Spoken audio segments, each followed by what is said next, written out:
5. You guys can keep talking about the references to things that are going to get us sued by the mouse if you'd like, but I'd really prefer not to. We're back. Thank you all for waiting patiently. I think that this is much better. I mean, this is all in reference to a charity stream. I'm not really sure that the mouse could even sue that since it's not for profit. I think they would. I think they would It's anyway. Disney, yeah, exactly. It's what they do, They'll right? find a way. Yeah. I'll ask my aunt. She works for their legal department. Oh, lovely. Oh, you guys might be able to get a free pass then. Right? Or get her fired. Yeah, one or the other. Or get her fired, you know. That's fine. That's totally fine. Win-win for me. I Yeah. hate that she works for the mouse. Oh. I love the I fact asked her that one we're Christmas. not actually. I said, one Christmas I said, like, are you okay with working with a company with human rights violations under its belt? So, before we get into any other kind of hot debates, why don't we actually play D&D, which is what we're here to do. Grayson, please help us by introducing yourself and your character instead of discussing things that we... Oh, God, please stop.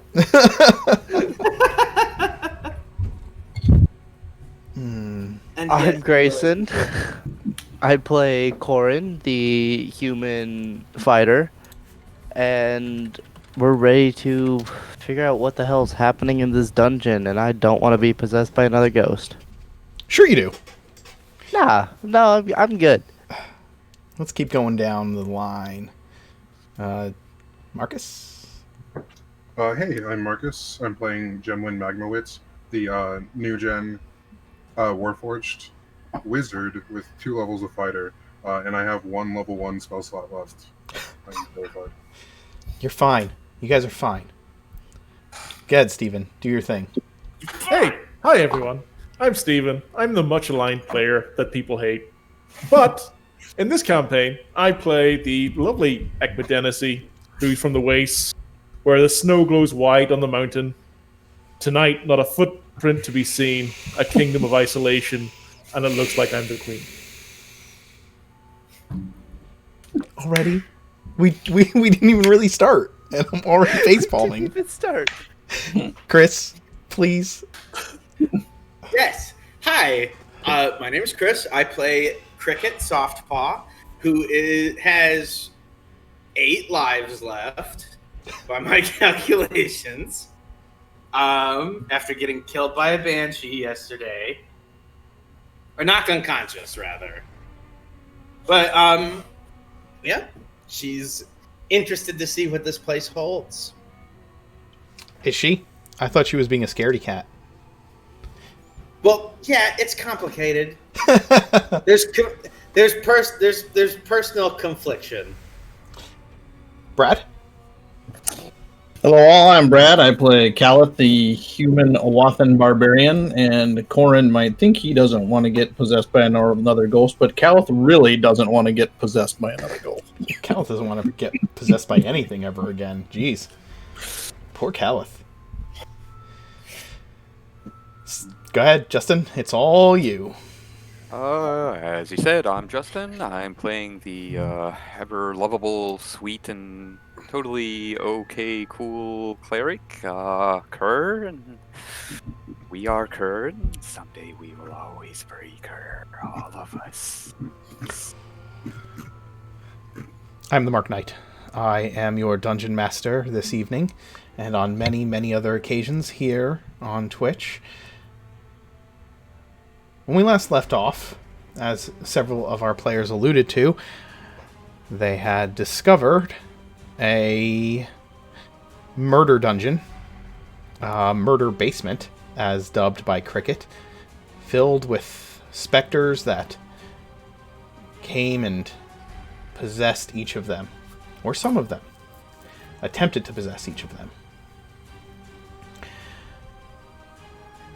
They are now trying to determine what their next course of action is, but before they can do so, and as the battle with the specters came to an end, Ecmedenesi found his way into the front hall, the entryway of this dungeon, where a symbol of power, particularly interesting to him, was painted onto this blood red stone floor. Ekme, as you stand there looking down at this icon of death and undeath, what is going through your mind? So Ecmedenesi is just kind of like stone cold focused at the moment. He's just trying to kind of like set himself into a calm demeanor. He's kind of like going into his inner nature and just kind of like trying to find peace and trying to focus on his overall task at hand. He also knows that he's kind of walked away from the party to investigate this. So he knows this area is clear, so he's probably going to walk back to where the group was at. Okay. You head back to your companions. And is Caliph still unconscious? No, I think somebody healed me. My character sheet shows 9 hit points. I gave him a healing potion. Yes, you did. Thank you.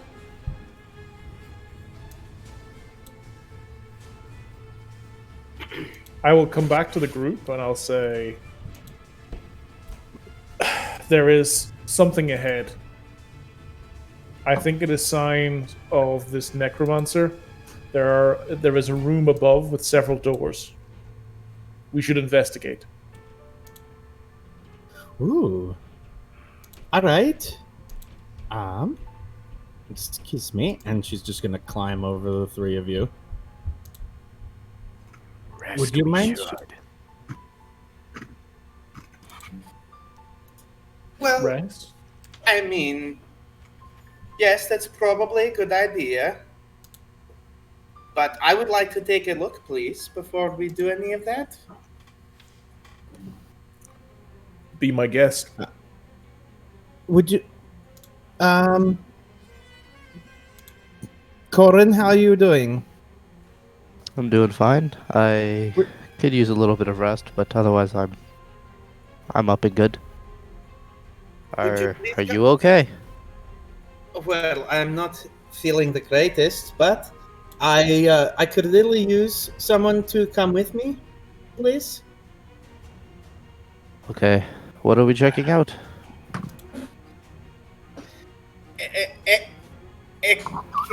Ekmedenesi, you mentioned the doors up the stairs, right?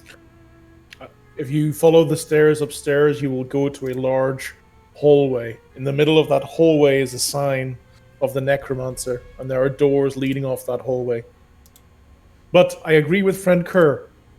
It is probably not wise to continue without having some sort of break. The last fight was tense.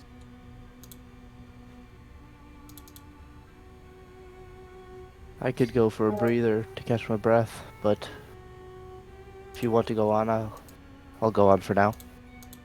Well, actually, I think that it'd be best if we didn't rest here.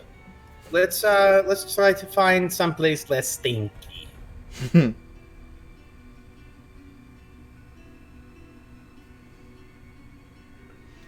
Perhaps we can move this. Perhaps we can move this upstairs, and then you guys can rest there, and I can have a chance to take a look around at the same time.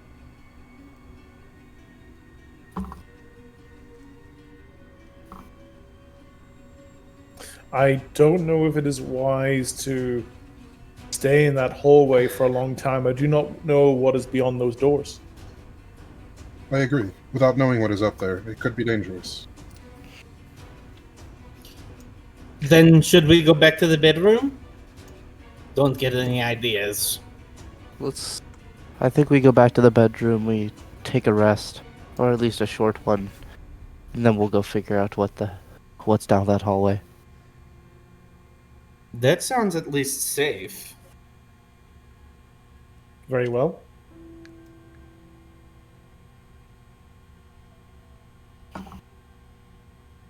Okay. You head back into the bedroom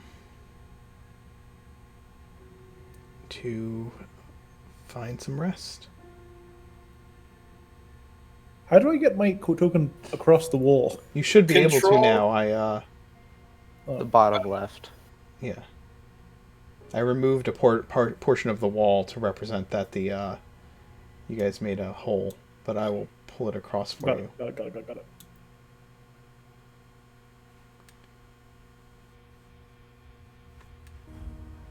We don't know what's further north from here, do we? You don't. You haven't explored there yet.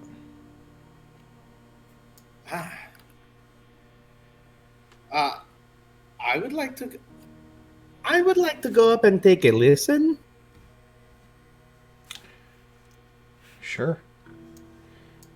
Give me. So that at the very least we're not surprised when somebody comes through the door and tries to murder us later. Give me a perception roll.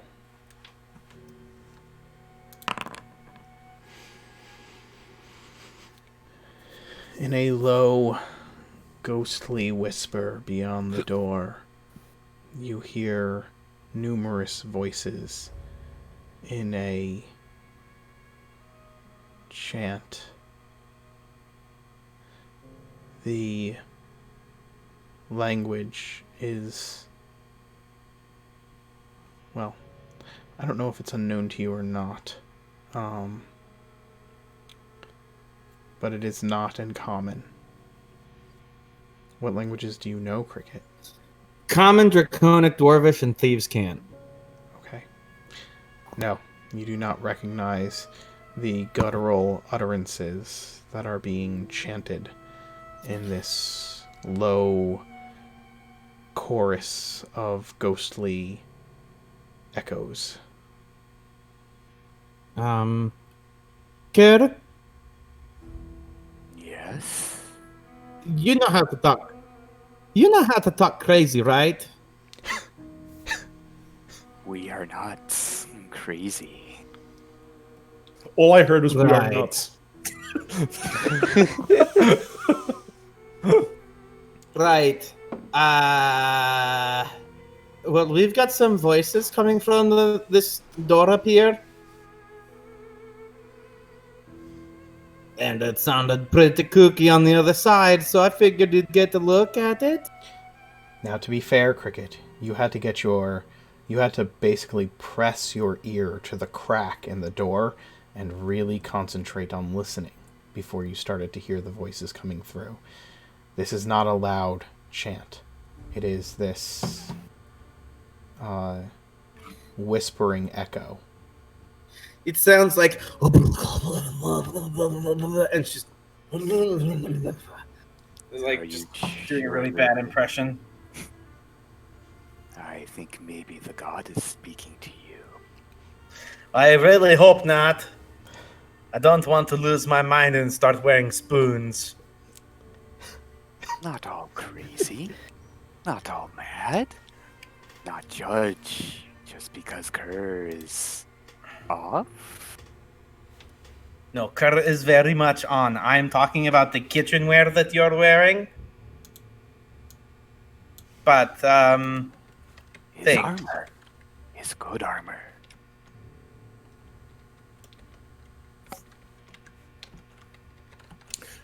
well, I'm just going to join Calith over here. And Gemwin, come over here. How long do we intend on resting? How do you feel, friend Gemwin? I only require 6 hours of inactivity.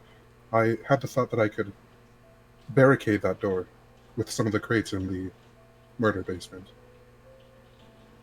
Well, I'm afraid that if you lift them up, they're going to fall open, and then there's going to be like icky gooey stuff on the inside.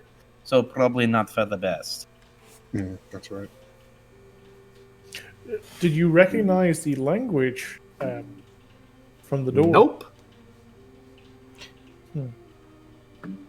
As an aside, as you're having this conversation, I mentioned it to all of you earlier, but you woke up that morning, had breakfast, and shortly thereafter, the purple worm attacked.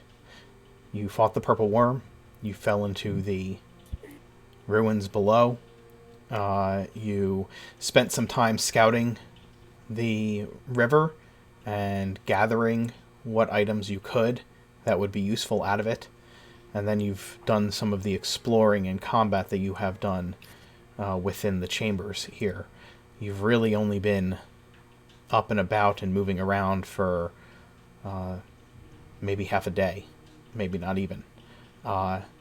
So, if you stopped to take a long rest now, you would not benefit from it, because you can only benefit from an 8-hour rest once every 24 hours. I think the plan, Mark, was to take a short rest. I know. I just wanted to make sure that everybody was on the same page. Gotcha. So, are you moving the boxes to barricade any of the doors? Well, beforehand, I'm going to go and listen to the door myself and see if I recognize any of the languages. Okay. What languages do you speak, Ep3? Common, Draconic, Druidic, Giant, Loxodon, and Sylvan. You do not. Okay. And I will come back and I will say so. I say, oh, by the way, was the chanting musical in nature, or was it just kind of like chanting? It was like... It was... But that's really all it sounded like. It didn't sound like anything else. It was a guttural language in unison. Okay. Like a... like a religious chanting, right? Would you describe it as like a monster mash, somewhat of a graveyard smash? No, I certainly would not.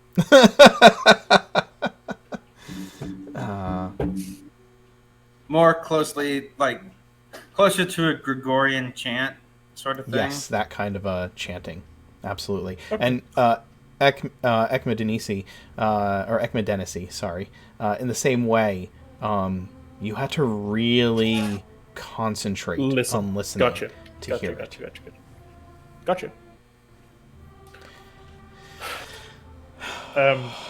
But give I mean, a serious question, non-musical question.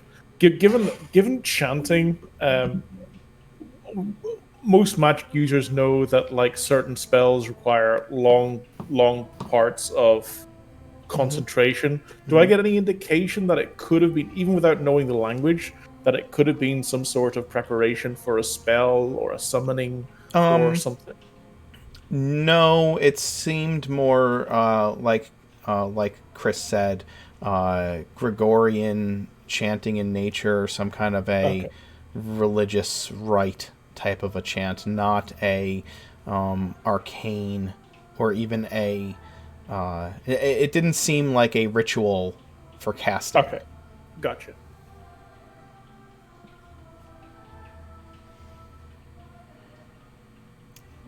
I'll look across the room. What would you like to do? We could take a small rest now, but is our plan to investigate every room in this godforsaken tunnel? I myself am quite interested about that symbol above those stairs, but we don't have a plan of action.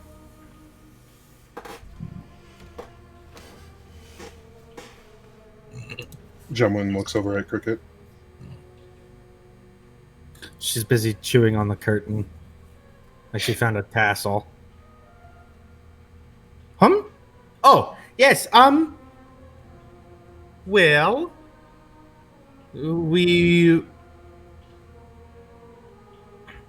I believe we promised the spooky dead ghost people that we would handle the uninvited guest in here. What was the? They had a task for us, didn't they? They did. What Yes, was it? they wanted us to revive a necromancer. No, I really don't want to do that. I don't know about you all. I Does want not to know sound fun. how they. Well, see, the thing is that I don't really plan on reviving the necromancer. I would, however, like to know how they plan to do that. Because I believe typically it's pretty straightforward, but considering how long they've been dead, um, it might not be possible with like regular super duper evil special magic. If So they'll have to like have a special ritual, which I'm kind of interested in from like a historical point of view. But that's pretty much it. as an aside, I will remind you, because technically it's only been a little while since you heard the request. They told you that the greatest servant of Enan Volkmar has been trapped somewhere within this place, and that if you release that servant, it would give the knowledge that you seek, and they would be able to,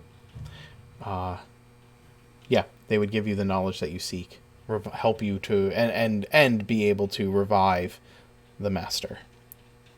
Gotcha. Truthfully, I only wish to recover enough artifacts from here that we can prove this place exists, and then, ideally, we would,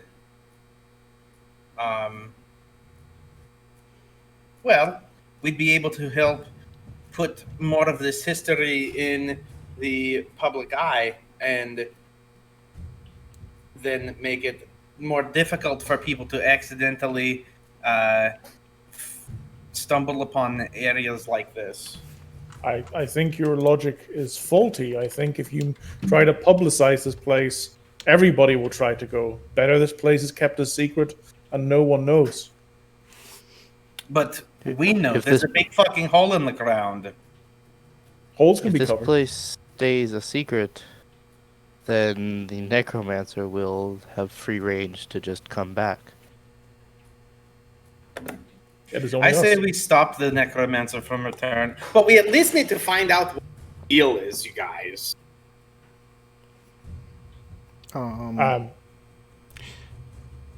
You guys have been in this room just talking for at least, if I look at the real-time clock, I'd say 10, 12 minutes already.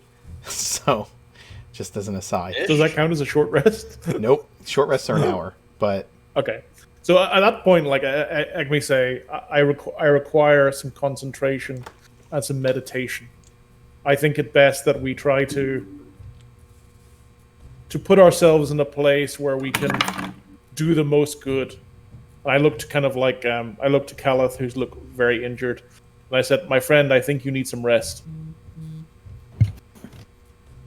Calith has just been sitting in the corner with his back up against the wall with his head bowed the whole time, and so he just kind of looks up at you and says, What was that?" Egmadenesi will smile. "Rest, my friend. You need some time to heal." Calith won't even say anything. He'll just bow his head again. Can I just pull down the curtain? I mean, you can move through the curtain. No, I want to pull it down. Yeah, you can pull down the curtain. Sure. Yes, let's pull down the curtain. And then, if nothing happens, Ekmadenesi will just take a spot on the floor. He will put his shield and staff in front of him, and he will take whatever time it needs to take a short rest and focus his inner powers and contemplate what's happened in the last few hours. Okay. So you're taking an hour-long rest? For myself, yes. I can't speak to what everybody else is doing. While they're taking their rest, I'm gonna kind of be walking around to all the doors and making sure they're closed, doing rounds as if I was still a soldier. Okay. Making sure everyone's safe while they're resting. Are you not taking a short rest? I don't need to, actually. No, so I'm not. You still have your action surge and second wind and all that? Well, we short rested after the purple worm fight. Oh, and you haven't used those things. You didn't use those things during the ghost fight? No, because I was expecting to have to fight more. Okay. I didn't think it was necessary. All right. Cool.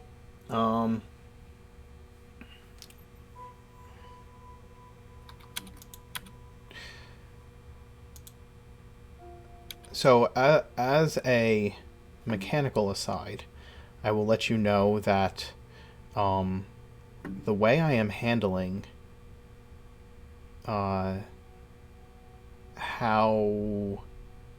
frequently your escapades get interrupted is that basically for anytime you make noise in the I have a threat level. Every time you make noise, it goes up. Like loud noise. Like fighting noises. It goes up by 1. Every time you take an hour of rest, it goes up by 1. Anytime you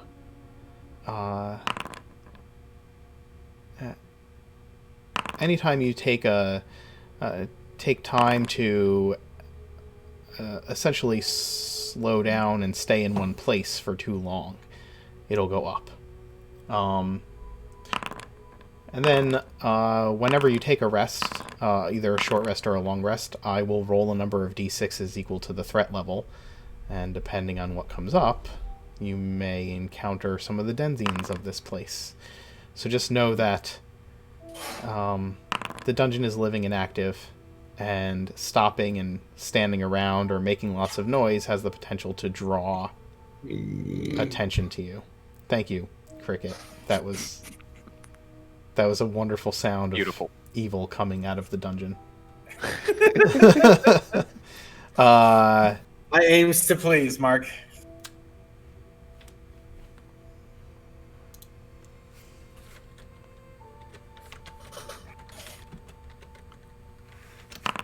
Oh. Ooh. Now that I know what it means, I'm scared. After you spend an hour resting, nothing seems to come from that room with the chanting. And Corin, as you patrol the room, you are left undisturbed. Can I ask a quick mechanical question? You absolutely may. On hit dice, do you have to decide how many you're going to take and you get what you get, or you can kind of see what you get and decide to take more? You decide how many you're going to use and then get what you get. Yep. Foundry cut out for me. Yeah, Strange. same here earlier. Everybody else has Foundry going on, right? I see that you're not in there. Yeah. Just log back in and see if that works. Okie dokie. There we go. Hey, Stones. Welcome in. Cricket. Thanks for watching. Cricket has tied a bunch of her pieces of string together Okay. while resting on the curtain that she pulled down and piled up in the middle of the room. How very feline-like of you. I'll look to Kerr and I'll say, friend Kerr, have you spoken to Snaps? No. Should I? Don't you think you should pay him some attention? He might get angry with you. He should be fine.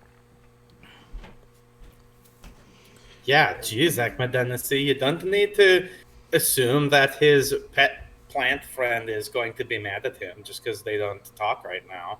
He'll Pet? I He'll said look at- plant. he'll look at Cricket and he'll smile and he'll say, "You haven't met Snaps." Well, I mean, that's true, but... Wait, yes, I did. He showed me. This is the Snapdragon, right? Mm-hmm. Yes. Snaps I mean, is we like haven't been... Snaps is like Okay. strapped to the top of your backpack, isn't he? Like, or is he in? Is Snaps in your backpack? Strapped to the top. Okay. I reach back and give him a pet. He is okay. He will speak when he wishes. After you take your hour rest, what do you do? Directly after our rest, I want to go over to Gemwin and say, "How are you holding up in here?" I'm firmly within operating limits, but I've expended a lot of my resources for the day. Above game, I have just learned that I already used my arcane recovery, so I don't have it until we rest for the day. After a long rest, yeah. Mark, I can see the whole map. There's no fog of war for me at all. At all? Nope. Well, I mean, Gemwin, you're kind of a badass, right? You can just use like a sword or some shit. Not as well as I can use magic, but yes. I wonder why. When I click on your token, it shows that you have only the site. Does everybody see the whole map? Nope. I only No, see no. my little I fog see of war. Yeah. I'm trying not to look upper left, but because I can see all the numbered rooms.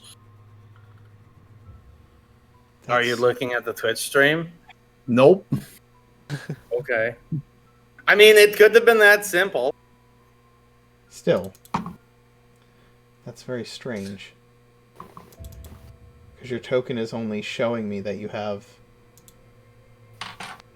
vision to...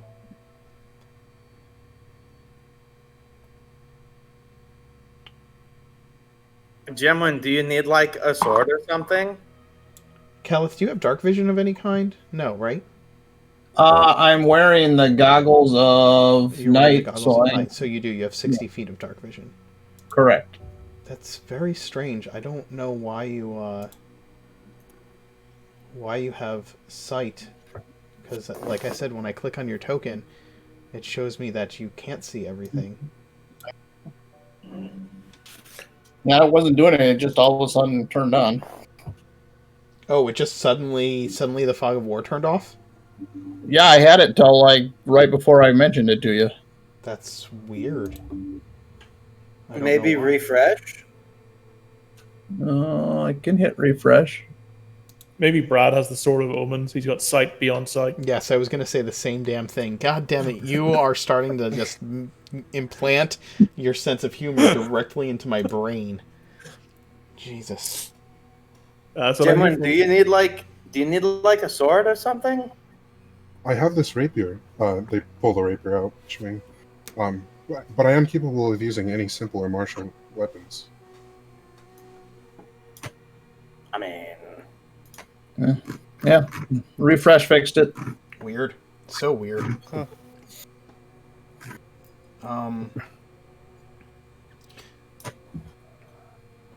What is your plan?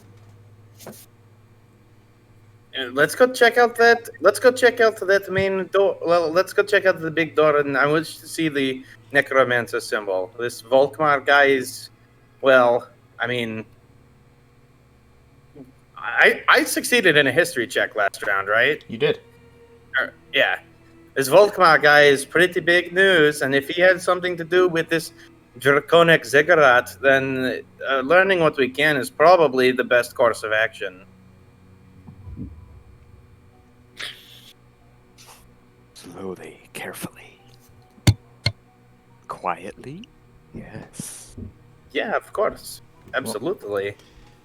I As soon as Kerr says slowly, carefully, and quietly, I'll just kind of like look at myself, and the look is, I'm a goddamn woolly mammoth.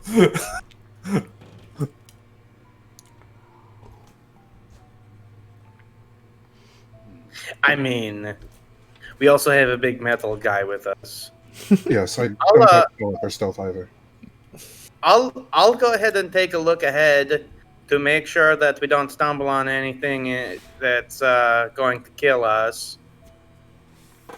Very well. Should the rest of us stay in this room? Well, I mean, If you were going to adventure out, I'll have to make sure you don't get squashed by something. Does anyone else want to come? well, Corin, that's a little generous, but I am less worried about me getting squished than I am about you all getting squished. But it's very sweet of you to say so.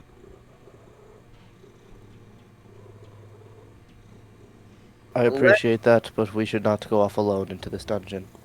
I'm Agreed. gonna kind of look over at Ek.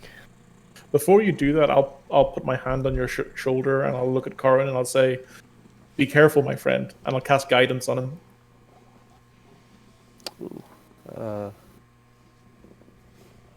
Corin, you seem to have, or Ekmedensi, you seem to have left a glowing handprint on Corin.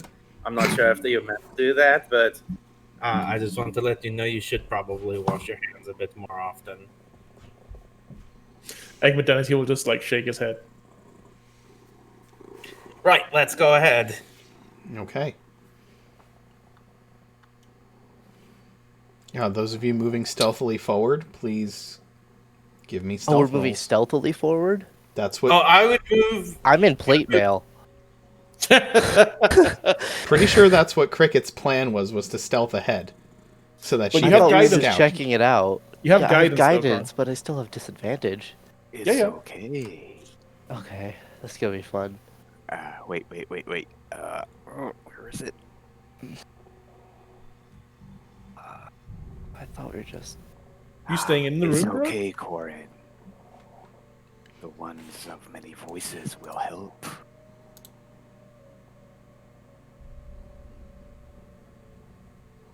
And I'm going to bless him.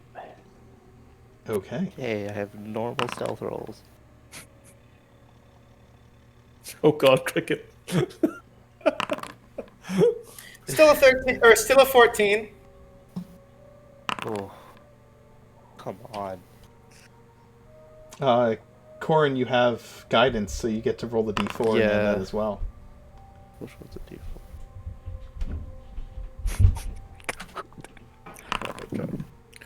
D8, there you go. There's d4. Awesome. Yep, we're gonna die. 7. Okay. I'm more worried about traps than I am about actually needing to be stealthy, though, so...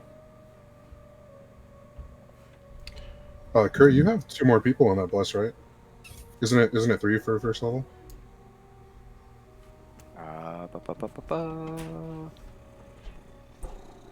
You were using For the one of your blessing? domain abilities, correct? No, it's just a flat-out blessing. It's not a domain ability. Oh, okay. Well, technically. It's not a channel divinity. is what I Right, should say. okay. But Yeah, it's a class feature. it's a class feature, Yeah. correct? You're not using the spell bless. You're using a class feature. Oh, okay. Yeah. Yep. Also, if we can see Alright. something, if we can see something, is it fair to assume that our character can see it too? Yeah. Okay, because Spring. What do you see that you're asking about? the little, well, I guess it wouldn't show. It would show up differently on your screen, but I can see what you're looking at. I'm- I click on your token. Oh, I can fuck. see. Foundry just crashed again. But the space behind, from where I'm standing, that appears to From be where we behind the came? south.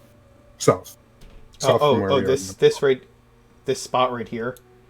Yeah. That seems to peek through. I can Yes. see that as well. It is that is the fact that that this grate right here, you can drop down into that, and it is the waterway that leads out to the river. That is what that is. Okay. Oh, I didn't know that. Okay. Yes. That's good to know. All right, once I get up here, then I'm going to start taking a little bit more time to move more carefully through the area, and I wish to take a closer look at this Okay, give me for any sort of inscription. uh um go ahead and roll an investigation roll.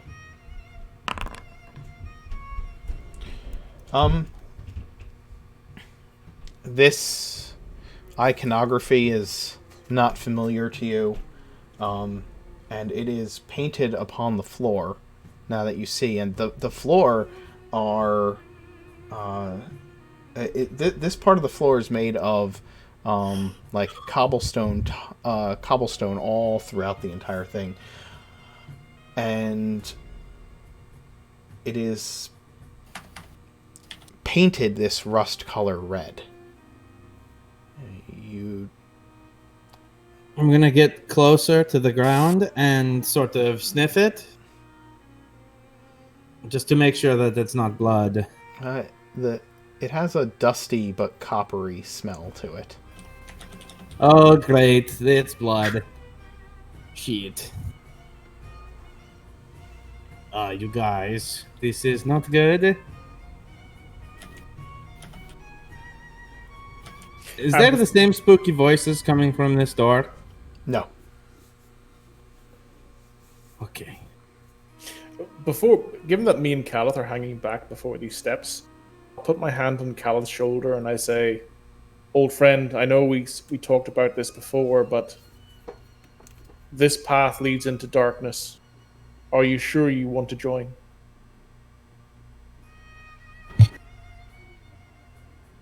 I would like to investigate this door for traps. Hold on. All right, go ahead. Yes, I will. I will continue to stay with you, my friend, if you want me. Very well. After we leave this accursed place, we should talk. A long talk. I agree. Very well. I'm going to go around the room. Cricket, you're searching the door for traps. Mm-hmm. Give me an investigation roll as you look at the door. Tell me how you're investigating it as you do so. Well, looking for any sort of triggering mechanism built into the hinges, as well as any sort of tripwires or pressure plates in the floor around it, and inside, like in between the doors themselves. Okay. You examine the doors and you find no tripwires. You find no release mechanisms, no holes in the door that might conceal darts. You find no pressure plates, no mechanical pieces, nothing that would indicate to you that some kind of safeguard or measure, like anti-thievery measures, are put into place. All right. When it comes back to me, I'd like to try and open it. Sure. Corin, pick it. Corin, what are you doing? Would have looked around the room, walked in, kind of made sure nothing's really happened, staying kind of close to Kerr and Cricket. Okay. The room is has these tapestries that seem untouched by time that show like the victory and ascension of the hooded necromancer that you've seen on other tapestries in this hall. The room is deathly silent and unnerving. Kerr, Gemwin, what are the two of you doing in the room?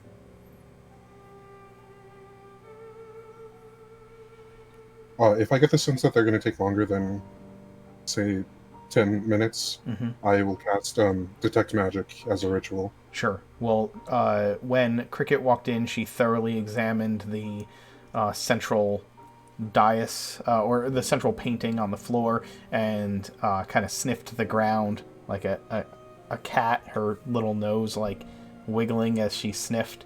And then she slowly got up and walked over to the door and has been taking her time really examining the doors. So you probably have the 10 minutes to cast Detect Magic. Excellent. Yeah, I'll go ahead and do that then.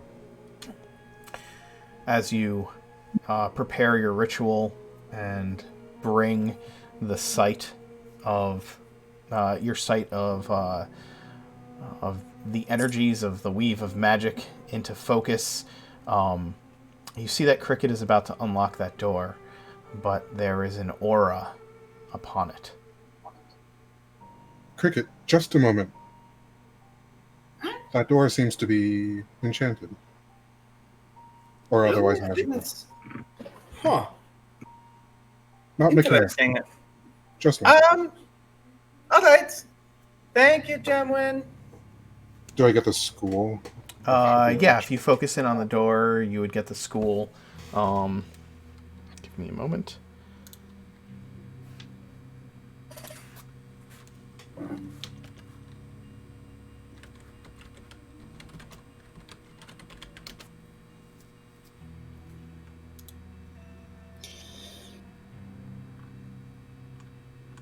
Enchantment.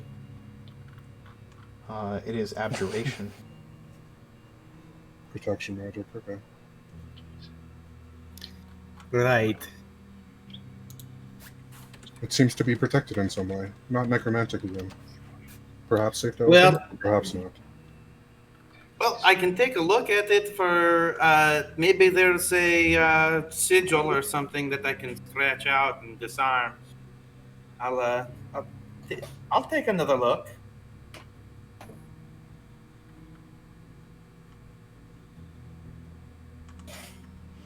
Okay. Investigation? Well, no, I'll give me a sec.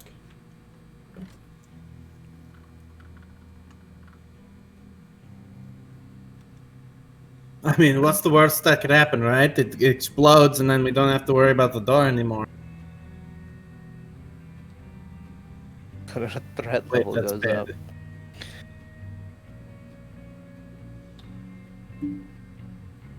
Yeah, but Corbin, you're a big, strong guy. It's not like you worry about that sort of thing.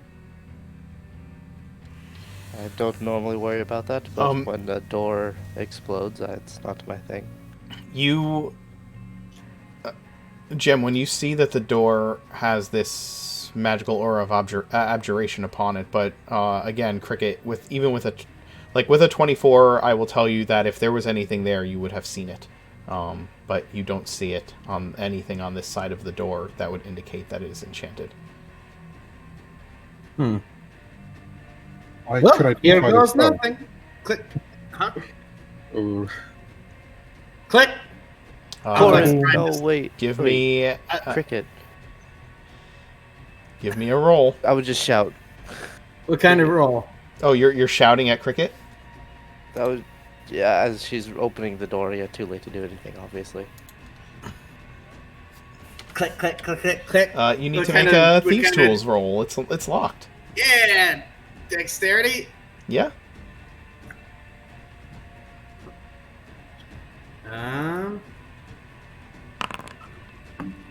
Plus 6 plus 1. So 24. You begin to unlock the door, the tumblers falling into place one by one as you expertly maneuver your thieves' tools within the locking mechanisms. And as this happens, a flash goes off between the two doors in the crease of the two doors of some kind of magical energy. and you hear moaning wails as things begin to rise from the floor. Well, that doesn't sound like sea creatures at all. Oh, you mean whales, like WAILS? Not Well, I was more thinking when Mark said flash, I'd hear the sound I was of, thinking fireball. He saved every one of us. Oh, God. all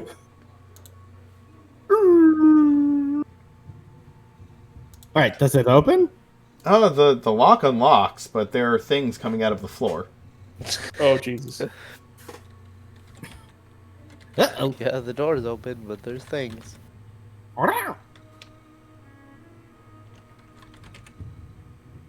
What kind of things? I will tell you. In just a moment. I have to make sure that I have what I need for it. Ghostly visages. Somebody give me an Arcana check, please. I'm proficient in Arcana. Sure. I mean, anyone proficient in Arcana can give me an Arcana check as you see what it begins to happen, and you see the spell flash as the lock unlocks. I will look at it in a moment. Why does it not have...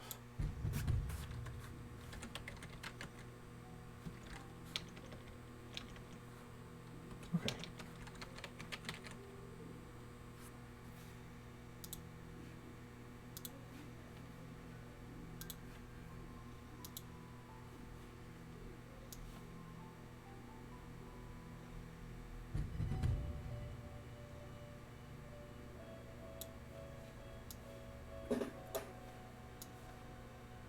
Uh-oh.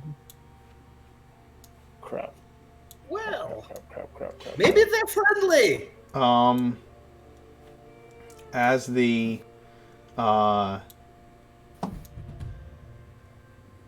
let's see what everybody's rolls were actually before I tell you. Sure.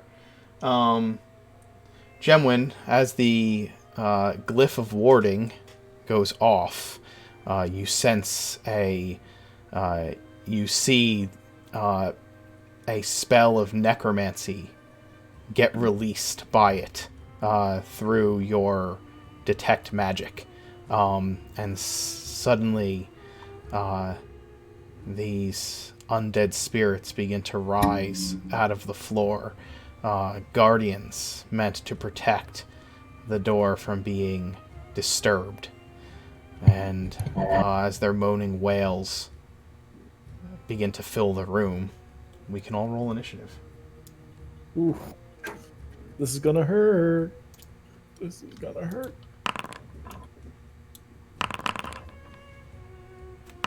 Oh, come on. Hey, man. What's the initiative? Yeah. Vector rolls initiative. Is everybody 1, 2, 3, 4, 5? Everybody's 1, 2, 3, 4, 5, 6. Mine's at Everybody's on 12. there. Yours should be at 12? Okay. Yep.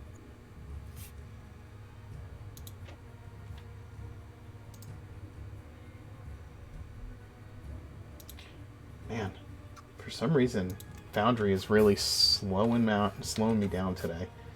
And I do not know why.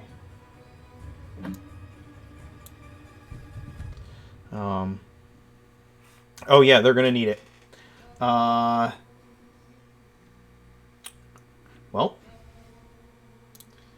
I think we need the combat music. Holy I crap. think this music's perfect. Sure.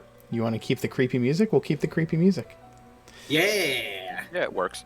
That's I fair. can't hear any music. It's just me. You might have them really low. Yeah. You might Yeah. have Groovy muted. That would be the It reason. might be just you. That would be the reason. First of the creatures. Drowned out by the music in your head. The first of the creatures is going to move towards the intruders. Whoa, wait a sec. Wait a Yes. sec. Mine should be way higher than that. Your initiative? Yeah. It should be a 19. Because apparently I got rolled for initiative and then rolled again and it replaced it. 17.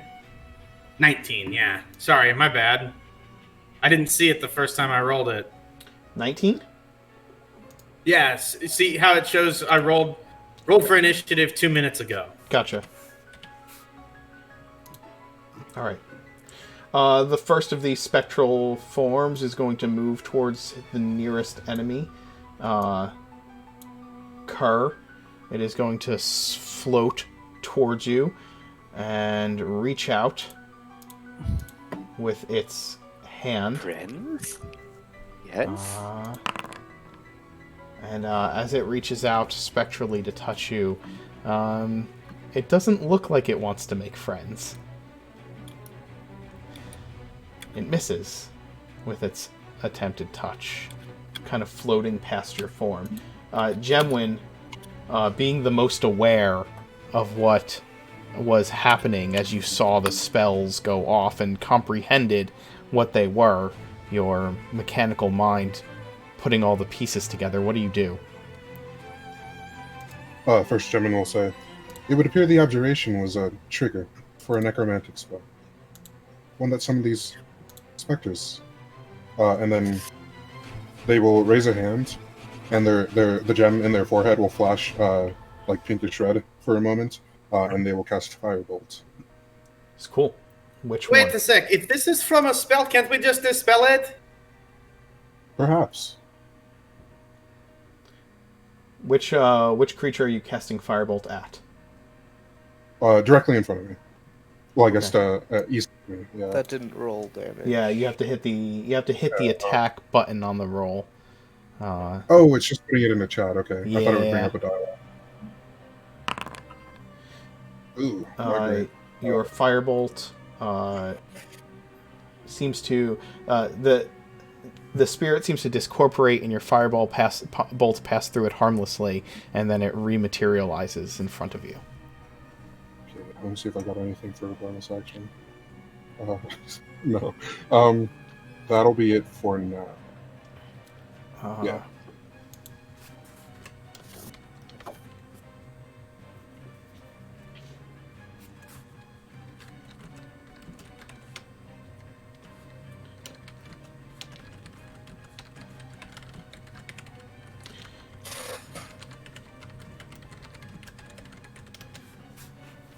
All right. The next specter is going to move towards Ekmedenesi and attempt to reach out to him. That is a 24, which is a critical hit with its It spell. hits. All right. You're going to take 66 necrotic damage, and I need you to make a Constitution save.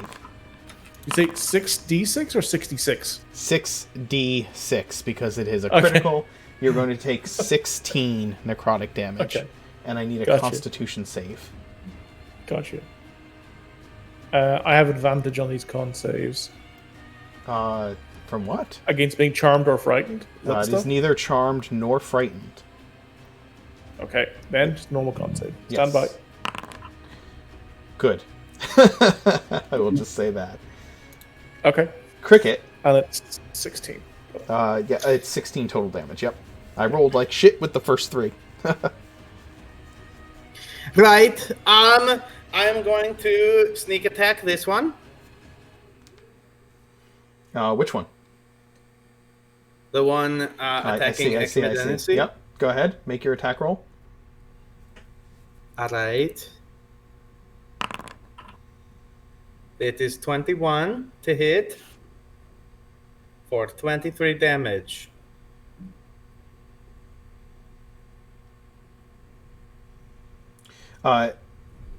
To clarify to you, Cricket, we've said before that these dwarven doors are made so well that they are completely flush against each other, right? And against the floor. The glyph was in the seam of the door, right over where the locking mechanism was. So, examining the face of the door, you could see nothing of the glyph because it's nearly invisible, and it was on the inside of the door. So he could see the arcane energy of it when he used his detect magic. When you unlocked the door, it triggered the trap. Right. My whole. Are you talking about the DM I sent? Yes. My whole thing is that. So that would have just upped the DC and making it harder to find, right? Because I still rolled a 24 to find it. Sure. That was the only point. It was not on a surface that you could look at and see. That's yeah. So it was kind of like, what the fuck were we gonna do about it anyway? Right. Well, Gemwin could detect magic, and Kerr has used dispel magic before, so you could have, you knew that there was a spell there because of Gemwin, so there were opportunities to do something about it. But it's not like you could have, even if you saw it, you couldn't have disabled it with your with your thieves' tools, right? You still would have had to dispel it if you had found it. Right. So. Yep. She got too curious, and well, anyway, she shot at this guy. Does 21 hit? 21 most certainly hits. Yes. 23 damage. 23 damage. And your attack is non-magical, correct? Right. Yep. Okay.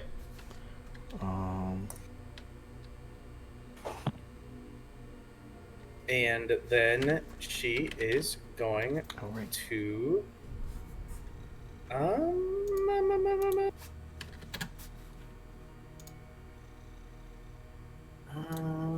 Yeah. She is going to go ahead and. She feels a little guilty. So, actually.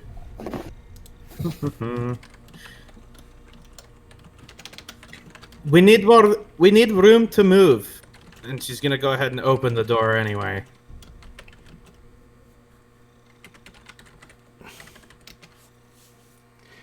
Okay, sure. You open the door. You open the door, and we'll unlock it. There we go, so that you can open it. Inside, when you move inside, there is a... well, I'm going to open it and look in. Okay, you peer in. If there's anything... Sure. You peer in. There is... you see the table in there with the chairs, and there are four slumped forms, covered in dust and cobwebs, and wearing black robes. They're probably not hooded, so you can see the hollowed out, desiccated corpses that are slumped in these chairs in this room. Excuse us, gentlemen. Sorry about that. We're just going to... yes, please excuse me. Yes. And she backs up into the room. Okay. If we can funnel them through this doorway, they'll be easier to deal with. She's going to call out to the rest of the party.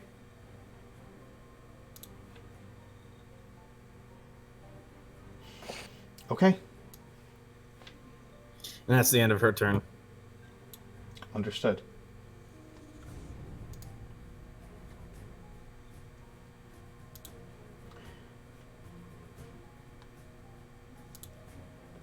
The next Spectre, who is right next to Kerr, is going to reach out and try to do the same thing as the other one, sending their life-draining attack in your direction. That is a 19. Naughty touch. Bad touch. You take 13 necrotic damage, and I need you to make a con save.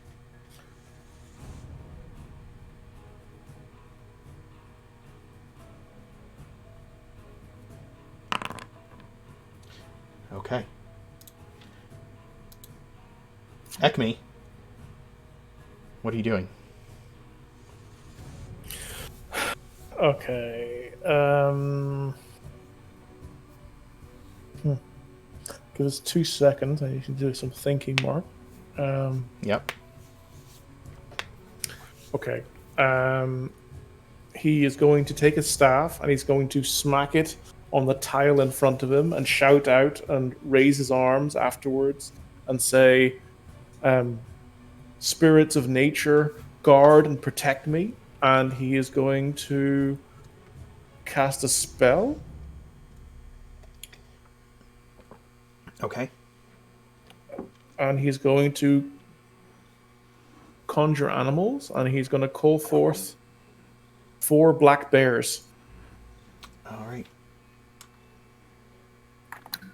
All right. You summon fey spirits that take the form of the beasts and appear in unoccupied spaces that you can see within range. Choose one of the following options of what appears. You pick one of the beasts of challenge rating. You summon creatures that are friendly to you and your companions. They obey verbal commands. All right. When you cast the spell of higher level, okay. You're going to summon how many bears? 4 black bears. So 4 4 black bears. CR half.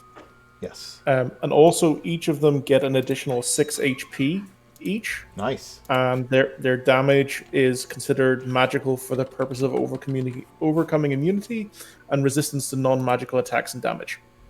Okay. Really? That is my main action, is to call forth the bears. Where are they? Doesn't tell. Hold on. Stand by. I'm just going to put them clutch. on the It's screen. all right. Yeah, just put them round me. Because right. I can issue them to command, and I'll just tell them to defend me. Okay, I'm going to add them to the initiative order. Yeah. So the group has 1 initiative count, if that makes sense. Okay, yeah. So I'm going to add... all right, they're going to go on initiative 19 in the next round. Yeah. That's my main action, and as Okay. my bonus action, Mark, I'll again call upon the bear totem, and I will plant the bear totem right. Go ahead and make the... You can make Here. the... Okay, I'll just do it. And it's how big of a range? The range is done Or by not 30. range. As a bonus action, you can blah blah blah. The spirit creates an aura in a 30-foot radius. Okay. So everybody gets 13 temporary hit points, and you and your allies gain advantage on strength checks and strength saving throws. Do the bears get the temporary hit points as well? You and your allies, sir. So then instead of having 6 temporary hit points, they have 13 temporary hit points. They'll have 19. No, it doesn't. So they get Temp hit points don't add to each other. Oh, right. They So replace. You're right. So- Yeah, you're right. So they have 13 temporary hit points, but plus the 6 normal hit points to their normal stuff. Oh, it's 6 normal, not 6 temporary. Correct. That it adds. Yeah, because it's my feature as a Circle of the Shepherd. The creature appears with more hit points than normal, 2 extra hit points per hit die it has.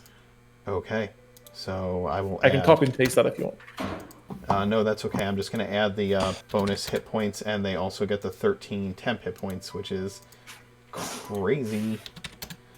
These bears are going to stick around for a little bit, I think. All right, you summon your bears and plant your totem. I have bears. Everybody inside that circle has 13 temp hit points at the moment. Caliph, what are you doing? Do you get them when you enter the circle, or just when it goes up? Acme? Hold on. When it goes Well, because I'm obviously going to move into it on the next turn. So do I get them or not? Right. That's a good question. The spirit, blah, blah, blah. It counts. Blah, blah, blah. Each creature of your choice in the aura, when the spirit appears. Okay, so Okay. no, Okay. he does not get that. Yep. Yeah. Okay. Could have made it one to the south to be a nice guy, but I guess you didn't want to do that.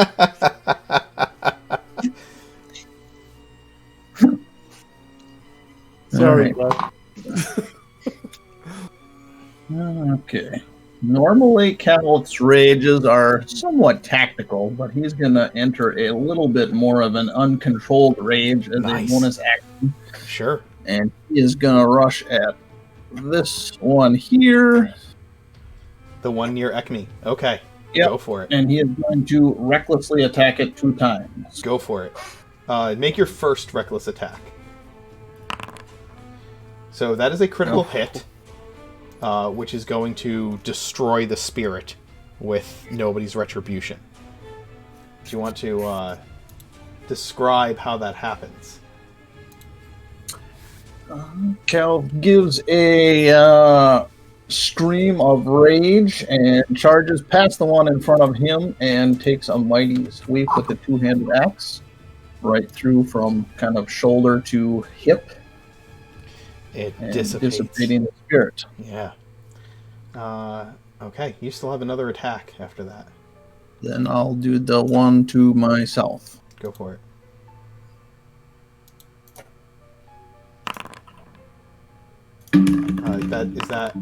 There we go. 24 is going to hit it for 11 slashing damage.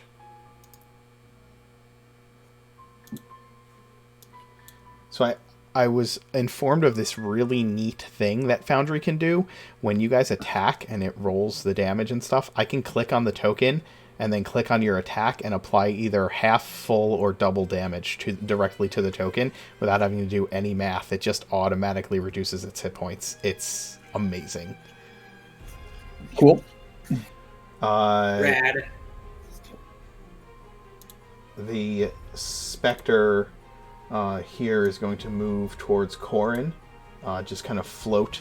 Yes, you did tell me about that, Lundy, on Wednesday. I didn't know you were in the chat, man. Thank you.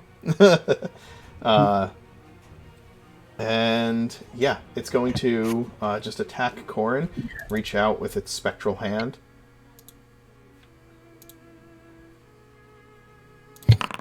And miss.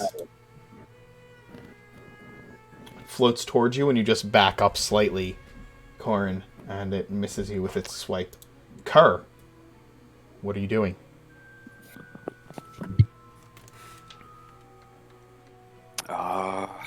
I'm gonna risk the attack of opportunity.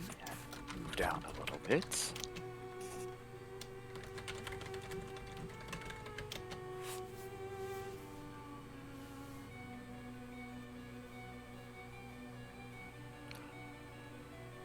And I'm going to... We will look at all the specters and smile. Say, oh yes, come to us. Come close.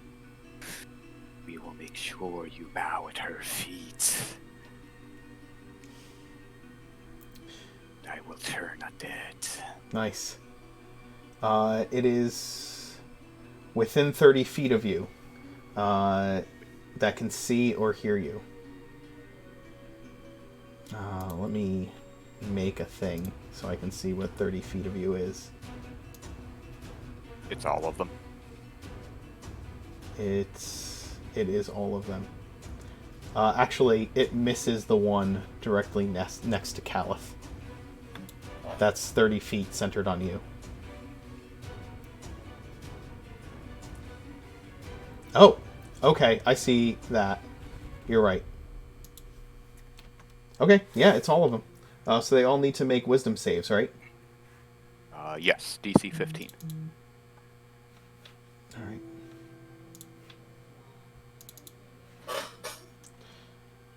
So let's do this. This one makes it.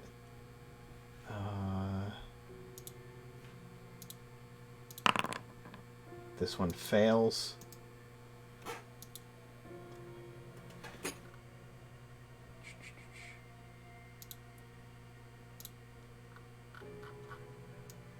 Let's zoom in. That one fails.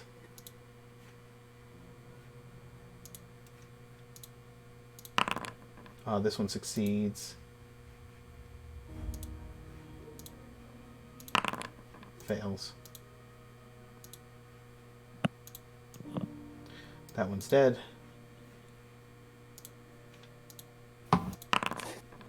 That that one succeeds. So you have 2 failures, 3 successes. And if they are, for the failures, if they are CR 1 or lower, they die. Cool. Again, I suppose. Yes. You said CR 1 or lower? Yep. Yeah, the 2 of them just evaporate before you. Oh, yes. Come to her service. Corin. The one next to you that just swiped at you suddenly explodes into just particles of spectral dust. What do you do? I'm going to draw my sword. Look over at Cricket.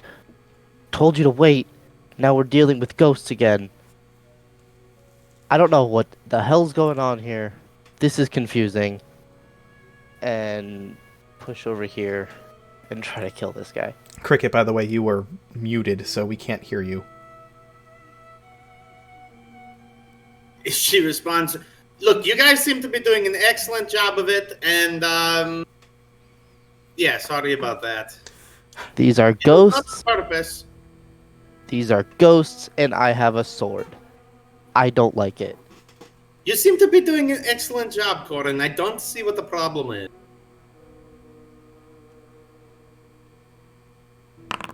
First roll. Isn't that one? I'm not using Great Weapon Master. Does that hit? Okay. Yeah, that'll hit for 14 slashing damage, and they are... Which one are you targeting? The one This here. one. Oh, okay. I couldn't see that one. I thought he was attacking the dead one. Why did that not apply A it? nice 26. So Yeah, it takes both will 29 hit. damage. Or Okay. Well, if half it damage. takes 29 damage. Do you have a magical greatsword? Or a I do normal not greatsword? believe so. Okay. I don't think Twilan police are rich enough for magic. That's probably true. Okay. So you pull some of the ethereal energy out of the spirit with each of your swipes. You can tell that you are slowly discorporating it, but it does not have the same effect as Calith's axe does on these creatures.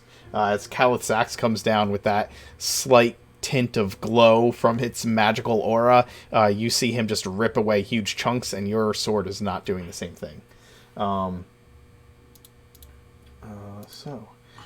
Calith, the specter that you just attacked, reaches out with its hand to thrust a life-draining attack against you. It has advantage, so I'm going to roll it the second time. Both rolls are the same. 20 hits. Yes, it does. Okay, and you're going to take 9 necrotic damage, and I need you to make a Constitution save.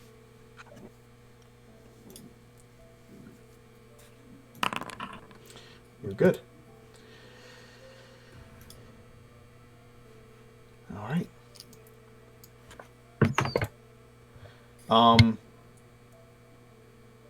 As you are standing in the room, Cricket, the 4 corpses at the table begin to stir.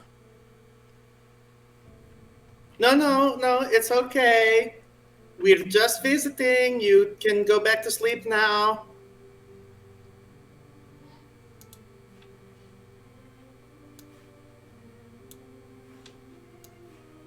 Oh, Jesus. I mean, jeez. I see Jesus. This was not on purpose, I swear. This is... Gosh, this is ridiculous. Is everything in here... Nothing in here is dead. We can't even call this a tomb. You can take inspiration for that.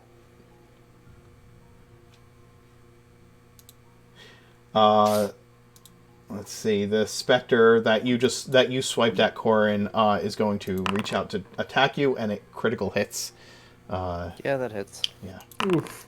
You take 21 necrotic damage, and I need a Constitution save. Oh, okay, Jesus. Okay. Con save. Yes. Yeah. Roll good. Yeah.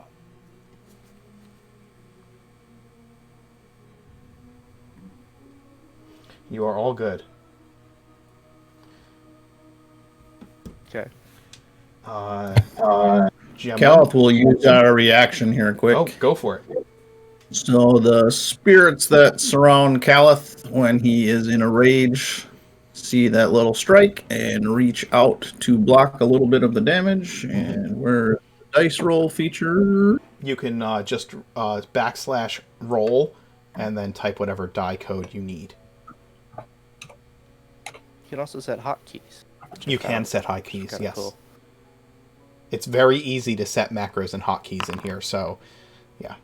So you reduce that damage by 7, Corin, as Calith's spirits leap from him and get in the way of the spectral hand that is reaching out to touch you, and you see these ancestral guardians kind of fighting against the spirits in the room.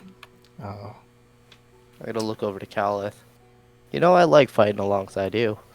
I stay safe. Gemwin, what are you doing? You said you all have like an aim mechanic, like homebrew kind of deal.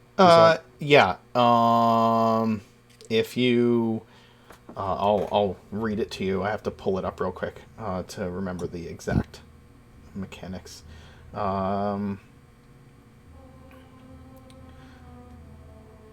So for aiming, remember if you're attacking into a melee with a ranged weapon, you have if you are within 5 feet of something and you're attacking with ranged, you get disadvantage. But with aiming, where is it? Where did I put it? Aiming. A character making a ranged attack while not engaged in melee combat may spend their action to aim. Doing so grants them advantage on their next ranged attack roll. Aiming requires concentration. Okay. Let me check I'm gonna check the range on firebolts really quick. Sure. 120 feet. Okay. So I'm gonna move next to Cricket, and then I'm gonna aim at the specter that is east of me. This one here? Yep. Okay, go ahead and move yourself next to Cricket. And you're aiming at that specter. Okay, understood. We have 4 new friends. I've named them Inky, Winky, Blinky, and Dot, and I think they are here to kill us. Glad that you could join us. You have enough talent for awaking the undead. You know what? I really like to think of it as it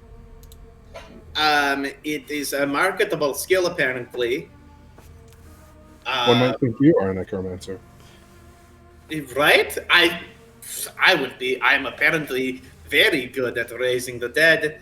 I think I will. I think I might be the new Volkmar. I don't know. Cricket is a necromancer. I'm sorry, I interrupted. Go ahead. No, you're good. That's my turn. Okay. Take inspiration, Gemwin. And I think Cricket is a necromancer in the way Jar Jar Binks is a Sith Lord. Yeah. Oh, You know what? So As long actually is. yeah, Yeah. that's So what he Oh my actually God, is. Stop right now. Ekme, your bears are gonna. What command did you issue to your bears to defend you? Yeah, so I mean, there's 2 specters to either side. Well, Yeah, there's only 1 live specter, right? There is only 1 live specter. Yes. Okay, so this bear. Each bear gets 2 attacks. So all 4 bearers will do their 2 attacks on that 1 specter. Okay. They will move to defend Jesus. you. So yeah. They get a bite and a claw, I think, right? Yep, bite and Each, a claw. yeah. Each. And it's First one- magical. Yep. Critical hits it. So it's going to do 8, 9, 4, and 4, 5, 6, 7, 8. Yeah, 8. 8 damage to it with the first attack. And then it's going to claw at it. And miss. I don't know why I closed that. Bite. Hit.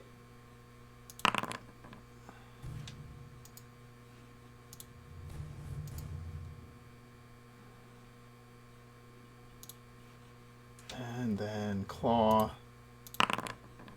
That's going to miss. Next one. Claw. Bite. Both are going to hit.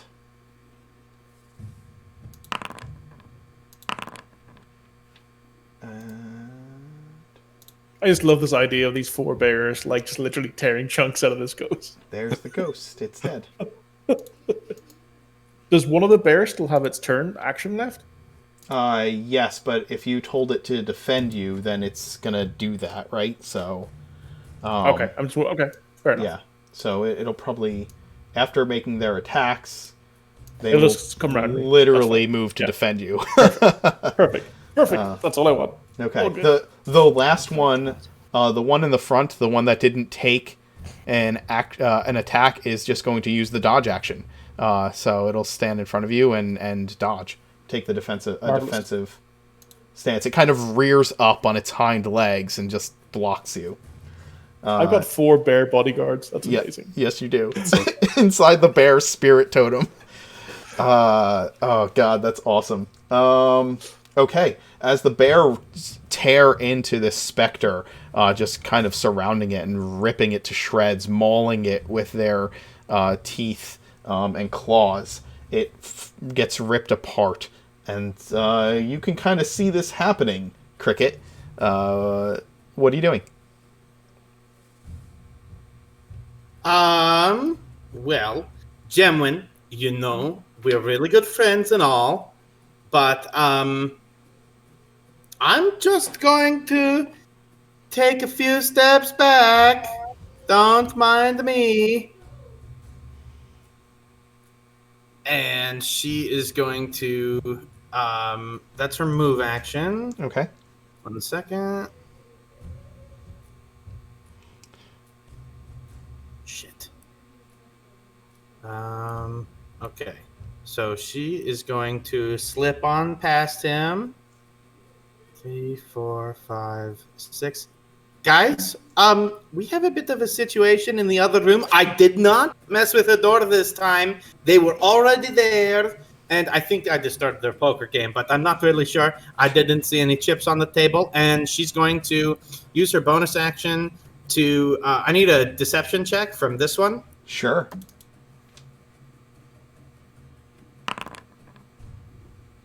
I don't know if it can beat that. Nope. Certainly can't. All right. And sneak attack. Go ahead. That is a critical hit with your sneak attack. For... Quack! And I'm going to re-roll that one from the 1d8 with my psionic dice.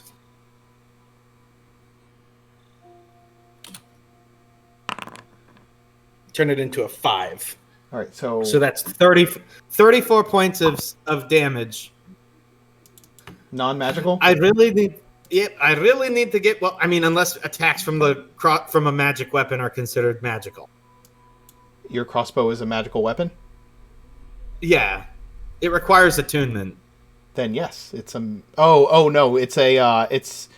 I'm sorry, you have a crossbow that is a crossbow of warning, right? Yeah. Okay. But... Well, I mean, I don't think... I have to... Tell you what, I'll look it up. I'll look more into it. For now, we'll just say it's non-magical. Yeah, it's non-magical. If it's a crossbow of warning, the fact that it is the magical property is that it gives off the warning. It does not give magical damage. So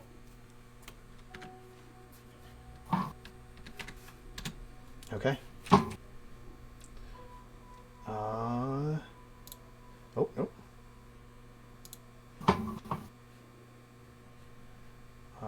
mess that up. There we go. Okay, the first white is going to move towards Gemwin. 10, 15, 20, 25, 30. And it's going to reach out with one hand to touch, to like claw at your life essence. And that's a 21 to hit, Gemwin. Yeah, meets it beats. Alright, you're going to take 7 necrotic damage. And I need you to roll a Constitution saving throw.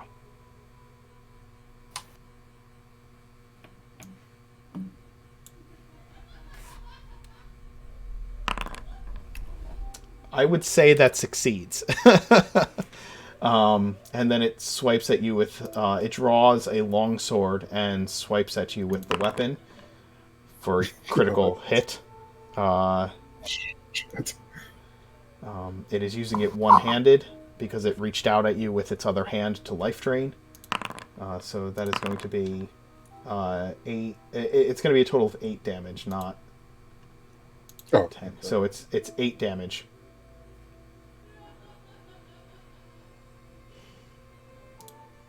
Cool, noted.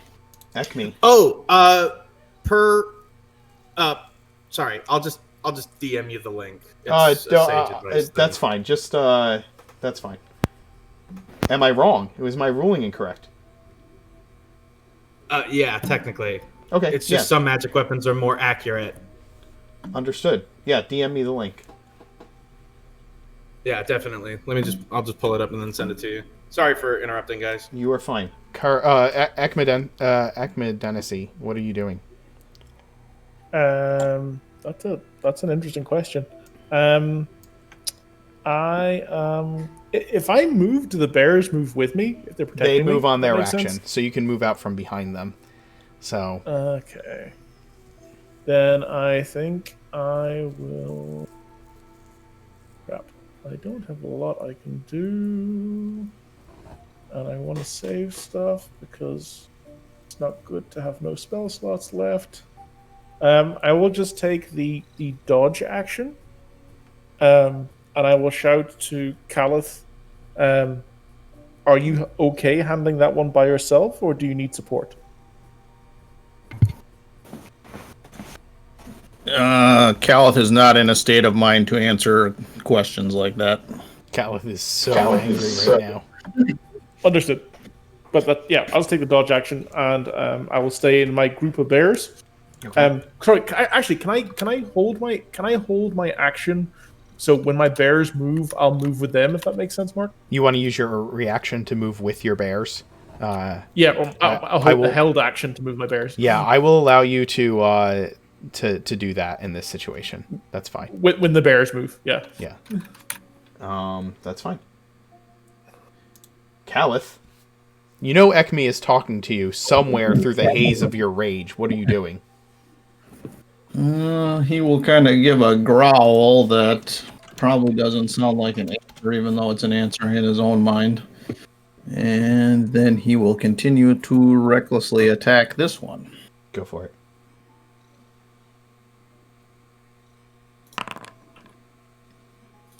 Oh, wow. Yeah. No.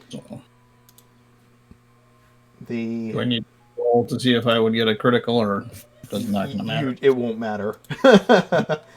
You rip the thing to shreds with nobody's retribution.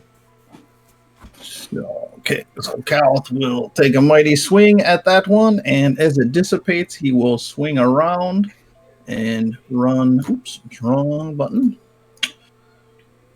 Run up to there. Sure. And use his second attack on that one. Go for it. Are you recklessly? You are. Okay. Yes.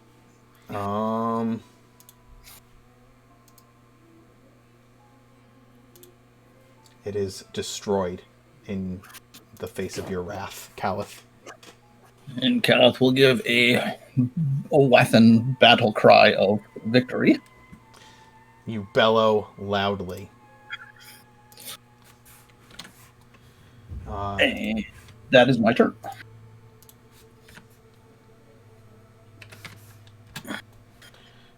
I'm just gonna look at this link you sent me really quick.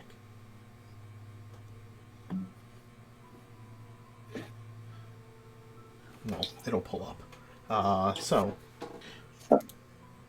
the next white comes around the table. 10, 15, 20, 25, 30. Cricket, having left you alone in the room with these creatures, you are their focus. I apologized beforehand. You did. It reaches out with one hand in much the same manner, but I'm assuming an 11 will miss you this time. Yeah. And it will swipe at you with its longsword and hit for 9 slashing damage. How you looking over there, Gemwin? I'm okay, but I'm gonna cast shields on that. For against the 23. Okay, then you. Yeah. Then it deflects off your magical shield, and you see this. You see this hollow, dead creature's face go from this desiccated, stretched flesh into a grimace of anger as it misses you with both of its attacks. The skin stretching in horrifying ways as it does so.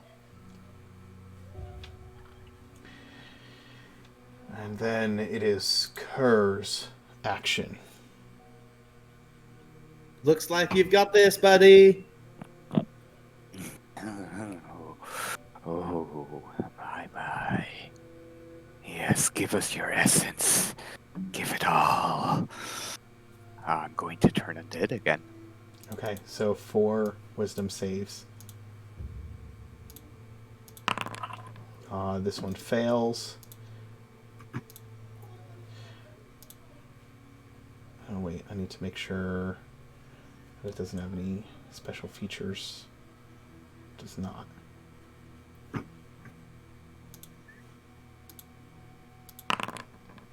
Fails.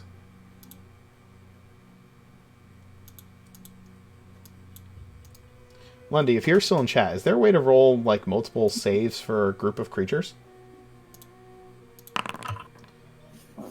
Wow, you're getting all these guys. 4d20 and then like randomly assign them. Kind of ham-fisted though. All 4 failed. Wow, that's All incredible. 4 failed, and they have to be lower than CR1 for them to get destroyed, right? So they are not destroyed. They are, but they are turned. 1 or lower. Otherwise, they do the above. Yep. So they are frightened of you, correct? They must spend their turn trying to move as far away from you as it can, and it can't willingly move to a space within 30 feet of you. Can't take reactions, and it has to dash as its action. Turned for a full minute, until it takes damage. Okay.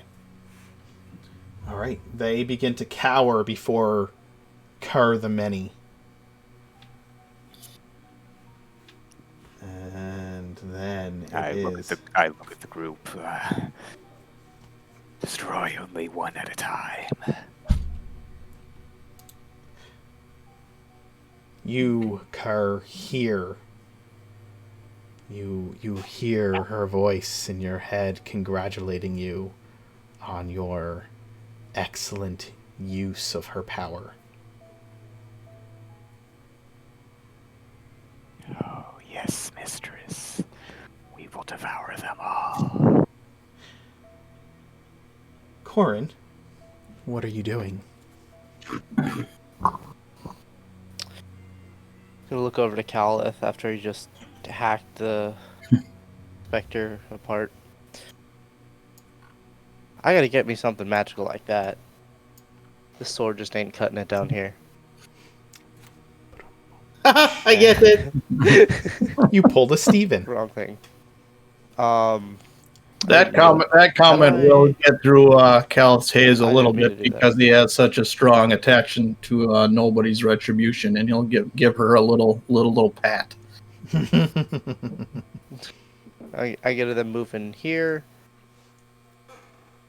Look down at Kerr. One at a time. And yes. Just one.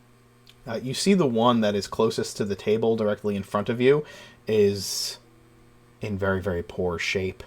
It has one of Cricket's crossbow bolts embedded deeply in its head, and just black fluid is dripping down.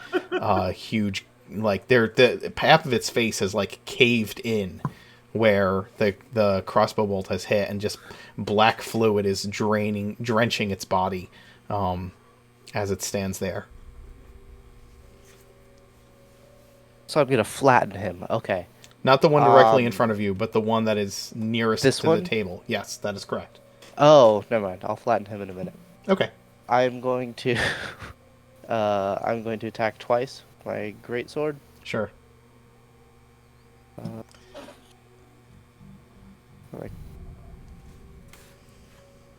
Crit on one, I think. This will show, yeah. So then I'm not using my Great Weapon Master. Okay. Declare whether you're using it or not before you roll, but that is a critical hit. That's why I'm not using it. Okay. And I'm still not using it for this. All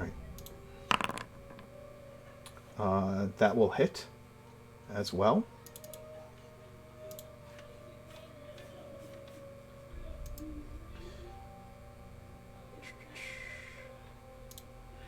So you begin to swipe at it and attack, and again, you realize that your blade is not doing nearly as much as what it should. You know you're stronger than this, Corin. Actually.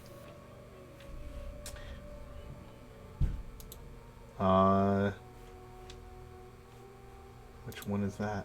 That one is going to move as far away from Kerr as it can. On its action, that's all it's going to do.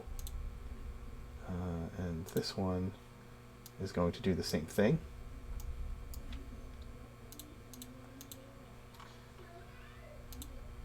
Gemwin. They are afraid of Kerr. Kerr is cackling and babbling to himself, calling himself we and speaking to his mistress. Gemwin notes mentally that to themselves that this little creature is very, very odd. Okay, so I lose the bonus bonus. It comes to my attention that I had concentration up for detect magic before we started this fight, and then concentrating on aim would have broken it. It would have, yes. But now that the other specter, or the specter that I was aiming at, is dead, I lose that too, pretty much, right? Yes, unfortunately. Okay, no, that's fine. You got this, big guy. Aiming is most useful, when you're ambushing something. Is when it comes most in handy, when you can write ready, because you can. Yeah. You know what I'm saying? From the action beforehand. Yeah. Yeah. I'm gonna shoot a firebolt at this white's over here. Sure. Top left corner of the room. Go for it. Here we go. Hey, that's a lot better. That will absolutely hit the creature. Cool. And deal your damage to it. Oh, it's not letting me click on the damage for some reason. Strange. I don't know why it's doing that. I just tried clicking on it too. It's doing the same thing. So your firebolt is what? 2d10? 2d10. Yeah. Go ahead and just roll / roll 2d10. Oh, it increases by 1d10 at the level. Yes. Yep. Cantrips are very potent. Sweet. Okay. I'm using that a lot more. Yeah, so 5/5. Okay. And that fear is broken. Yep, it shakes the fear off the creature. But as you... That's why you do one at a time. I totally forgot about that. Yeah, as the fire slams into it, however, it kind of shakes the stupor that it is in, the sense of fear leaving it, but a huge portion of it starts to burn away, and it the desiccated flesh just blackens where that hits it, is not looking good at all. I mean, it never looked good, but now. Okay, you and the bears. I think it's just the bears. Acme has his own place. Yes, but Ekme held Ekme. Oh, right, yeah, right.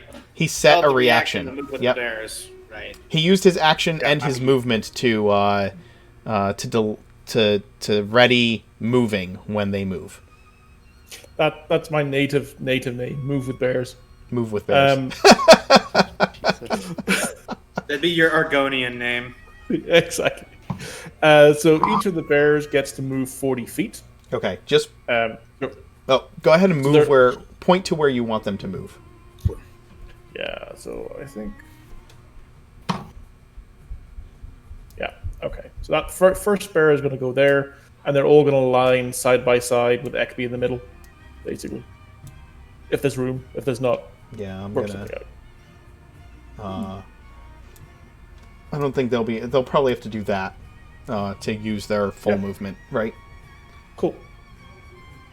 Where can you get to? I can move 30. 5, 10, 15, 20, 25. I can get there. Yeah. Okay. But it's not just their movement for the bearer, so Yeah. this bear gets to have an attack on this one. Do you want him to attack? Because it will break the... if this bear attacks this one, it will break its fear. Kerr has told you that. Yeah, but we still want to kill them at the end of the day, right? Sure.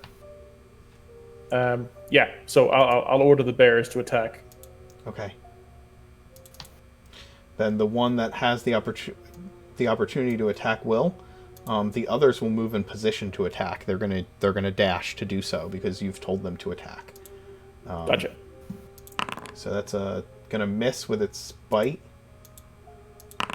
Hit with its claw for 4 damage.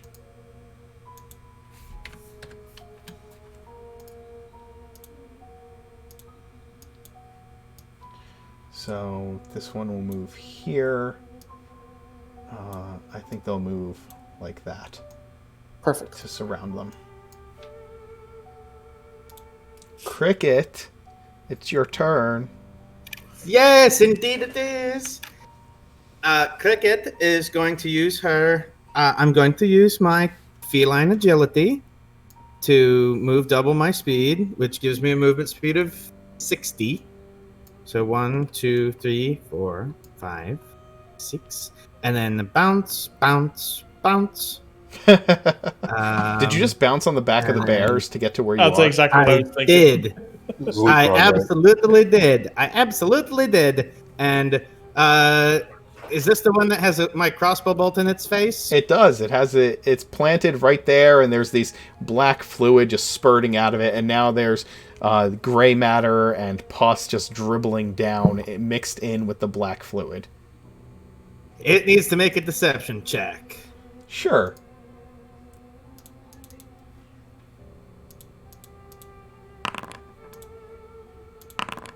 Nope.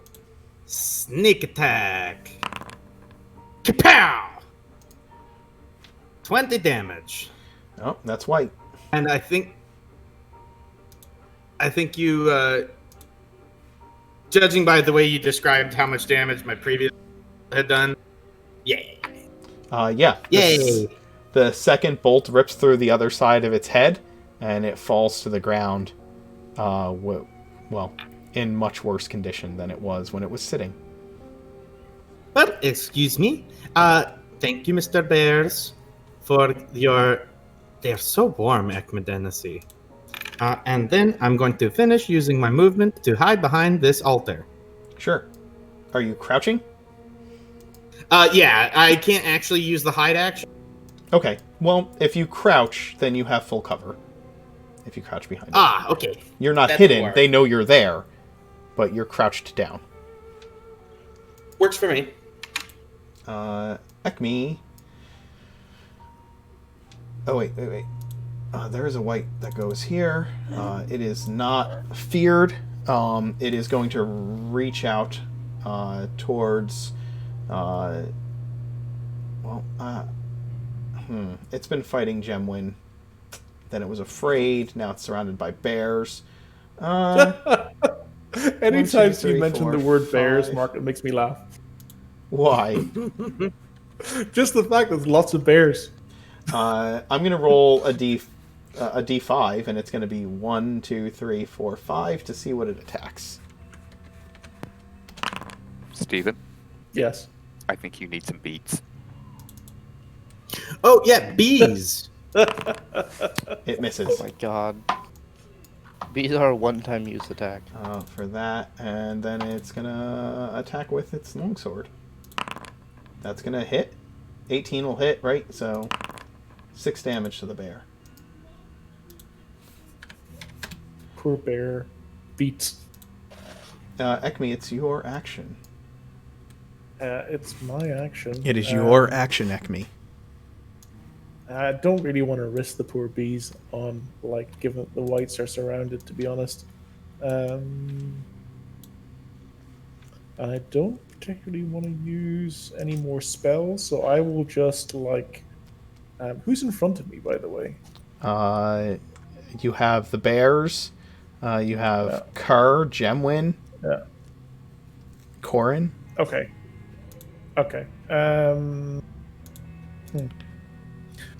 There's not a lot I can do. I'll move a little bit forward to here.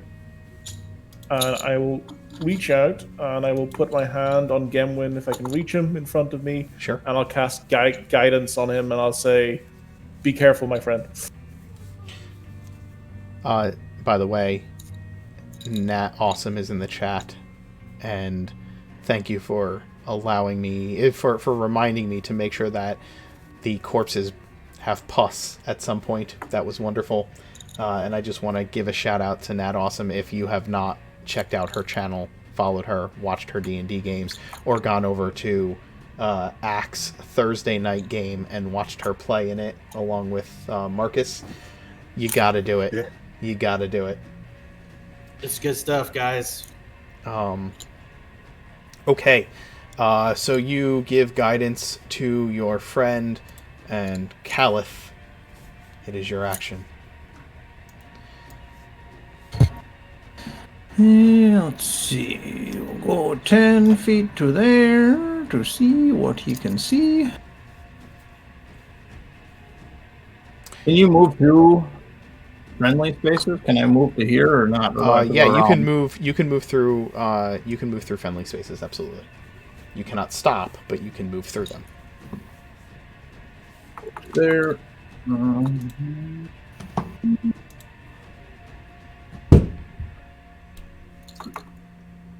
And I will continue to recklessly attack the one in front of me. Go for it. You have them surrounded now. Make sure you roll again for your advantage. Oh my. Ooh, double critical. Oh, 2 critical misses. Does anything happen after my critical misses before I make my next attack? Give me a D100 roll. Ooh.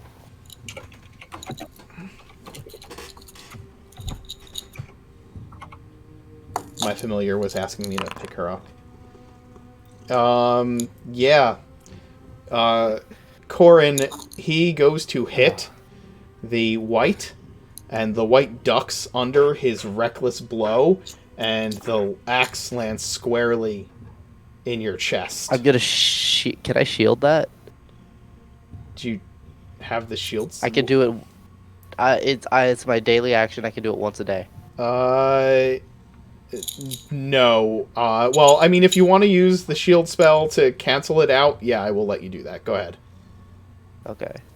I'm using the shield spell to cancel that out. Absolutely. That would also take up your reaction, right? Yes. That would also be my reaction, yes. Okay. Alright. And that will make Caliph even more mad, so now he will attack again. Sure. And roll a 2, and okay, that's a little better. So that's a 16 30. damage against it. 10 damage, that 9 missed, or I don't know how you Well, no, want to do it. it'll be the damage from the... when you roll with advantage, I just take the damage from the first attack. Okay. But, yeah. Yeah, you take Like, you level this blow into it, and it cuts deep through its armor and into its chest, and gore just kind of spills out of its body. The white is going to respond in kind, Caliph. First with its life-draining reach for 19 to hit you. He has advantage, so he can roll to see if he gets a critical. Yeah, that's after advantage. The advantage gives it a 19. Yep. Oh, I see. You got it set up that way. Never mind. I do, yeah. Okay, how much damage did you say? 19. It is going to be 5 damage, and I need a Constitution saving throw. That's necrotic damage. That's 5 necrotic. Alright, your con save is awesome. It's going to attack you again with its longsword this time. I didn't... There. That's a 22 to hit. And it's going to do 5 slashing damage. I can never remember. Does it round up or round down? You know what? I can just apply it directly. Round down. Yeah, apply half damage and... Oh, well, you don't have your hit points here, so it would be round down, yes. Okay. Kerr? What are you doing?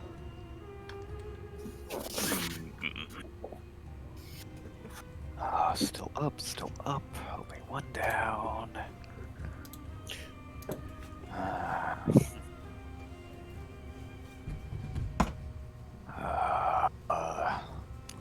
Let's just take it easy this turn. And the one in front of Corin and Calith, we will toll the dead.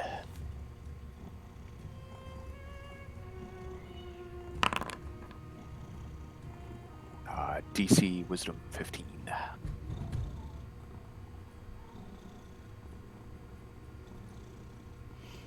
DC Wisdom 15. Can you point at the one you're targeting? I apologize. Okay. Thank you.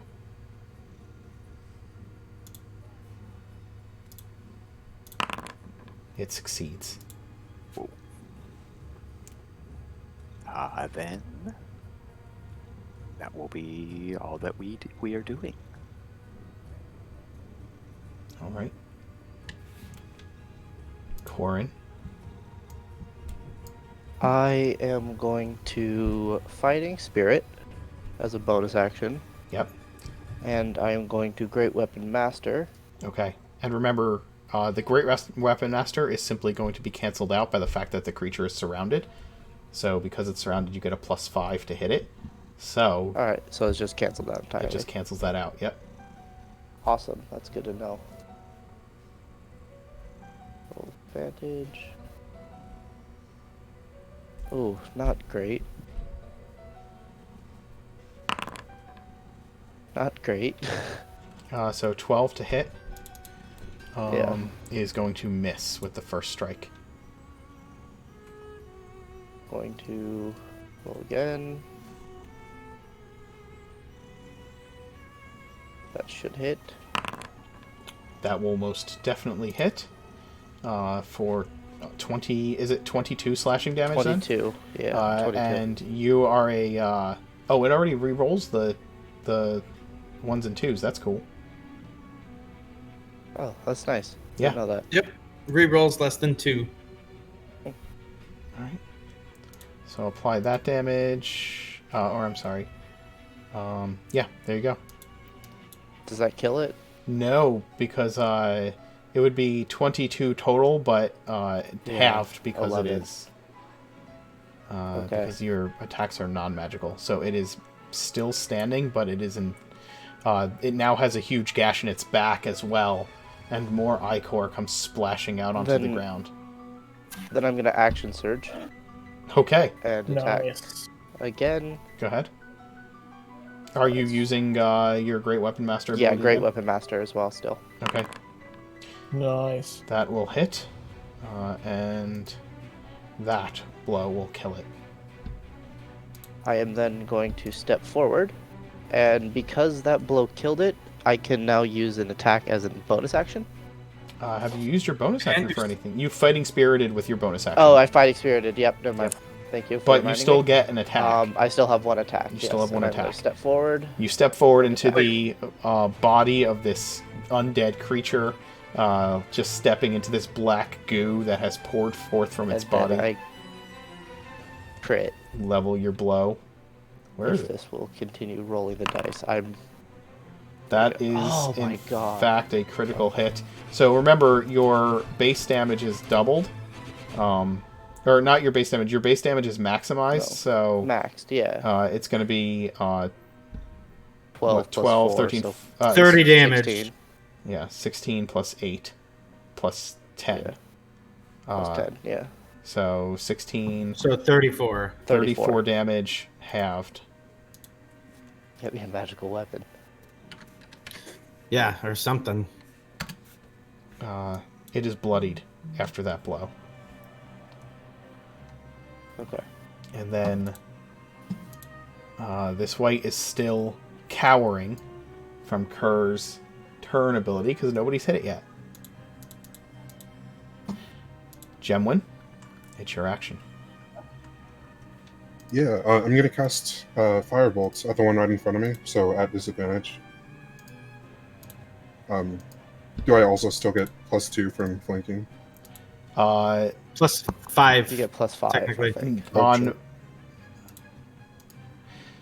Do you get the +5 from flanking on ranged attacks?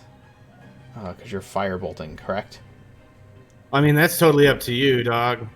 Yeah. Because the +5 is a house rule. Yeah, I know that, but normal flanking rules, according to the DMG, is applied to melee combat. Is that correct? Yeah, typically. I think so, yeah. So it's just a normal roll. Or not a normal roll, but at disadvantage. It's at disadvantage, yep. Okay. You can take a step back through Kerr, but you'll invoke an attack of opportunity, obviously. But that, I think, still hits. Awesome. Roll your damage. That's so weird. I was able to click it once, and then it just didn't let me do the damage. Strange. Just make a macro or something. Yeah. 9. Okay. You deal 9 fire damage to it. Why did it do that? It had more health than that.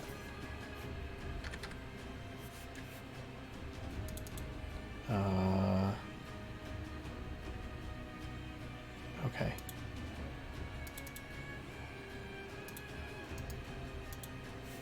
I'm gonna test a macro real quick. It's not a... Go for it.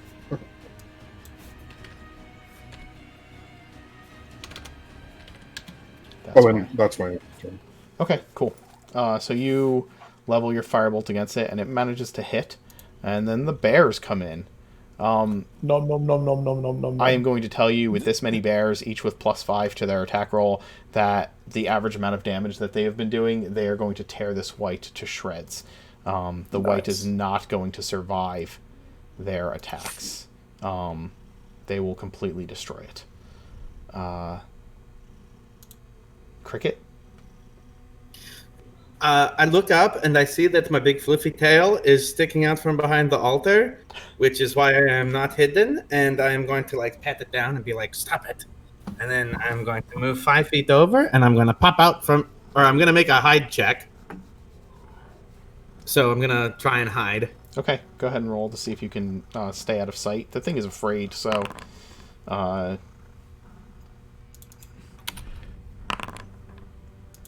So 13. Well, you have advantage on your attack roll. All right, and then I'm going to pop out, and I'm going to be like, yeah, and pshoo! Go ahead. 22. Yeah. The 22 is going to hit for 29 damage. Holy crap. Yeah, the thing's jaw comes off as your crossbow bolt slams into its mouth and throat, doing horrible things to the visage of this already disgusting creature. Acme? And duck back down. Yeah, I'm just gonna like order the bears when their next time to go kill that wight in the corner. Sure. Apart from that, I'm doing nothing. Okay. I'll take the dodge action. Sure. No problem. Caliph, there is an enemy still present. Calth will see the ones in front of him go down and give another little roar and run 5, 10, 15, plenty of room. Over there. And one more reckless attack. Go for it. 2 more, I should say. That will hit.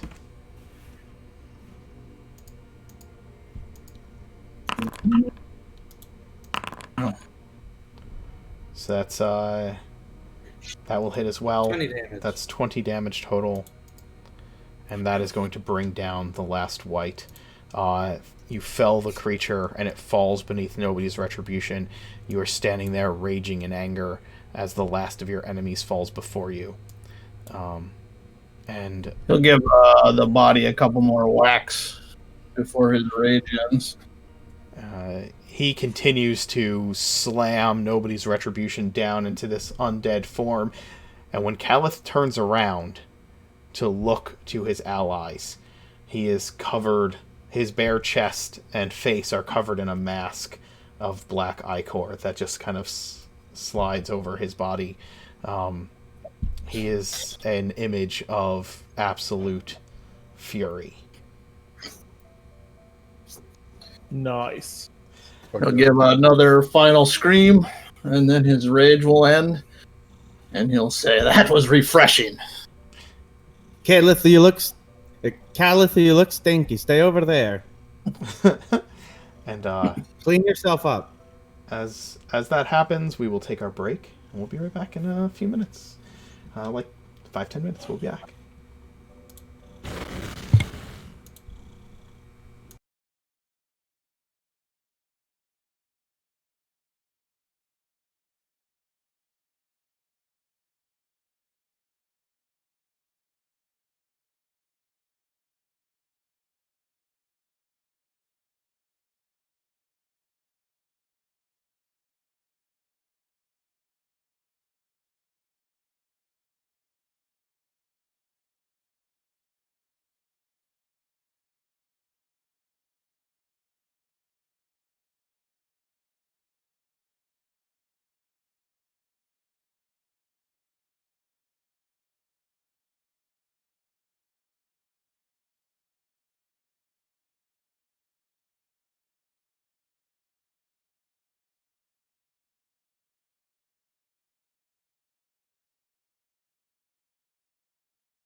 Hey everybody, we're back. Welcome to the chat. There's lots of people out there hanging out with us tonight, and we just want to say hello and thanks for watching. We appreciate you being a part of what we're doing here, and we just want to give a shout out to our patrons and our patrons, our subscribers, the players, everybody who supports the stream so that we can keep doing this. I made some announcements at the beginning, but there's a lot more people hanging out. So, a couple of things that went on recently.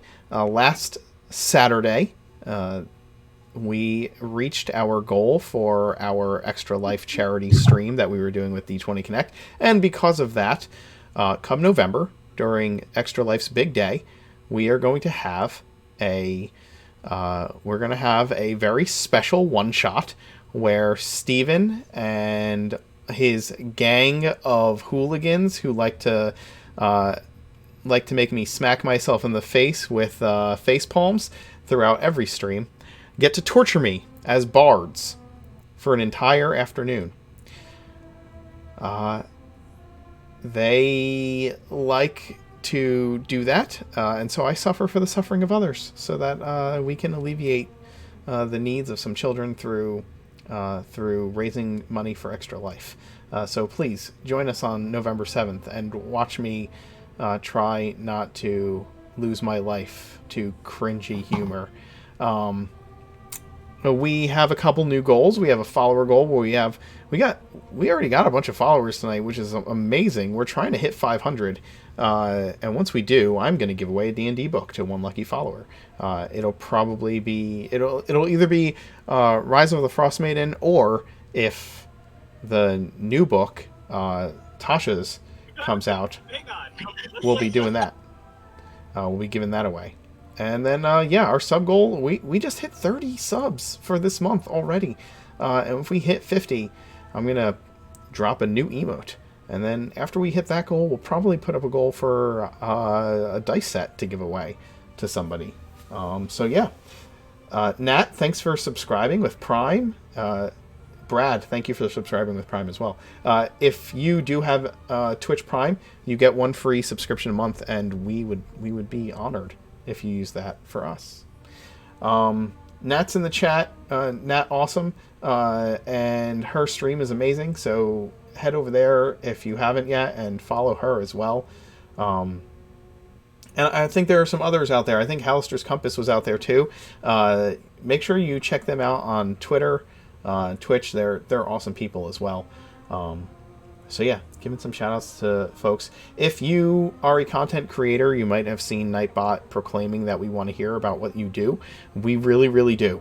Feel free to share it in the chat. Share it with those of us here watching, or head over to our Discord channel. Join us on Discord. We have awesome people there. All the players hang out there. We have a great community. We often fight about food and other quality conversations. Lots of dead memes floating around. So go ahead, head over there, chat with everybody, and share in the community creations channel all the stuff that you make. Artwork. If you're an artist, our players love to commission artists. So if you're an artist, go over there, share what you do. If you create RPG, TTRPG content, if you are a streamer, we want to know. We want to support you. Oh God, Nat Awesome. That is the age-old argument that comes up in our chat, is the pineapple on pizza discussion. As an Italian American from northern New Jersey, I will tell you right off the bat that is a hideous defamation of pizza. But to each their own.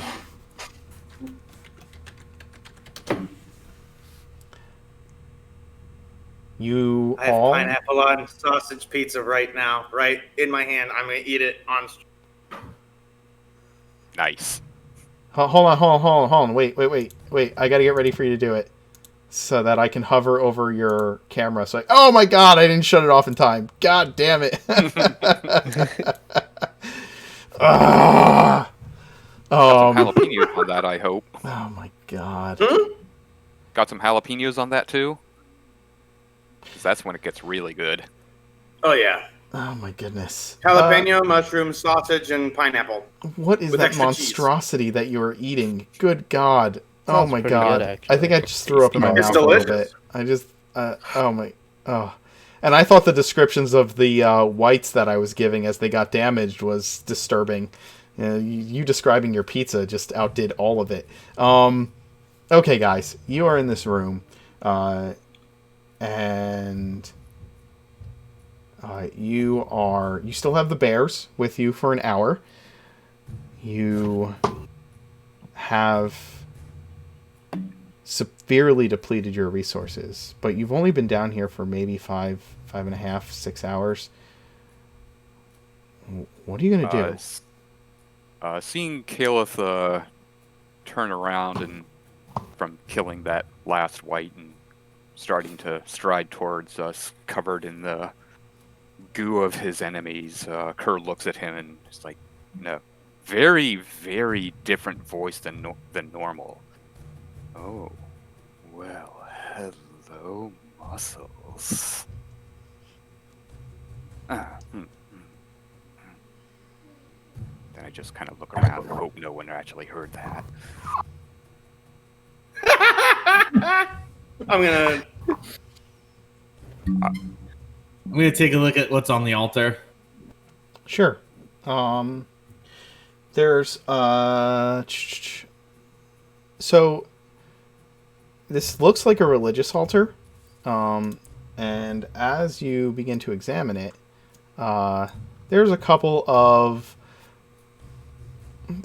skulls that have been bleached and well cared for, so that they are in nice condition. There's a nice layer of dust over the whole thing, but the altar is kind of it just has like some candle holders with candles and like a bowl in the center that looks like it has some rusty brown stains on the inside, but it's otherwise empty. And there's maybe some bones that would have been used for augury sitting on there as well. But otherwise, there's nothing else of note upon it. I'm just gonna reach forward and like tap the side of the bowl. Tap, tap, tap, tap, tap, and then I decide against. I poke it until it's about as close to the edge as responsible, and then leave it alone. Go to the table. Okay. Do the whites' bodies have anything on them that isn't decayed? Sure. I probably let me let you know.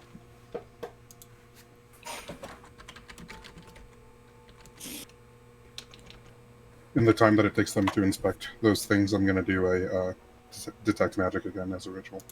Sure.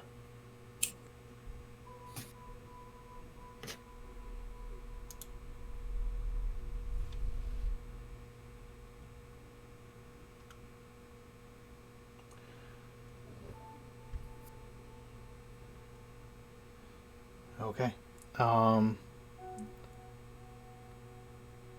Of course, Gemwin, looking around the room, you see that the candles are ever burning. As you examine Caliph, as you examine the whites' corpses, you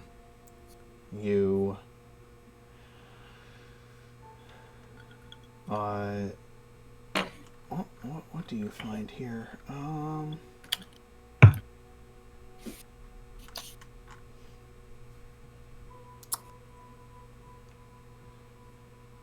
Well, they're all wearing black robes, and underneath they're actually wearing some armor, which is mostly destroyed. And after this battle, you find on each of them an onyx stone.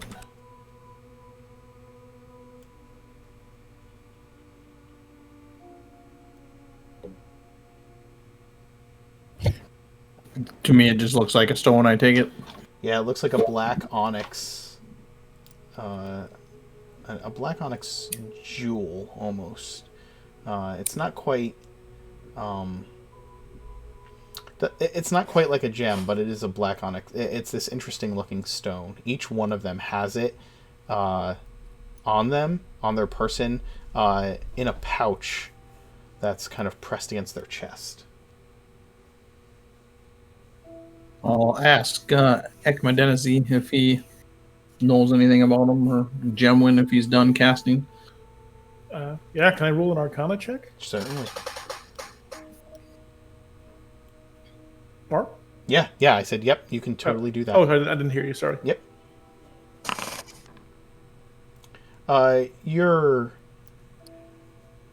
You can kind of piece it together that they might be used for some kind of necromancy purposes.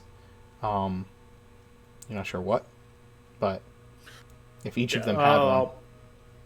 Yeah, I'll basically say that they seem to be some sort of like necromantic foci or some sort. Should we destroy them? They're not glowing with any kind of as Gemwin, as your detect magic comes online, they're not glowing with any kind of magical aura at all. Onyx is an expensive stone, right, Mark? It is. Yeah, I would say that. Look, they're valuable. They have valuable magical properties. If we keep them, we might be able to do something with them.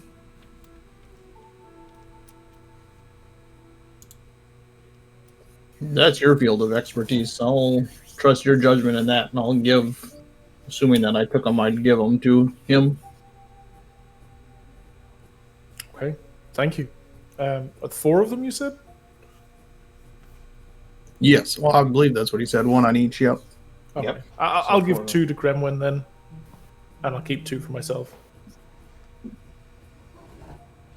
Thank you.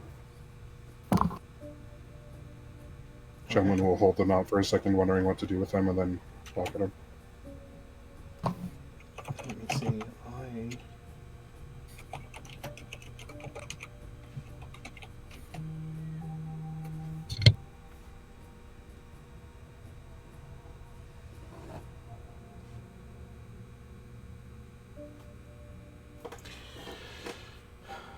Okay, hold on 1 second, guys.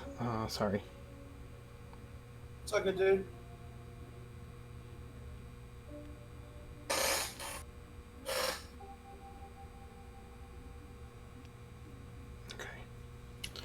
All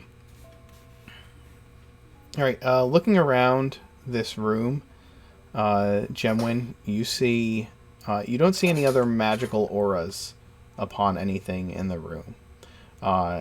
There are obviously components to some kind of a game that you don't recognize on this table before you, and there is a book that is opened on the table that's bloodstained, and it looks like there's like a list on the pages that you can see. Some of them are stuck together, but on the pages you see these lists, but they're in whatever language. They're in a language that I don't think any of you understand.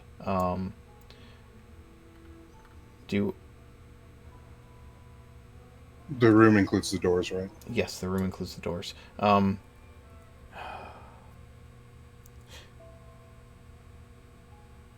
Do any of you speak Infernal? No. Nope. Okay. No, but I can if we take another 10 minutes and 6 seconds. Well, less than that, but Okay. yeah, around 10 minutes. So the book is written in a language that none of you understand.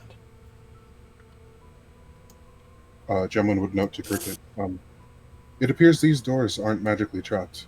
Mechanically, I can't tell. Well, let's give it a shot. And there is a book here, but I cannot read it.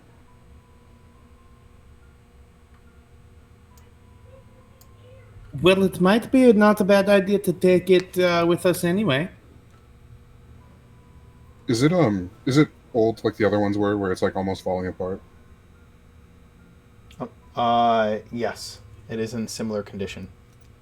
Okay, so I'll go over it with a series of mending cantrips to get it back into a Sure. state where it can be handled. The bloody pages are still stuck together where the blood is, because the mending will prevent it from falling apart, but won't clean any of the of that off of it.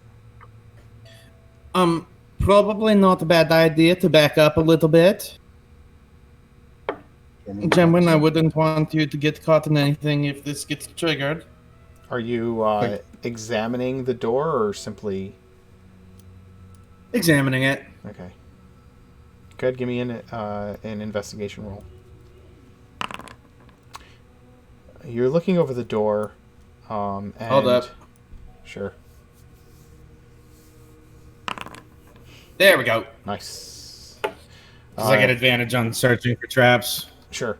And then 1d8. Wait, no, that's intelligence, so it's just a 27. Yeah. You check over the door, examining it carefully, looking for all the same triggers you looked for before, and you find nothing of that nature on this particular door, though it is locked. However, as you are taking your time, carefully looking over it, listening for mechanical parts, you hear the chanting sound on the other side of the door, in the same way that you did in the other room. This seems to be... We seem to be making the... I think this room is connected to the other door that we heard the... on the other side of...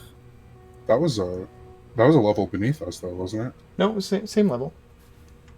Oh, okay. I thought the stairs... because we went downstairs into the murder basement and then back upstairs into this level, so... Oh, sure, okay, yeah. Cool. Everybody ready? Cricket, are you sure you want to keep opening doors? There's a lot of things in here. What, a lot of what in here? I'm gonna gesture to the bloodied Caliph and the disgusting creatures strewn across the floor. Well, I mean, I suppose we can wait for a bit, but every minute we spend in here, the more likely we are to have presence detected. So you want to go towards the chanting? Well, we need to find out things. Look, listen. Let me see if let me just poke my head in and see what I can see. Unless, well, I guess we can try one of the other doors. Not necessarily this one. Anyone else think anything else?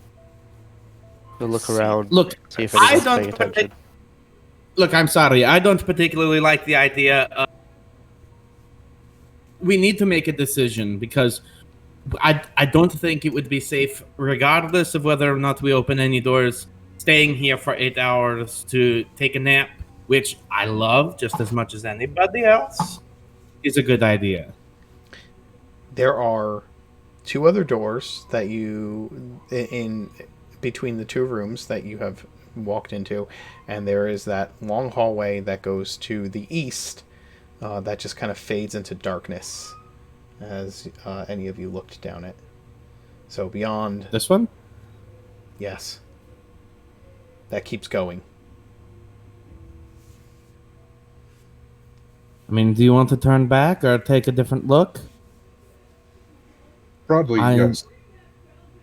But yes? Could I make a proposition to the group? My weapons, Corin's weapons, Cricket's weapons, all are ineffective against creatures down here, I think. Or it would appear. Oh, right. Never mind. I was just scared earlier, and my hits were just ineffective. As soon as you showed up, Gemwin, to help me fight those whites, I felt a lot more confident, and we were able to get shit done. Oh, well, barring that, my weapons and Corin's weapons don't affect these creatures very well. I think it would be prudent to either find some or leave, find some, and come back. If we leave, I can take time to create holy water, yes. Coat on weapons, good effect.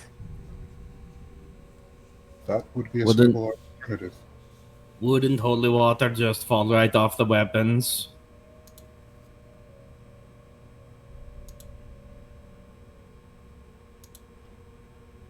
Gemwin looks. I mean, I genuinely don't know.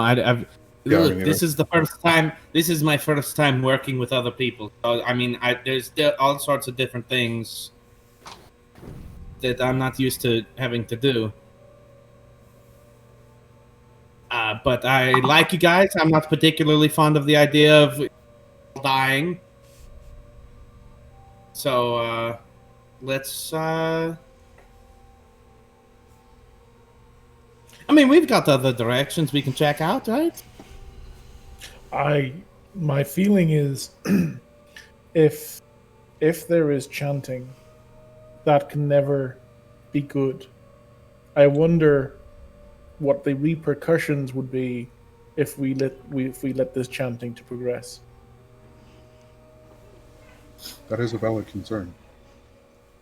Well, Valid to be concern. honest, I mean, regardless, they could have been chanting for the last 1,000 years.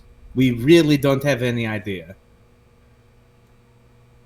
It's not like we know whether or not the chanting started before we got here or not. Agreed. All I'm suggesting is that our inaction might have just as dire consequences of our actions. All right. So we're Look. opening the door. Corey's gonna stay with us. Hi. Question mark. You can question me all you want. I'm waiting for you guys to make a decision. Well played, Mark. Well played. Thank you. Corey's gonna draw his sword and take the dodge action. Just. Well, Oh, well, and she's going to hop, pat, and then scooch on by and close this door. Can you put that one bear behind me, Mark? So they're all in protecting mode. Sure.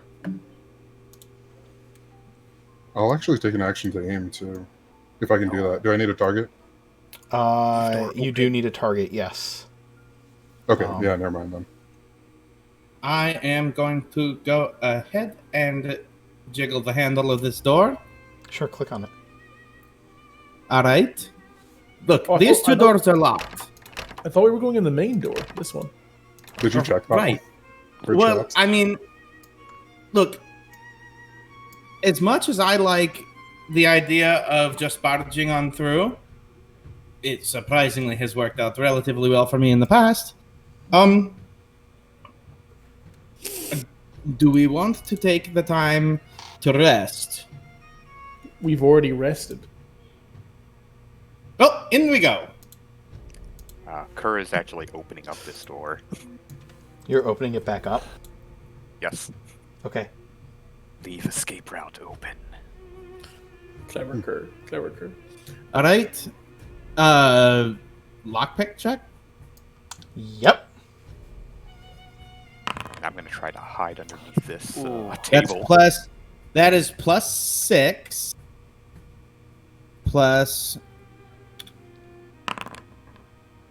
So plus 9. So that's a 17. The door unlocks as you turn your you pick the lock. Kerr hides under the table and behind a chair. Are you opening this door quickly, slowly? No, I'm going to try to open it. I'm going to try to open it as quietly as possible and just poke my little kitty head in. Okay, give me a stealth roll.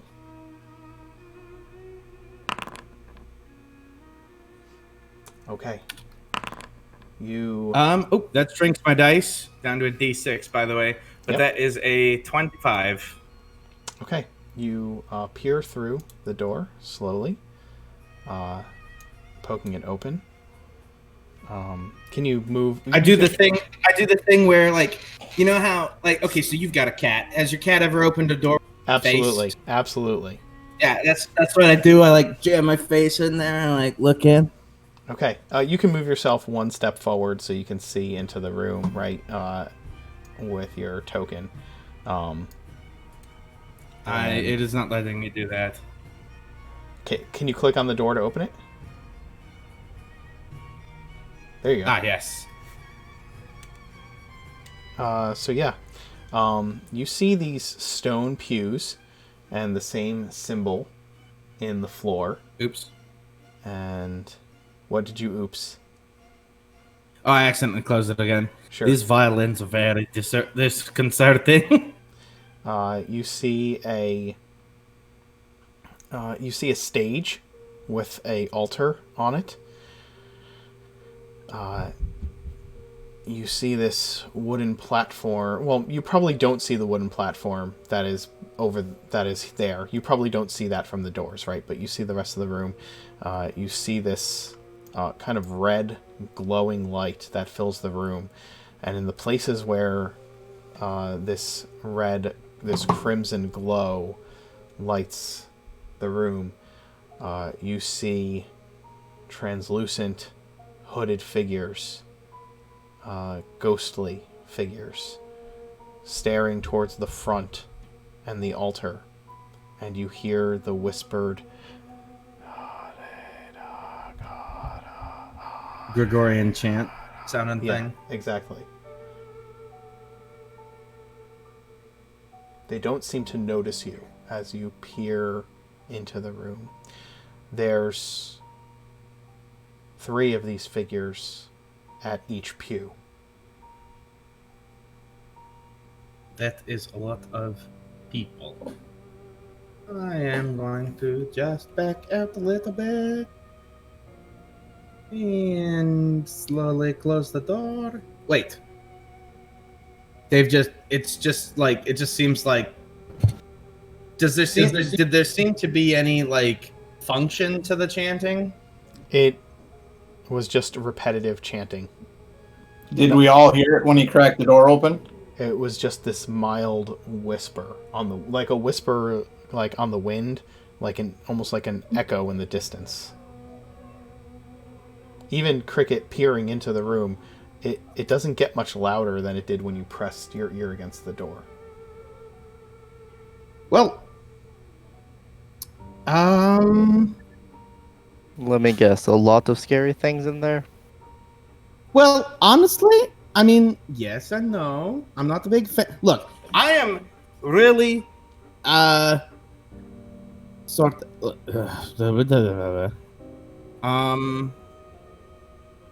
you know, I really don't know what I was looking at. I've never seen a chant like this. But, it seems to be like,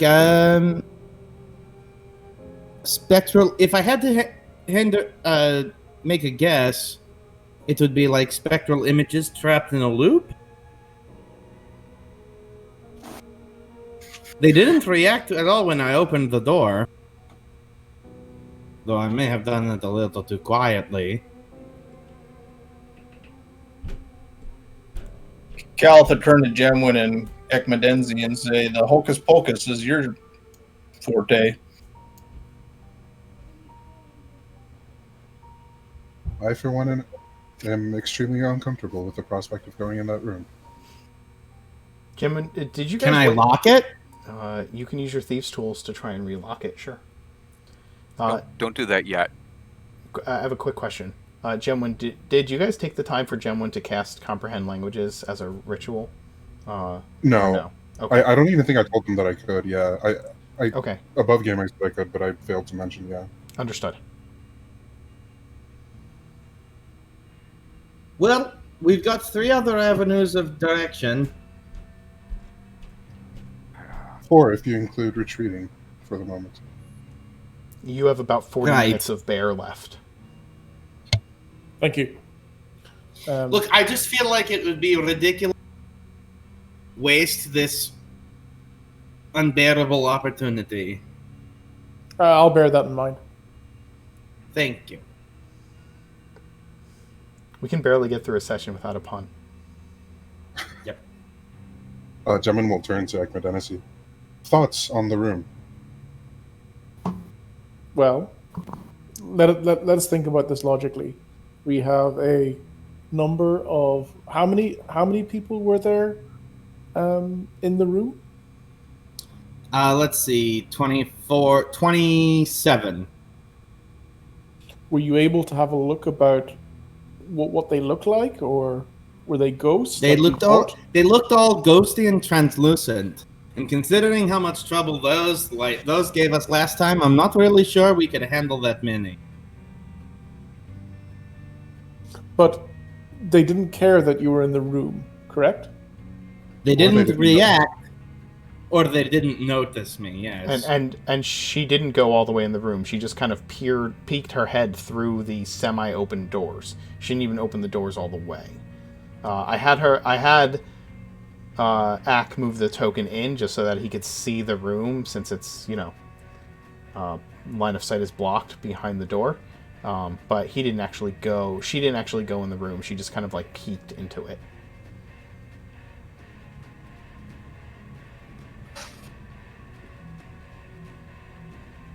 Gemwin will bend over kind of stiffly and look under the table. Kerr, your thoughts on the matter?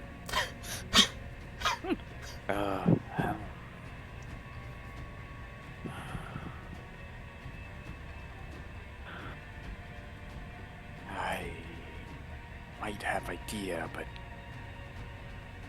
not good if there's not an illusion. Would give us away. How would you recommend we proceed? I pull out a piece of paper and cast origami on it, and it turns into folds into a small dog. Slip this inside. Watch it go. It will get near them. If danger gets too close, it will make noise.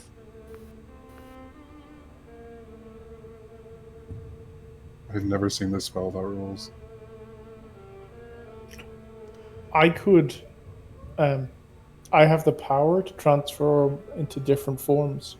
I could transform myself into something very small and scout at least the room and see what they are doing.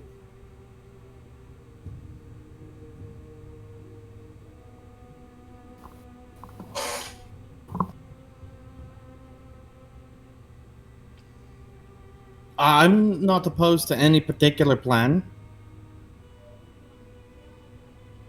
I just think that we need to pick one plan and stick with it, because if we try to change plans mid-plan, then the plan falls apart. Agreed. Either I could scout, or I could ask one of my friends to scout. Let's send in a bear. I didn't mean the bear. I meant my friend the bees. Yes, which one? Bumbledore? Ekmedenesi will shake his head. They're not called Bumbledore. Oh. How about Danny DeVito? Danny DeVito. No. Yes, that one. Yes, send it. Yes, we like this idea. I would be opposed to the bees. Kind of cracks the grid. I will take out my jar with the holes in it, and I will speak to my bees first. Sure. And I will say, friend bees, I have another task for you. And I will politely explain the situation. There's a room full of nasty bad guys, but we require somebody to scout the room and provide us intelligence. I'm gonna do a thank you dance for the bees. It is a dance, that's for sure. The bee is willing,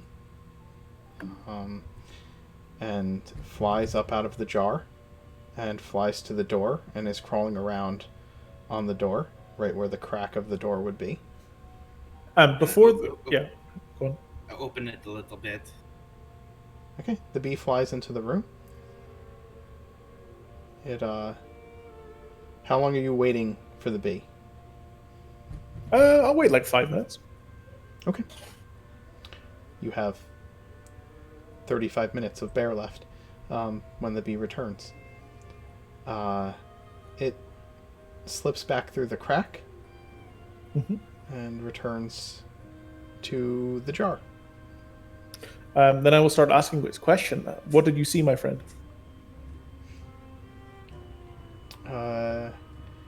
It says... It tells you with its wiggles that it saw a...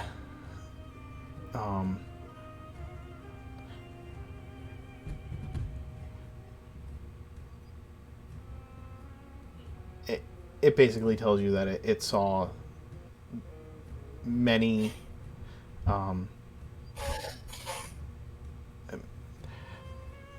many of your kind, meaning like people folk, that that it could that were like the clouds, it says, or like the mist, and it says that there was a stone in the floor, or there was a stone in the ground that that was like a tiny sun. You know, it's using things that it can reference. Sure.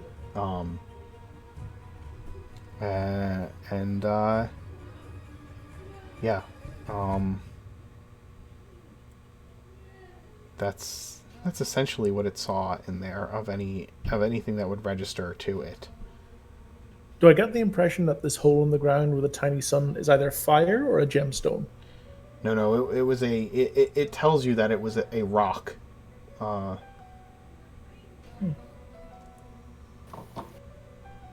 It was a rock that glowed red. But essentially, it was a rock that glowed like the sun. Okay.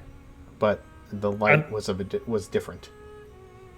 And using my arcane knowledge, would I know if it's possible to link certain undead forms to certain gemstones? So if I destroyed a gemstone, is it likely that those undead would die or dissipate? Does that thing exist, as it were? Give me an Arcana check. And I'm having these thoughts, but I'll also kind of like academically talk to Gemwin about this. About, is this a possible theory? And I'll explain that the bee explained this to me, and I'm thinking out loud. Sure. But I will roll Arcana myself. Sure. Either of you can make the Arcana check with. If this is happening, then Gemwin, you can give him the help action in the conversation, through the conversation, and you'll have advantage, Ekking. Okay. I'll do that, yeah. Ooh. You better. We're having a fruitful discussion. Yes.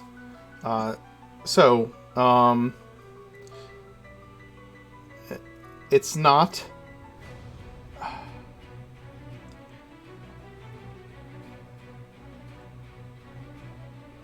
You think you know that yes, artifacts can be imbued with power or spells, or can work as like an anchor, especially like a permanent focus of some kind can be created. Perhaps this is connected to the specters that you're seeing within this chamber, that they are somehow manifestations or connected or drawn or projected from a stone that would have magical energies as some kind of a focus, permanent focus for that kind of magic. It's not beyond the possibilities. That is very possible. Artifacts can do all kinds of things, and even as a druid, You know that certain types of stones, when etched with druidic runes and things like that, can hold magical properties as well. So it doesn't seem implausible that this stone has some kind of a function beyond simply giving off light, but has some kind of magical property to it that, sure, could anchor spirits to this location or project spirits into this location. I'm going to sneak back into the room all the way. Give me another stealth roll, please. I'm still talking to Gemwin while this happens, while he's doing the stealth. I don't even notice him. And I'll say, do you think it's a good idea to collect... down to D4. Okay. Oh, God. That's 18. Yep. Okay, you slip into the room. In the meantime, Acme, what are you saying? Yeah, so I'm having like a academic conversation with Gemwin, saying, what do you think of the idea of sneaking into this room, stealing the focus, destroying it, and hopefully seeing all those around it being destroyed? Do you think it's plausible? Plausible. Low chance of success, but plausible. Considering how many are in there. We do not need to fight them all, we just need to destroy the gem, no? True. Where's the gem? Can you mark it for me? You can't see the light coming off of it? No. Though, to be fair, it may just be light that's out of my LOS. Oh, it's not projecting light. I am so sorry. Let me fix that. Oh, it should be projecting light. I have a light source on it. If it is, well, I mean, I've got dark vision, and I wouldn't see the light source, like, around corners and shit, you know what I mean? Sure. Alright, I'm going to try and sneak up to it. Yeah, it's projecting light from here. Hold on, I gotta turn the lighting effects off on my end, otherwise it slows everything down. Okay, you haven't... Nothing has seemed to turn. You're slinking low and against the wall, moving without any sound whatsoever as you slip around this corner. Some of you may have noticed that she slipped through the doors, but I don't think any of you really did. You've been listening to this conversation, and you move up to the light source. And I take a look at the ground around it. All of these, yeah, there are runes. There's a raised stone circle. It's probably like 2 inches up off the floor, like not hovering off the floor, but like the surface like raises about 2 inches in this circle around it, and it is etched with runes that you do not recognize. This is clearly has some kind of magical arcane purpose, and this large this stone that's about the size of Kerr if he crawled up into a ball, that is carved into the shape of a human skull. It is blood red. It has the similar runes all carved over the entirety of it, and it is glowing with this bright red glow. I'm getting some real Indiana Jones vibes. All right. Kalima. I'm going to... Okay. So, I'm going to pat it. Give me a Constitution save. Oh, God. Oh, no. Is it like a trap? It is not like a trap. It is the thing itself. You reach out and touch the stone, and there's some kind of necromantic feedback that hits you as you touch it.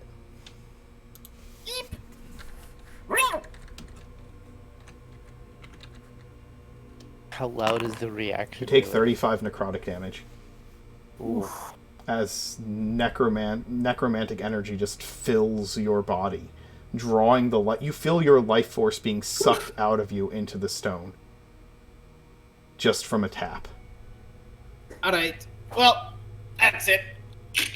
Kaboom! Question. Yes.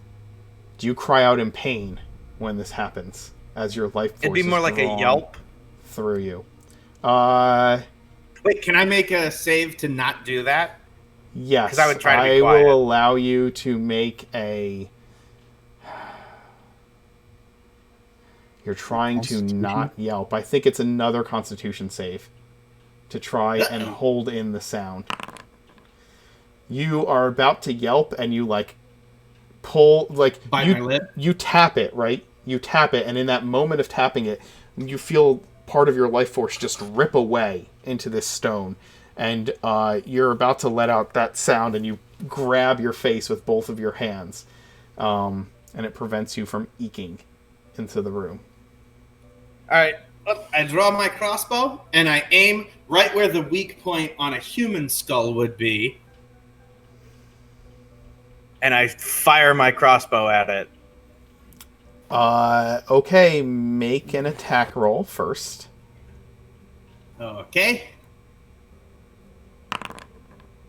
22. Your crossbow hits right into that spot where... Like the ocular socket. Yeah. On this carved stone skull. And you see that... Back up to D6. You see that it, as it hits, it cracks a portion of the skull there. It doesn't break it, but you see a crack form as it smashes against it. And as soon as the thwang of your crossbow goes off and the tip of the arrow smashes into the front of the skull, causing a loud cracking sound and the sound of metal hitting this glowing gemstone, all of the hooded ghostly forms turn and look directly at you. The chanting stops.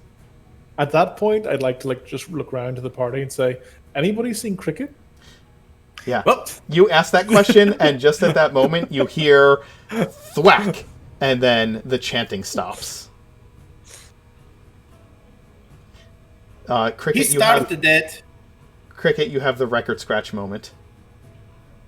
We hear the. I'm assuming we all hear the really loud scratch, or the really loud. You twang. hear the sound. You guys, they're having this conversation, and then Ekme asks, "Have any of you seen Cricket?" And you all look around, and in the moment of silence that you all look around to see where Cricket is, you hear the sound of the crossbow in the other room, and the echo of metal hitting stone. Okay.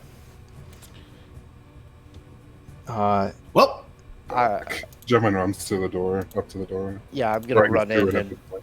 blast open the door as well. Okay. Okay, Hold on. we'll go Hold on. Back up. Hold on. Okay. First things first. I lost track of what my thought was of what I was trying to do before you guys all went off just on your go back reactions. to record scratch moment. Yes. Cracked skull. Everything turns to look at you. And I needed to check something. Okay.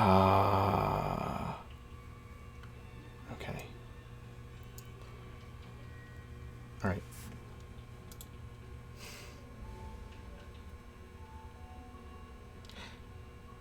All right. Let me put all these things in the room. Oh, Jesus. They all stop and look directly at Cricket. I'm going to have them act as one thing. Oh, God. I told you how many of them were in here. Yep. I know, Sure, but you're- stuff I doesn't happen know. if you do. Stuff doesn't happen if you don't do stuff. We were having an academic discussion, and Cricket just walks through the door. Cricket walks through and destroys the thing they're worshipping. They're facing. No, they were facing weren't- front. They were not facing the thing. Oh, okay. But I mean, he sent this loud...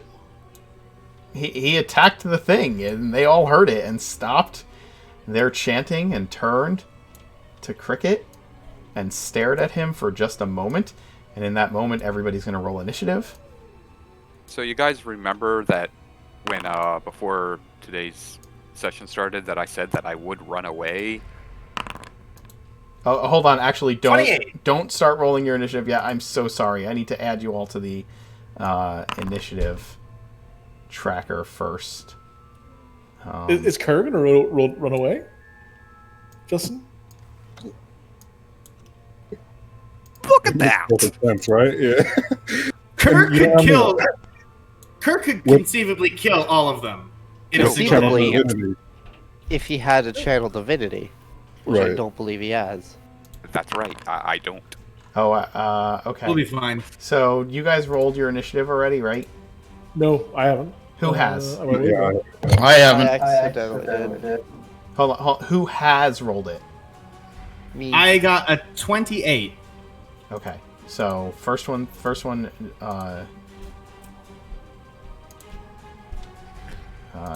So I have to modify that to a 28.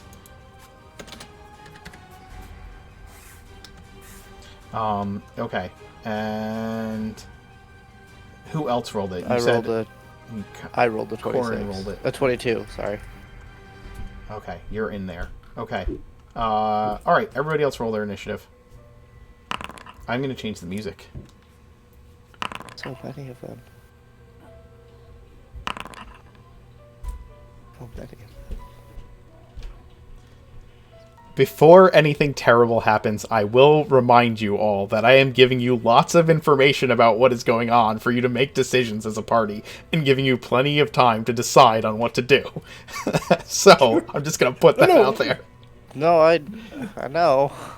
Me and Gemwin were having a nice talk. We're talking about some theoretical arcana problems.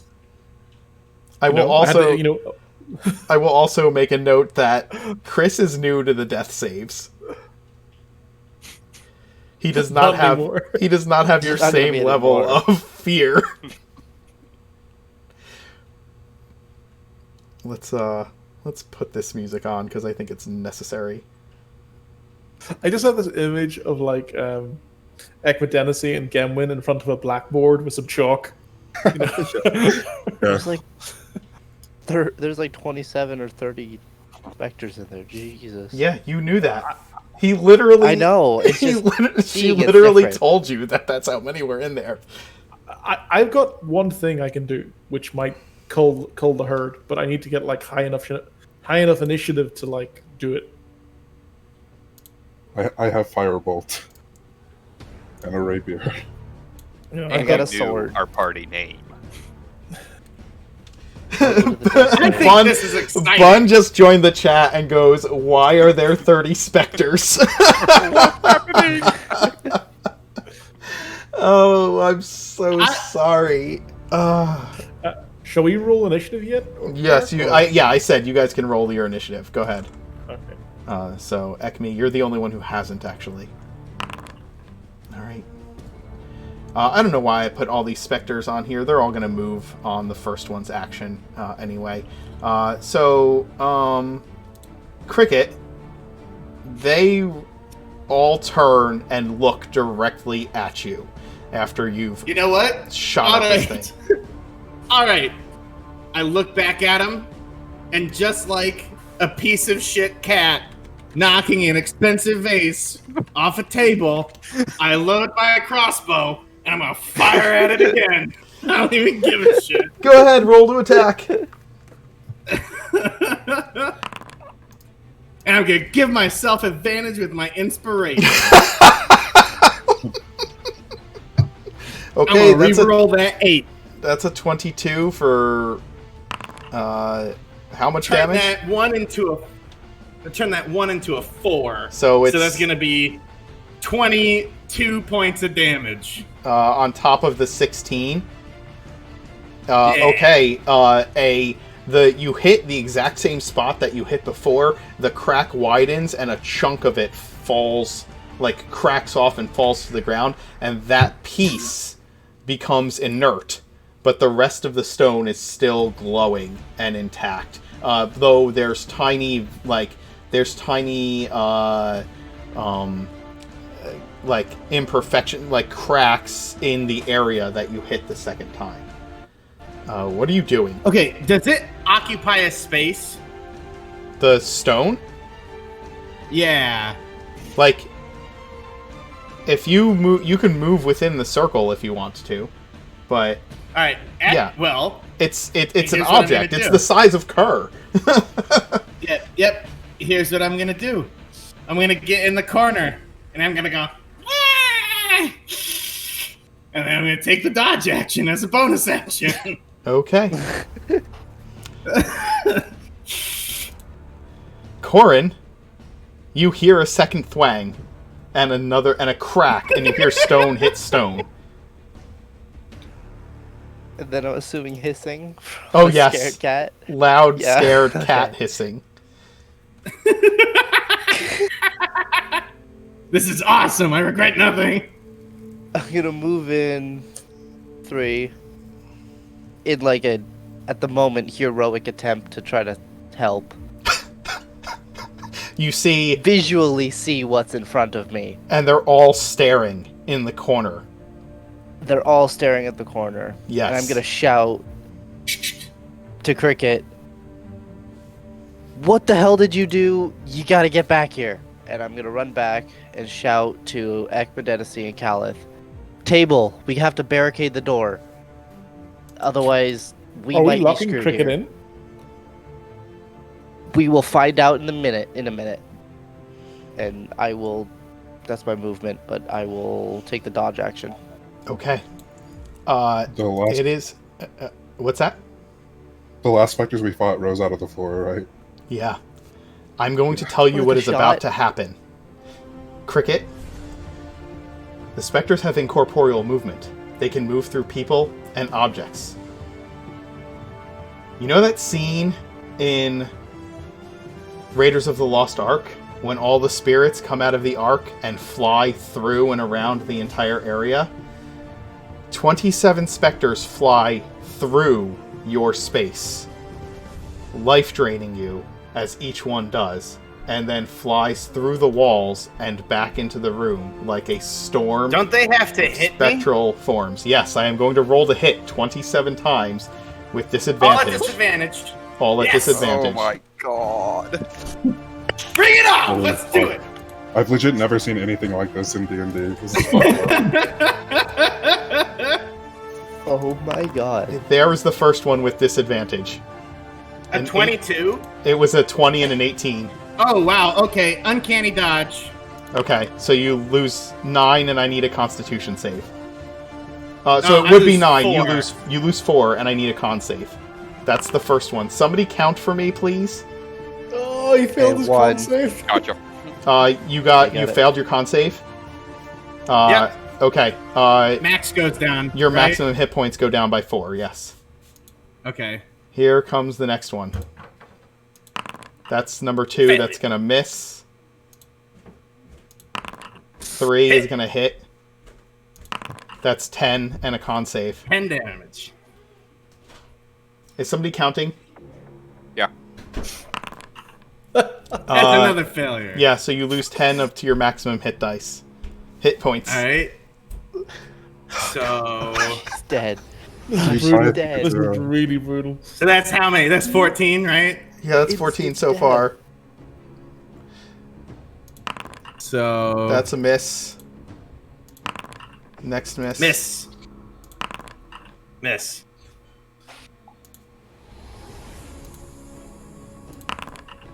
Miss. Miss. Miss. Hit. Can I give her my inspiration? Uh, I don't know. to for make what, the but- to make the con save, yes, you can give him your inspiration to make the con save. So go ahead, you, con with advantage. You lose 12 hit points and I'm down. You're down? You're down? Yeah. the damage or from Oh, Failure. Oh my god. Your hit point maximum is reduced by 12. What are you at? I'm at 0. I'm down. What is your maximum? What's your hit point maximum at? 35. Okay. oh Well, shit. Okay.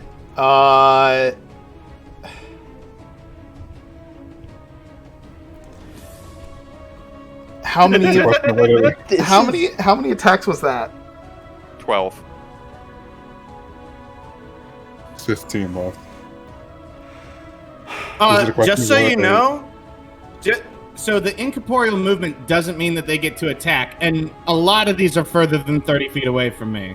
They can move to your square, attack you, move through your space, and get out of the way, so that the next one can do it too, because they can move, But attack, move. Right, but most of these can't even reach me fast enough to attack me, period. They have 50 feet of fly.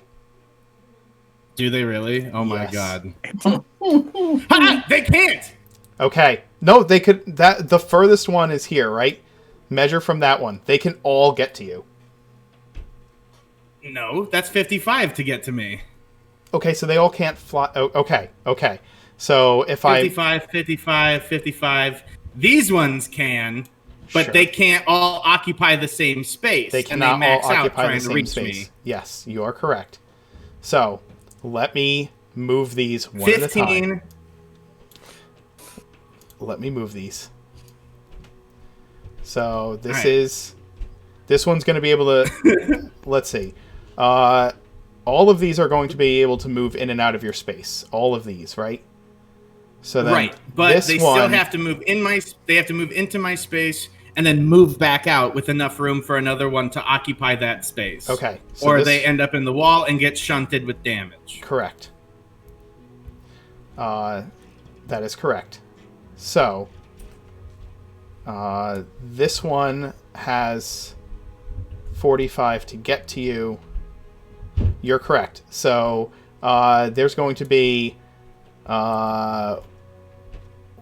Logistically, after all of these ones attack me, these ones won't have enough space to hit me and move out where they need to be. Sure, you are correct. So 1, 2, 3, 4, 5, 6, 7, 8, 9, 10, 11, 12, 13, 14, 15. So the first 15 attack you. Yep. Move and attack you. Which is, I've rolled how many of them? 12. 12. Okay. That's... Which they... Don't they have advantage now? Because she'd be downed? Yeah. It doesn't matter. It doesn't matter. If 3 more hit No. her, she is dead. Yeah, if that's what... Yeah. Which... I don't see... Bye, Cricket? Like, I hate to say that, but... Well, hold up a sec. Okay. So these ones have to go reach me. That they use 30 feet of movement to reach me, Sure. and then have to use another 20. So basically, how many of these guys take? How much space do the first 10 take up trying to hit me? That's easily like all of this for 8, Here, and then hold on. depending where the other 2 are. You're forgetting something, Cricket. They can do this. Fly. Fly. Fly. I mean, it's 3-dimensional too, so if Fly. there's space above them, they could They go can up move 5 up feet. ahead or above you. down, They can yeah. move. All right, that's fine. Yeah. I accept that. Yep. Yeah. The verticality. All right. Verticality. They can end up in other rooms. Settle up. Let's play. All right. I'm sorry. No, it's fine. Yeah, you Dude, are. It happens. Okay, so that's what happens. The ones that are over here are going to flood out the door in the direction of Corin, as he calls out and then takes the dodge action. No. So they're gonna flood out of the room, swiping at Corin. Towards us? Yep. Because Corin moved through into the room, shouted, and then ran out and took the dodge action. So Oh boy. Oh boy. Oh, no. Is it Kurt, time- did is you it open time those to- door behind us? Yeah, I opened that door behind us. Okay. You see why I did? You're dodging, correct? Yeah. 1, 2, 3, 4, 5, 6. 17 hits. Okay. Con save. And you take 11. I'm sorry, I rolled the wrong thing. You don't take 11. You do take 11. I rolled the same thing. Oh, whoops, wrong one. Look. Okay. Okay. 22. Okay. So, how many? I have 6 left. 6. 1, 2, 3, 4, 5, 6. The little 16 hit? That was all miss. Nope. Okay. Alright, so these things are just kind of flying around between all of the rooms, right? Just kind of flying up and around and through it. And they fly like... Corin, as you're running out, you see a horde of them just fly into the corner of the room, and you hear the cat-like squelch of Cricket. And then a horde of them fly in your direction, and all of you see these things moving through the walls and up into the ceiling and flying everywhere. What do you do? Whose turn is it? I'm not going to go through all the turns. It would be Gemwin's next. Okay. Did those last 3 attack Cricket? Uh, She hasn't been left into 0, so she's not like insta dead. Yeah. she is not insta dead yet. The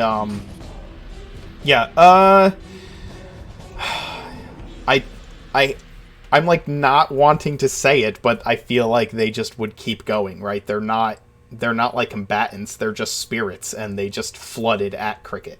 So I feel like that's what would happen. Yeah, 3 after she went down. 3 of them hit him 3 times for the 3 death saves. Correct. 3 failed. They never roll. At advantage. Yeah, that's what They have to roll at advantage, correct? They still didn't roll. Okay, so rolling the I kinda 3 would like- last attacks against. Okay, that's a 12. Miss. Bam! I'm still alive, baby. That's 2. So far, Wait, you no, are. Yes. Nope, go ahead. Nope. That's 1. That's a melee attack, right? Yes. That's 2. It's auto crit. Yes. Oh, I'm down. Oh. I'm dead. Yeah. You have people for this. So, you've stirred the hornet's nest. Like literally, Acme. This is just like the bees flying out of a hornet's nest. Is exactly what you see. Cinematically, Gemwin, what would you do? I think something that's unusual for Gemwin. They hesitate. They pause before they take an action. To open the doors, would it involve movement? Like, would it be difficult terrain? To what? I'm sorry? To open the doors. Those doors behind us are open. The doors behind you are open. The The doors ones in front us. of you are also open. Didn't Corin close them again? Corin, did you close the No. door? No. I Oh, didn't you just close the stepped back door. in. It's open. I just Okay. instinct. Didn't work. Gemwin, what are you doing? I'm gonna move a little just to see if I can see Cricket. Can you? Uh, I don't so think. No, 25. you cannot. Not from there. You definitely don't have line of sight. I'll rapidly and in a panic ask Corin if Cricket is dead. I have no idea. All I saw was her. All I saw was another swarm of them, like what just attacked me, attack her. Okay. 25, 30, 35, 40. Sorry, I'm moving the whole.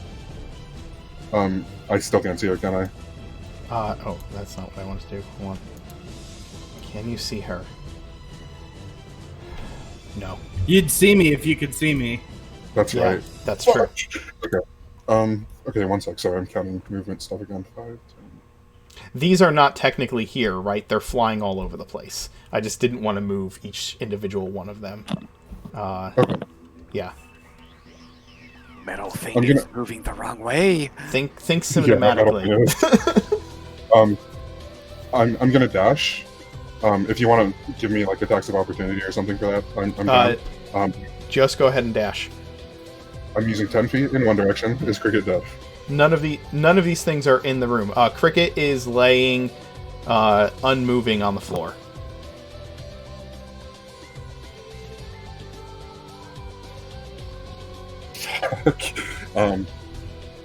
You would not be able to tell if Cricket was dead or not from that far away. You just see the body of Cricket lying, staring on the floor.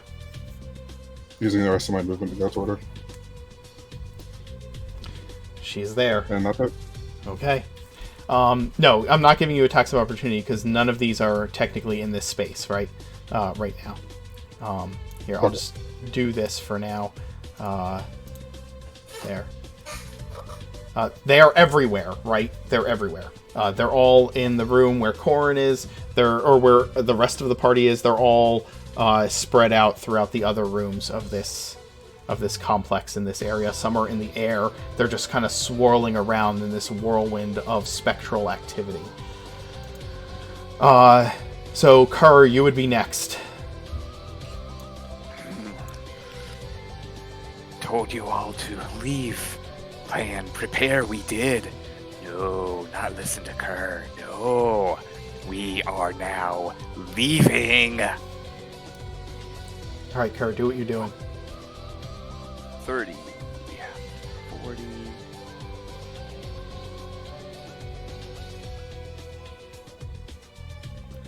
We are dashing. Okay, as you're moving out of that room, I'm going to roll a d6, and that's how many attacks of opportunity you're going to get. And I'll just subtract that from the total of these things. Oh, that did not work. 1. Yes!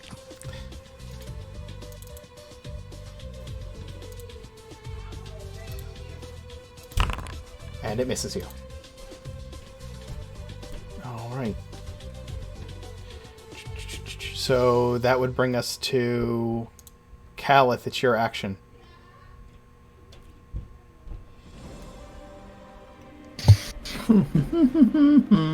There's a swirl of spirits like your ancestral guardians, but far bigger and more evil. Scarier? Yes. I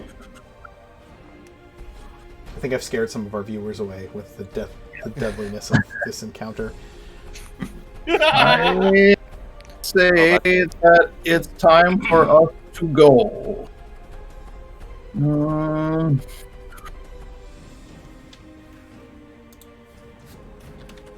I will move over here by Akmadenzi and take the dodge action.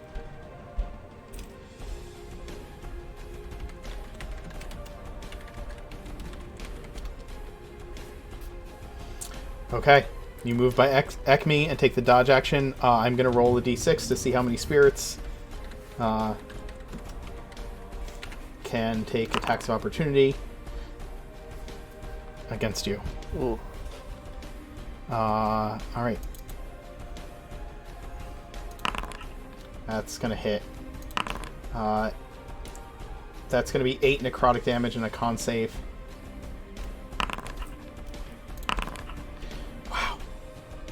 How many necrotic? 8? 8, and then you get hit for 13 more, and I need a con save again. Give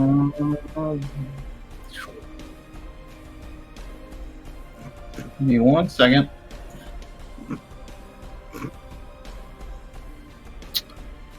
The 22.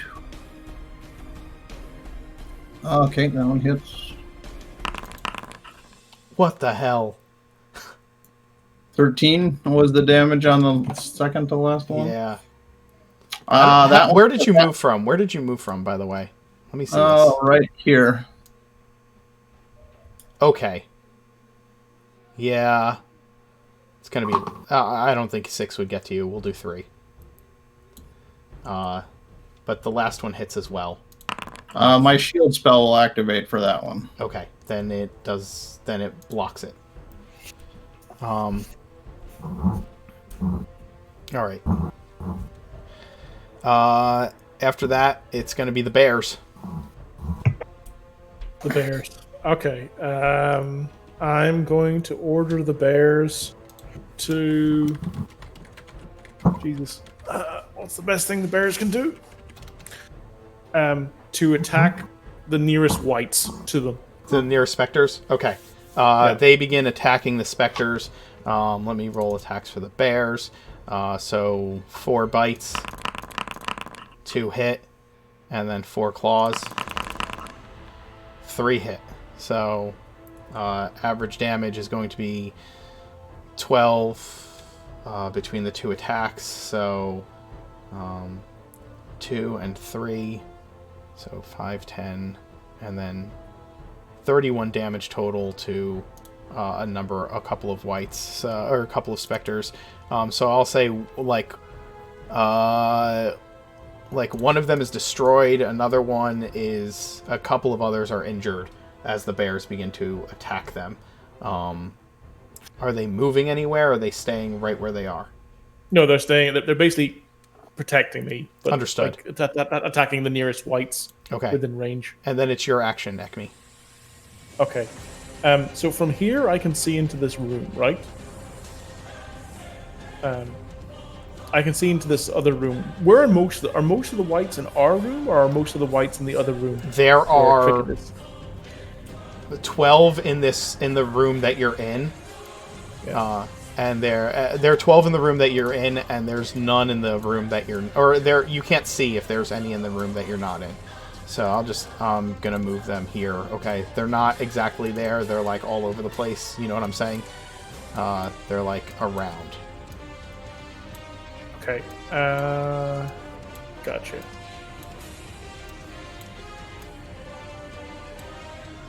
Just kind of put these around everywhere.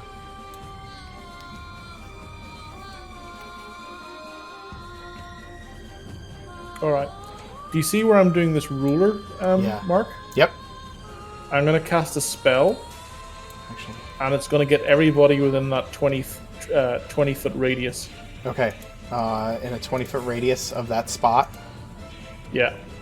Point to that spot there? Okay. I'll put the spell now. Corin, I'm sorry, but I think you're in the blast range, but... Yes, Corin is in the blast range. There's the blast range. Yep. Okay. 1, 2, 3, 4, 5, 6. Okay, I'll put the spell in the chat. 2 seconds. Okay.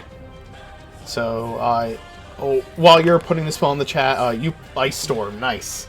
Yeah, so I'm going to basically call onto the... reach out and say...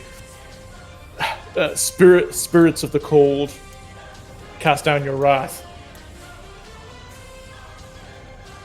Alright, so I need to make how many dex saves? 1, 2, 3, 4, 5, 6, 7. 8.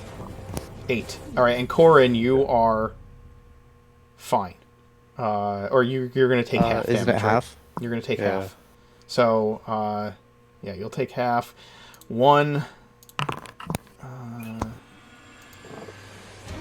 So this one, I'm going to have to go through... Oh, wait. Let me just do this. 2, 3, 4, 5, 6. Wow. 7, 8. DC 15. 2 succeed. Right. So 2 of them succeed. That's it. So those that fail get 22 points of falling rock ice damage. Yes. Actually, that's going to kill a bunch of them. So hold on. Yeah. It's going to kill anything that didn't save. So the ones on the outskirts are going to do that. And The rest of them are going to just be done. I'm just going to delete them. You destroy all the rest with your ice storm, clearing a huge portion of the room. Stand by. I still have stuff. No, I have movement. And it's difficult terrain until the end of your next turn. Oh, no. Difficult terrain? Yes, everything that the ice storm hit is difficult terrain until the end of your next turn. But I'm not in the ice storm. No, you're not. Yeah. So I can use my movement to get to here. So, Corin, you took 11 points of damage, right? Yeah. Okay. Kerr was just like, no. Kerr's the smart one. Yeah. By far, yeah. Yeah, that's my turn. Okay. Cricket. One moment. I'm dead. Oh, I know. One moment, spectral beings were passing through your body, and the next moment, you feel a tugging on something inside of you, deep in the pit of your stomach. A sickening, churning tugging. You don't understand what's happening. Everything seems black and dark, but something seems to be trying to pull at you. I'll just say that. Corin. Whatever spectral interaction I can have with it, I am very upset. So do you pull away from the sickening feeling? Yes. Okay. Corin? Two things. One, I kind of have to go. And two, I would take my action and move into here. That's what I did. Move down here as well and take the disengage action.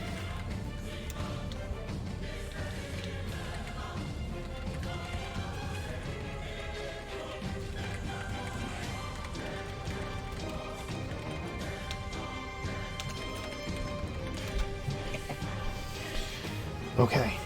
Wow, you move in there and take the... You said you're taking the dodge action? Or the disengage action. Oh, okay. That's fine. You take the disengage action so you don't take any attacks of opportunity. There's not any specters in that area. You don't have to do that. I will move them around to places so that we can figure this out. I was doing that because I was assuming they would be there. Yeah, I'm gonna. Yes, I know. That's why I'm gonna move them around real quick so this way that's not an issue, and then I will have them. Let me have them show up and move them where they would be, because some of them passed through Cricket's space. Oh no.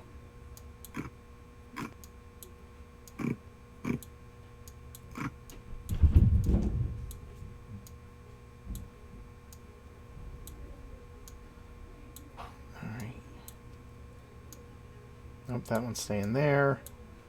That one will move there.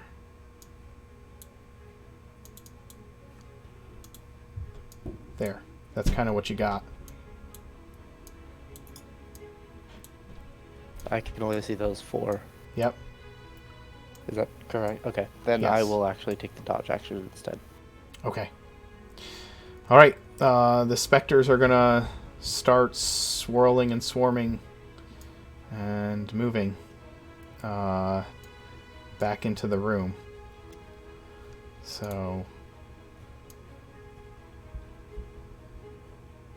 oh,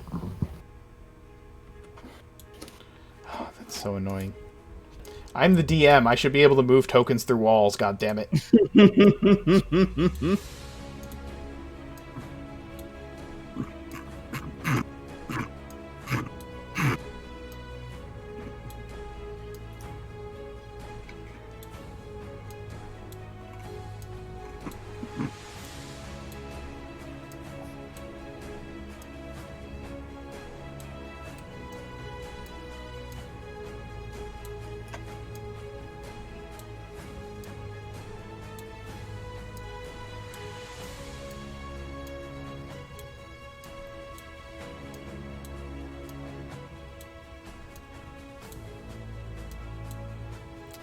Okay.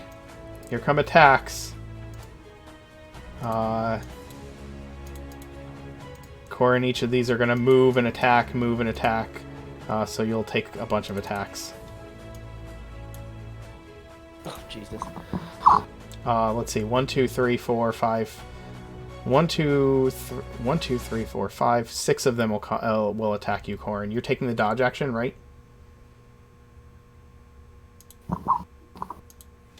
You took the dodge action. So 1, 2, Hit. 3, Hit. 4, 5, 6. So 2 hit you. Okay, wait, don't they have the +5 though? What's that? Don't they have the +5 because they're surrounding me? Or is that only for PCs? Yeah. So does the 13 turn into an 18 and hit you? Is that the Yeah. Is that 3? Yeah, that 13 hits me then. Okay, so That's that's 3 attacks. All right, so I'm gonna need you to make 3 Constitution saves. Oh wait, that get rid of that. So first one. Well, the real question is, 8. does that apply to attacks of opportunity? The +5? Yeah. These aren't attacks of opportunity. Yeah. Oh, they're just basic attacks. My bad. Yeah. So that's gonna make the Constitution save. The 10 is actually gonna make it. So you take 8, 12, and 3. All right, one more con save. 8, 12, 3. So 23 I damage just rolled total. twice, so. Oh, okay, I got you. You make all of them then. Gemwin, 1, 2, 3, 4, 5. 1, 2, 3, 4 attacks on you, Gemwin. Okay. You said 23, right? Yes, 23 total.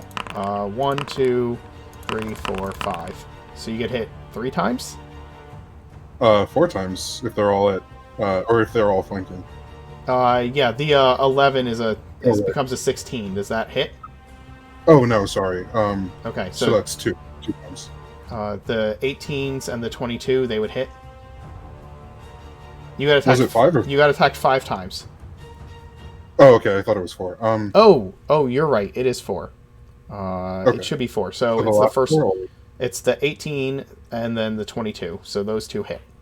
So the first one, con save against 11 damage and a con save.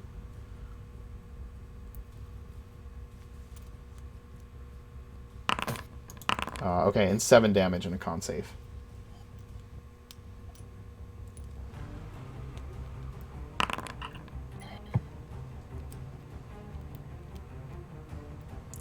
Okay, both saves succeeded. Calith, you're getting attacked twice.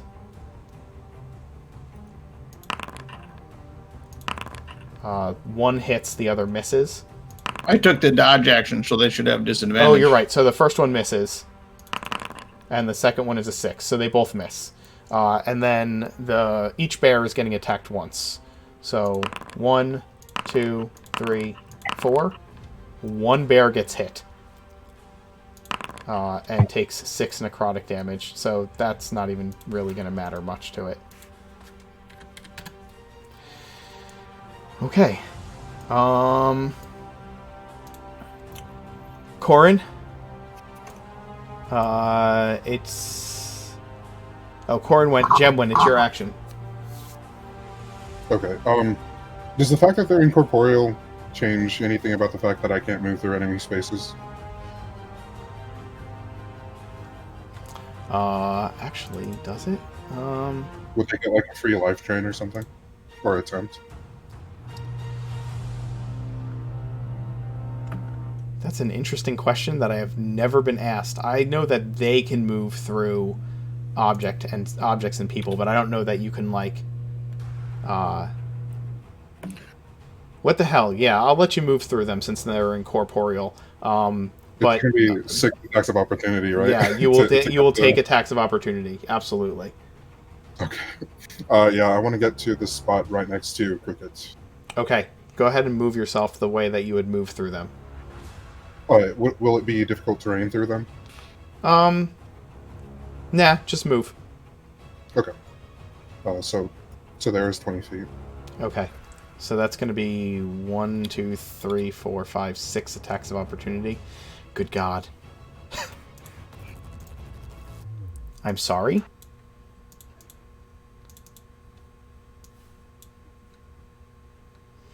Oh, as they start running, Gemlin will call out. They'll modulate their voice to the loudest possible volume and yell, "Meet me at the lake," to whoever can hear.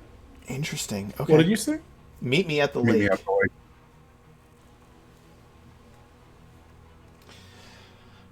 I don't even want to roll these. God damn it.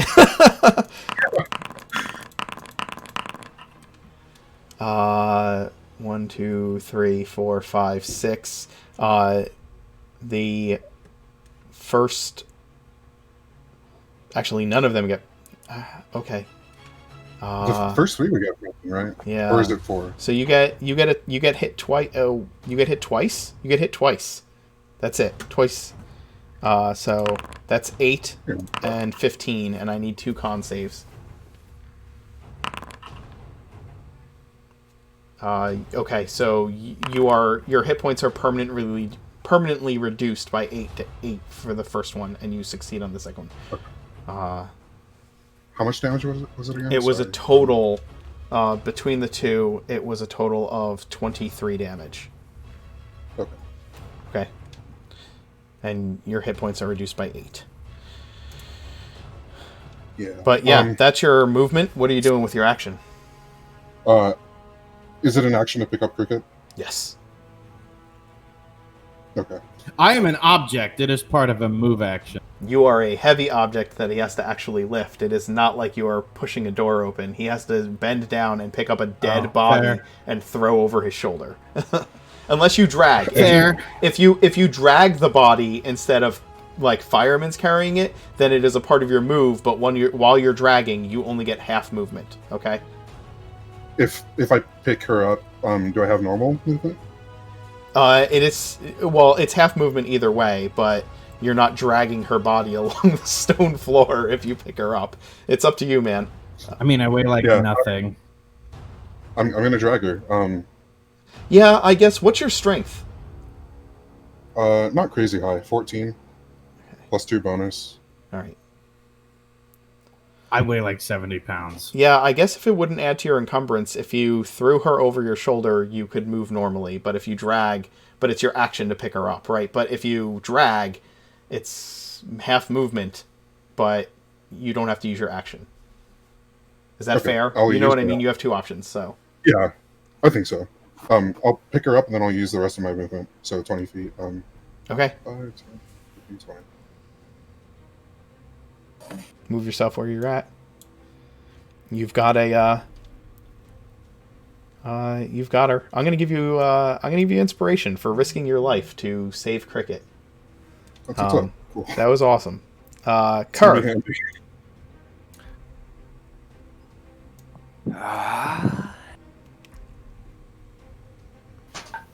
First,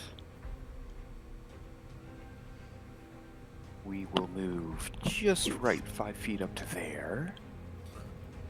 Seeing Caliph from there, once more the female voice will come out. Oh, Muscles, you just need to run. And bonus action, I cast Sanctuary on him. Ooh. Cool. Caliph, you are sanctuaried. They need to make wisdom saves if they want to hit you, as long as you don't take any kind of offensive action. And then Kerr is running. And then Kerr is dashing. Yes, we are.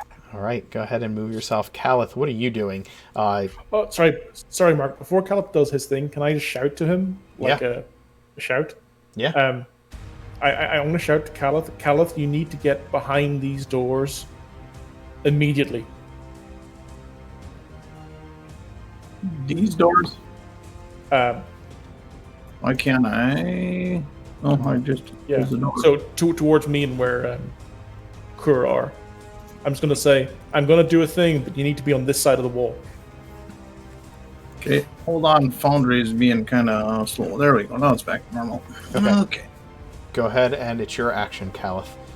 You know that Kerr has cast Sanctuary upon you and told you to run, and now Ekme is calling you to come to the other side of the door. What are you doing? Do I know what Sanctuary is? You saw Kerr use it the last combat. It made it harder for things to attack you, or attack Kerr. Yeah. And I will move to... You want me in front? As I move to like here, I'll ask if he wants me in front of him or behind him. Just get as far away as you can from these doors. As far away as I can. All right. In that case, I will dash. How do you do the little move on angles again? You're gonna hold control. Are you using the ruler? Is that you select the ruler and then hold control? Yeah, and then you're gonna click. You just click wherever you want to change the direction. That's too far. Yeah, that's the hit. Right click to undo one of the points. There you go. 10, 55. That's I can do another 85 25. 80 feet. 80 feet. Okay, cool. There you go. So you run out of there. The two specters next to you are going to have to make wisdom saves to try and make attacks of opportunity.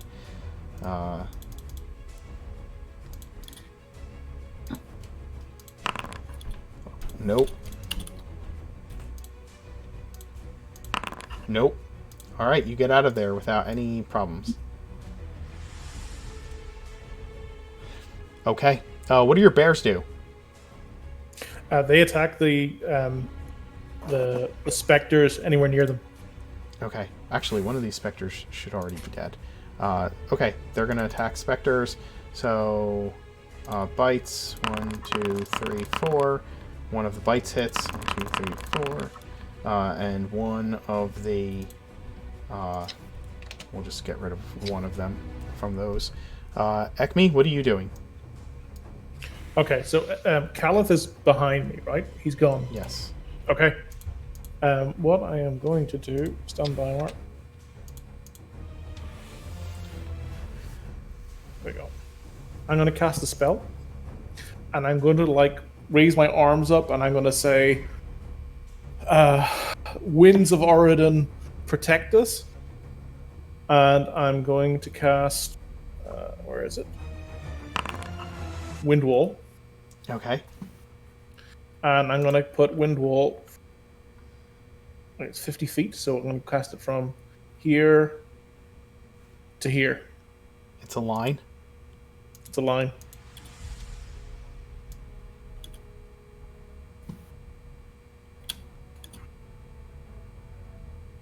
You said it's 50 feet? Yeah. 50 feet long, 15 feet high, 1 foot thick. Okay. When the wall appears, each creature within its area must make a strength saving throw. Okay, there's nobody. A creature. There's nothing in Okay, its area. Sorry.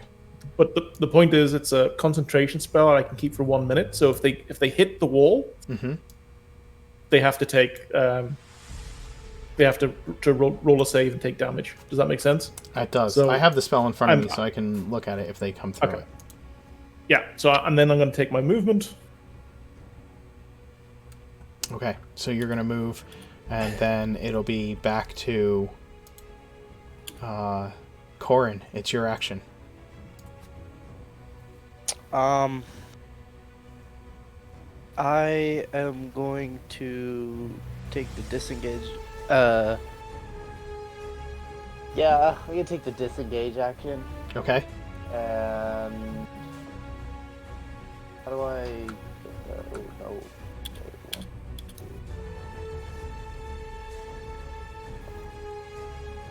This got suddenly so much more intense. Here. Okay. Draw my sword, put my back against Gem, and say, "Open the door. We have to get out." Understood. Gemwin, it's your action. Actually, these specters are going to start moving and doing things. Swarm here. Oh, and can I also use my second wind? Yeah, go for it. All right, let's see. How's this going to work?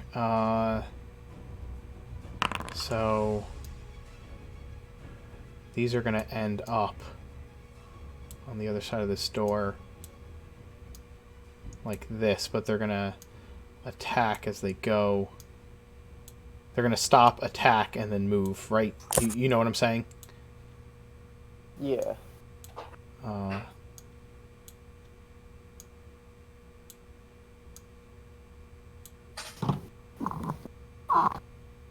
So that's a lot of attacks.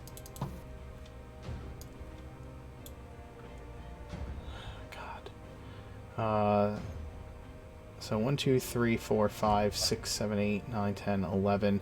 There's 11 of them. I'm going to just do 5 and 5 attacks, or 5 and 6 attacks. Alright.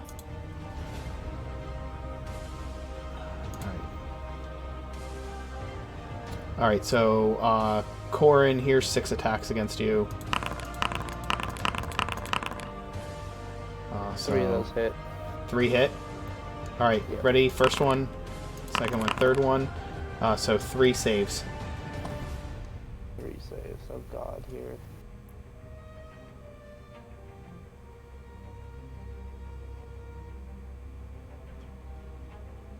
Those are all 3 of my rolls. What's that? Not looking. Those are all 3 of my rolls. All 3 succeed, but you still take 25 damage total. 25. Alright, and then here's 5 at you, Gemwin. Any of those hit? Since they're doing it mid-move, they don't have the flanking. Correct. Right? Yes. No, none of them hit. Okay. So they're just swirling around you menacingly. Oh my god, how are you guys alive? I don't know. I'm on 13 HP. The bears are going to start getting attacked, keep getting attacked, and fighting with the specters. The specters are just going to surround the bears as they are the only living things in the room and keep attacking them. And then it's Gemwin's action.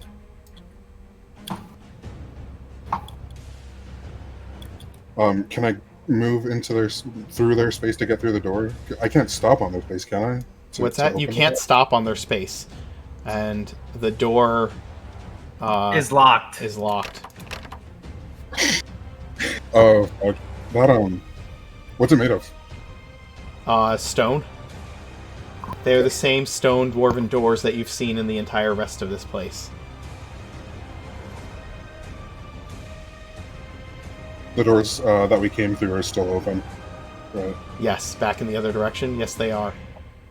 You gonna dash? I think so, yeah. Go for it. Yeah, I'm gonna dash and move, so... Alright. You're gonna take... Well, draw the line of how you're gonna dash, so I can see how many attacks of opportunity you might take. We attack diagonally. Do we move diagonally, too? You can move diagonally, yeah. Okay. So 15 to here? Are you gonna move, like, right... Oh, you're gonna move 15 to there? Okay. Yeah. Alright, so you'll take... It'd be 4. 4. Yeah, Or let's... 5, technically. Yeah, we'll do 5. Yeah. So... I don't know how... Well, yeah.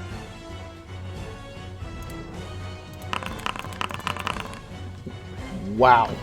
That's a lot of them. No hits. At that point, some of them would have the flanking, right? Because the 16 would hit. Sure, so let's do them in order. This one, the last one to attack you would be this one, right? As you pass by it. So it would not have the flanking as it attacked you. Oh, sure. Okay. Nice. Okay, so the rest of my movement gets me here. Or even if it did, it would flank with this one, which would only be a +2, so would 18 hit you? No. Okay, then no, none of them hit. So the rest of my movement would get me here. Okay. But it won't let me. It says there's a wall or something. Oh, yeah, I'll do it.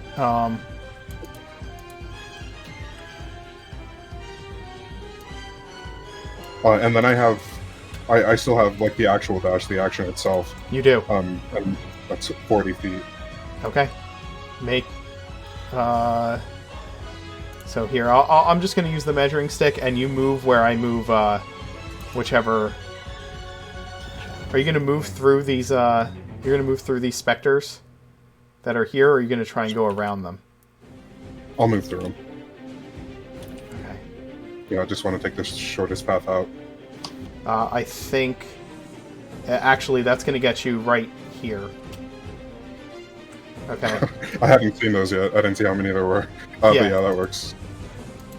So that would put you right here. You kind of barrel through the table, pushing it out of your way, and stop up short where all these bears and specters are fighting each other in the middle of this room. You can hear the howling wind of the wind wall outside of this door as you come rushing in. Kerr. Well, I actually do like Eki, so...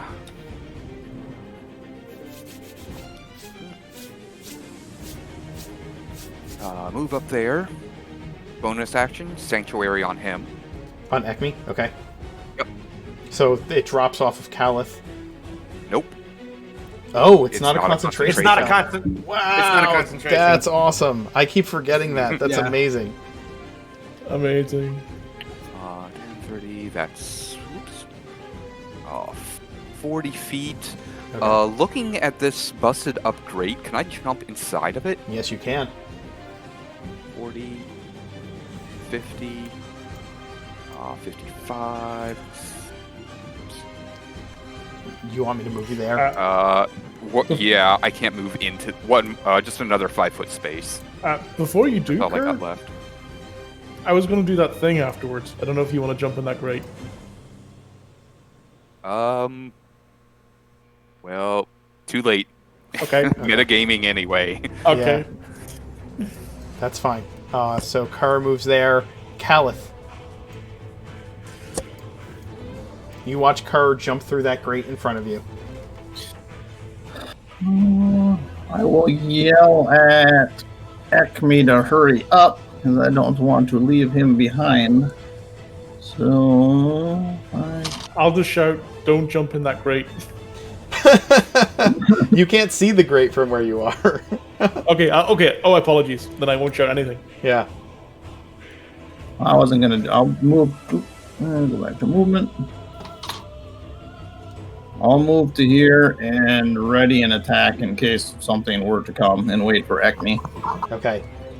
You're not going to fit through the hole in that grate. You can use your action, though, to pull it up if you want.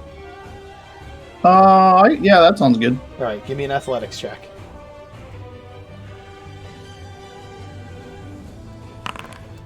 Sure. The grate, you see Kerr jump through the hole in the grate, and you're like, I'm never going to fit in there. And you reach down and pull it, like, rip the whole thing out of the floor, and just kind of toss it next to it with a clatter.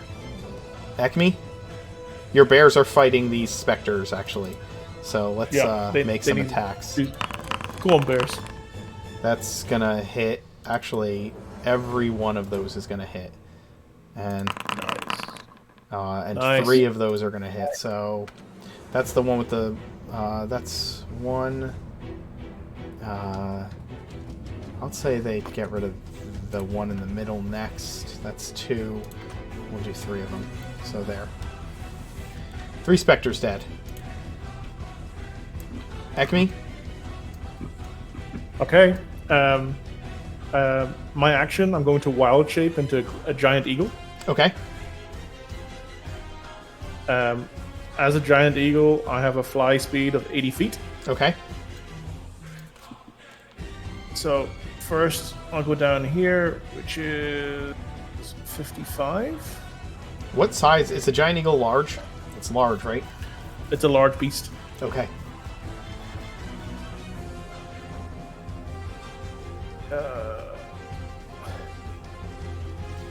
60, 65, 70. At 75, Sure. it's here, and I'm just gonna, I'm gonna grab Calith in one of my talons. Okay. You grab Calith. And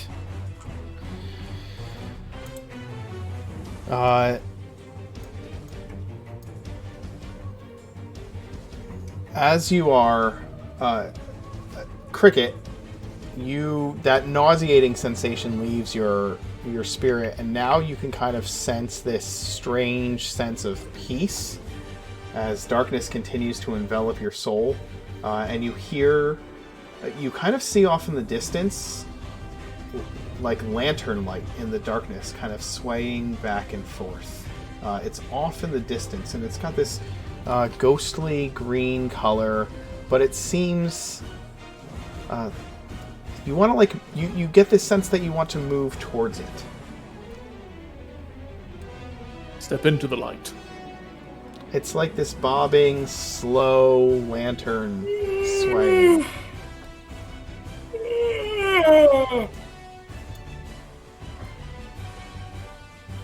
I'm gonna do the cat. And then let's see what this next adventure is.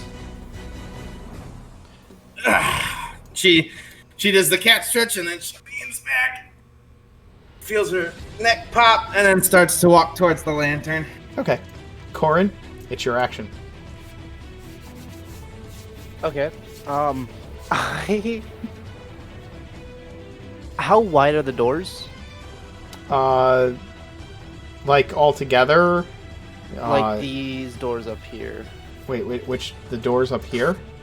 That I just marked, yeah. Yeah, are the doorways big enough for a horse to fit through? Yes. Okay, good. I'm going to go to my robe of useful things. And I'm going to take the patch that has a riding horse. Nice! Absolutely. And I'm going to throw that on the ground. Sure, a horse appears in the space near you. Is doing that considered an action? I believe so. Read your robe of useful things. But you can mount a horse as part of a move action. You can. It takes half your movement to mount a horse. Okay. But the horse still gets to move on its own initiative. It does. Roll it. We'll just move the horse on your initiative. I'm not going to add a horse to the combat. Alright. And then I'm not sure what its movement is, but I'm going to move up here. If I go to space. There we go. Up there. We'll look up the horse back real quick. A riding horse's movement is 60 feet, and it can dash on its turn. Awesome. Oh, and yeah, I'm gonna go then 60 feet. Maybe here, if the door's open. Yep, door's open. There we go. And then, as I guess the horse would continue dashing this way. Okay. Through you can't everything. Stop there. You'd have to stop. Well, I don't know if the horse can get through all of that and the bears and everything because it is a large creature. Do you know what I'm saying? Then I will. Yeah, totally. I know. The bears are a medium creature, Mark. No. The horse is a large creature. Ah, I see. Okay. Then I will run down here. Okay. If I can, yeah. And then another 20 around. Yeah. All right. So you're there on the horse. Gemwin, Corin on a horse just charges into the room and past everything. What do you? The specters are going to start doing things. I would have taken one opportunity attack from that. Okay. The last room. And I still have to kind of go. Yes, I know. So I will continue to move you out of the area. The specters are going to swirl. They're going to keep fighting the bears. Gemwin, what are you doing on your action? I'm going to use Second Wind as a bonus action. Okay. Cool. I thought that would roll it for me. You get 5 hit points back. So, so there's my bonus action. I can get through the bears and the specters. Okay, You can. You're yeah. a medium creature. Go for it. Okay. You could probably skirt around so you only take one attack of opportunity. Actually, 20 gets me there. you'll probably Could be take two. 2 attacks of opportunity. Yeah, that's cool. So, And then how does the wind wall work again? oh god, you're gonna get hit by both of those? Yeah. Yeah, You have any reactions? Can I impose disadvantage with the inspiration I have? Or is that like a before the fact? I'm trying to I'll allow it on one of them. Sure. Okay. So you get hit once for 7, and I need a con save. You have to make a strength save as you move through the wall. Okay. That's 7. Yeah, Mark, I'm gonna have to go right now. Okay. Grayson, have a good evening, man. Have a good evening, Grayson. Thanks. Thank you for playing. We will still And make sure I'd that just we be do trying to get out. favorite moments. Yeah, you guys are gonna, as long as Gemwin gets out, you guys will get out. Awesome. Okay. I'll talk to you guys next week. I have to go. So yeah, See you next Take it week. easy, man. Bye. Oh, I gotta move the cameras around. Hold on, guys. We got camera What's distortion the here. DC, Stephen, on the wind wall? But stand by. Wind wall. You need to do a wall of strong wind rise from the ground. Blah blah blah. When the wall appears, each creature within its area must make a strength save. Creature takes 3d8 bludgeoning damage. The strong wind keeps blah blah blah. Smaller or flying. Maybe not. A creature takes 3d8 bludgeoning damage on a failed save or half as much on success. When the wall appears, each creature must make a saving throw. Yes. It doesn't say that you take a saving throw Moving through it? moving through it. Here, hold on. Let me. Wind wall. A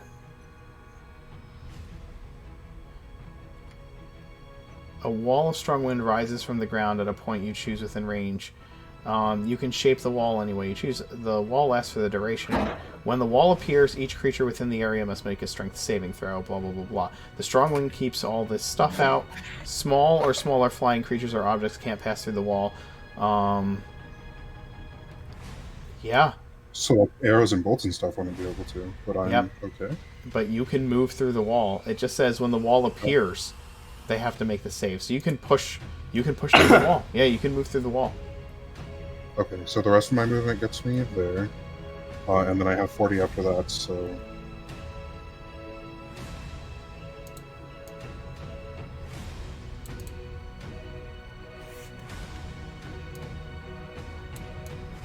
I'm right there.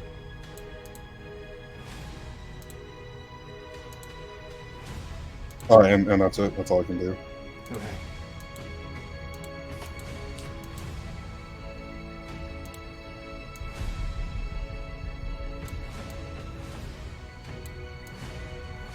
Sorry, I'm still fixing the cameras a little bit.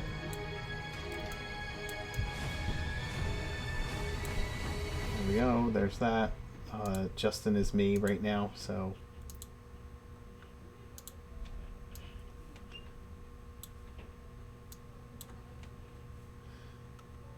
Where am I? I am nowhere to be found.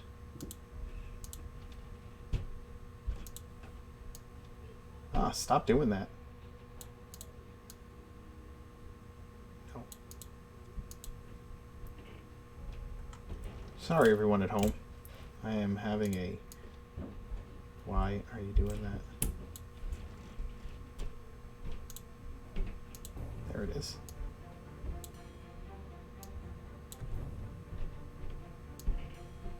There I am.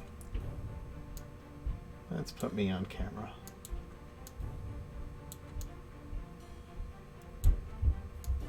There we go.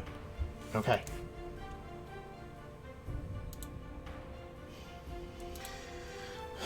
All right. Jem, when you move through the wind wall, Calith, you are in the talons of the giant eagle. The black bears I'll probably... What's that? I'd probably drop Caliph as we have a wall to go through. You do. Yeah, and there's only a small area you can squeeze through, right? Exactly. As an yeah. eagle. So, Caliph, what are you doing?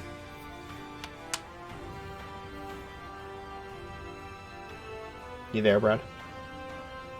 Sorry, I was muted. We don't want to go up the grate. What's that? We're too big. Well, no, I ripped the grate off. Caliph can get down there now because he ripped the grate out. So he can Okay. you can either run to the besides, I don't know if you can get through this door as a giant eagle.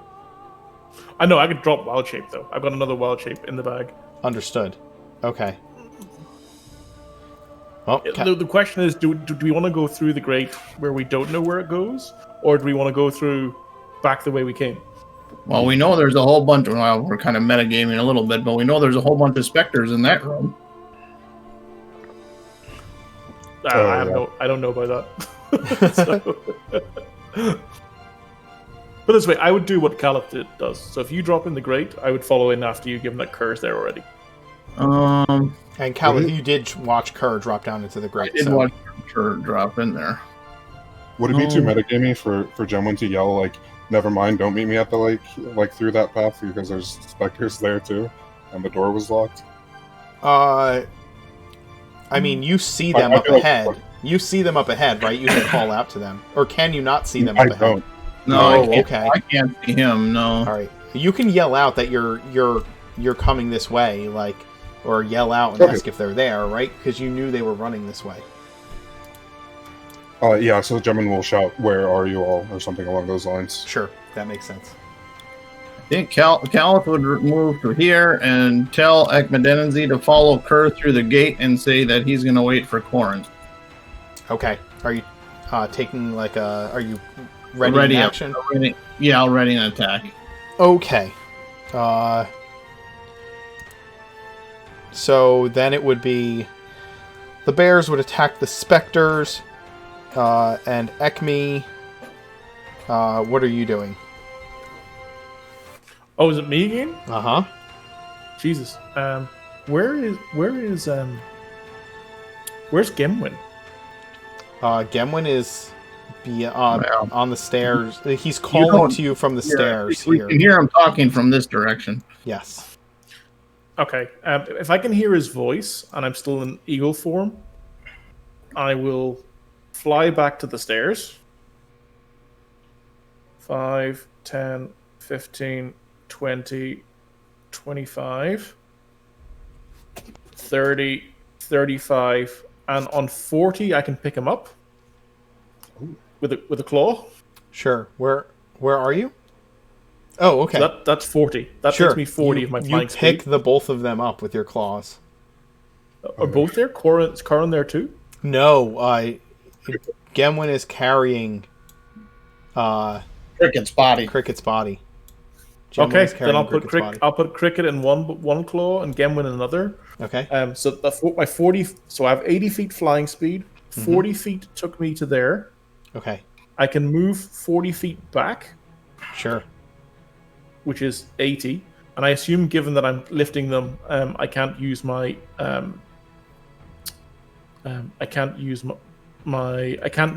dash action because I'm carrying them, right? I think you kind of, once you have them in your claws, I think you would kind of have to use your dash action to get back, right? Because I don't think you could move. I guess you could move at full speed. You could technically carry a mount, right? So. Yeah. Yeah. I guess your claw grabbing them would be a grapple, sure. Okay, so yeah, you move them there. 80 feet gets me there. I would drop them beside the grate, and then I'd drop wild shape, so I'm back in normal form. Okay. And yeah, Corin is going to ride his horse. That moves 60 feet. He's going to move 120 feet. Riding the horse.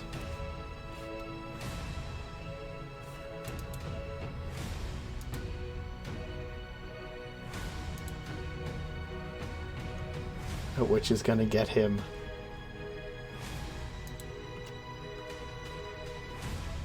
there, and then he's going to jump off the horse and use his own movement to follow you guys. You guys go rushing out, down through the grate, and seek her up ahead.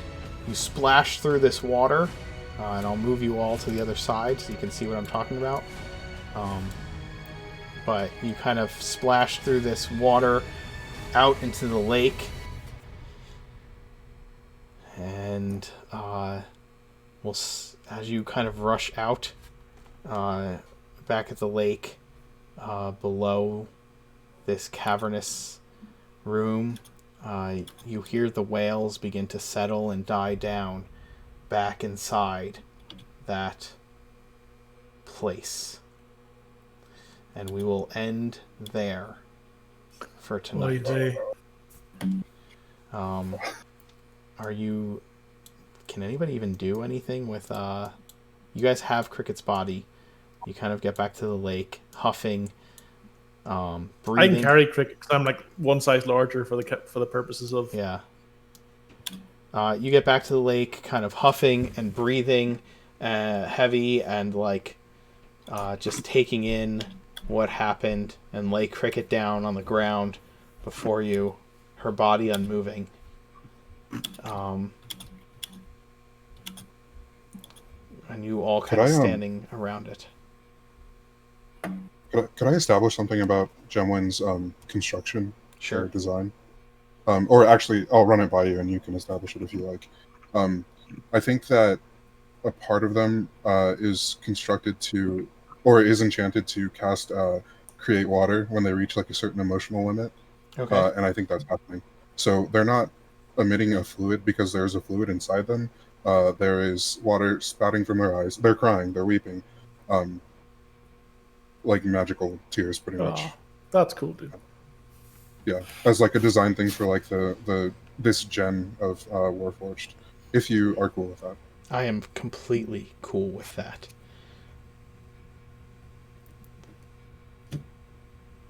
Anybody else? So as you're standing around Cricket's fallen form, as you lay Cricket down upon the ground. Is it clear that he's dead? She is unmoving, dead weight. The eyes are still staring blankly.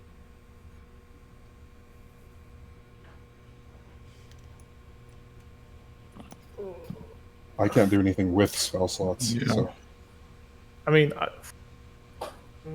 I've got a healing spell, but if I don't think she's alive, I mean, I feel like we would know if someone's dead. In this world. Yeah, exactly. Yeah. Kerr, you crawl over there. Yeah, I'll crawl over there and take one of my little talons and just put a big cut on my arm and wipe off a bunch of the blood. Start putting divine-ish runes onto her body, and I'll start muttering to myself. And I'm going to cast ceremony funeral rite.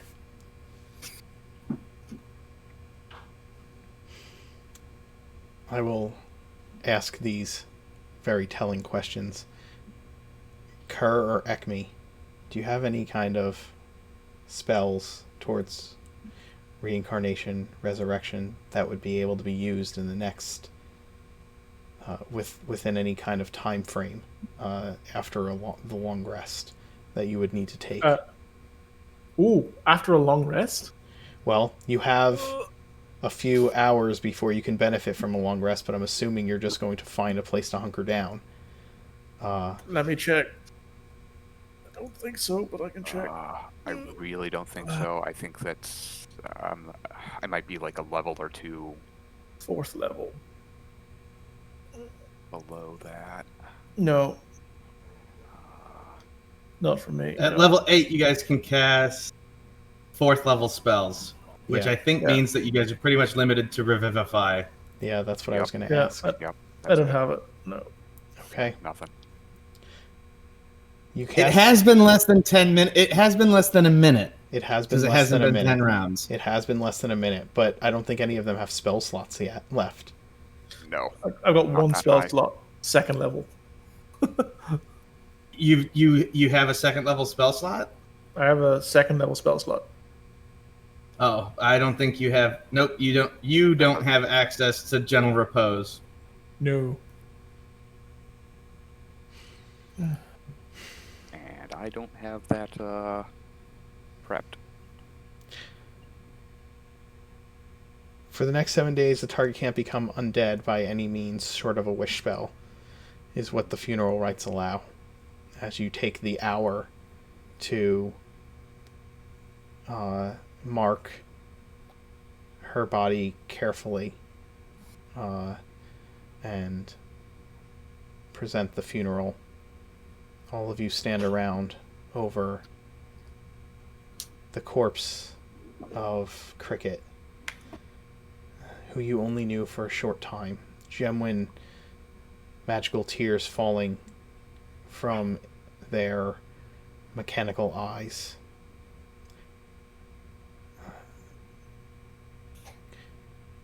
Caliph and Ekme, you say goodbye to another person that you knew.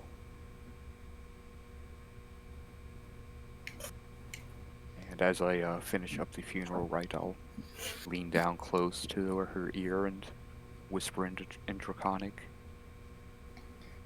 She will enjoy your mischievousness. Sleep well. I close her eyes. Cricket. Sorry, quick question, Mark. Yes. But this is a bit weird. I'm only asking this because you asked whether I would have a spell. We're not leveling up next session, right? Mm-mm. Okay, then no, I don't have a spell. Stephen, can you lean forward a little bit? We're getting just your eyes. Sorry. That's okay. Caliph will say a little Awathan prayer. He didn't know her real well for real long, but still fought side by side.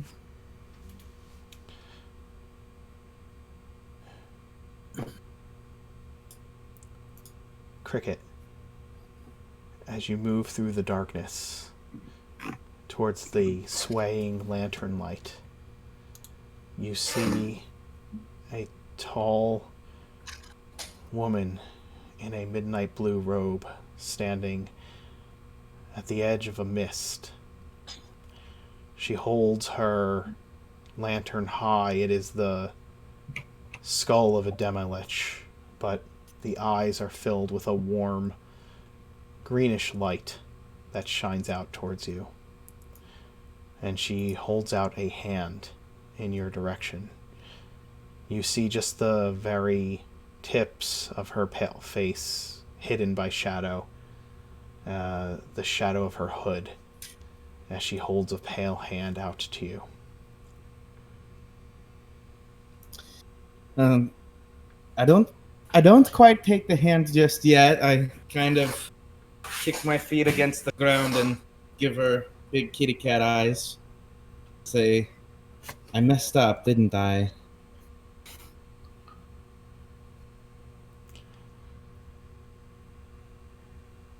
I died.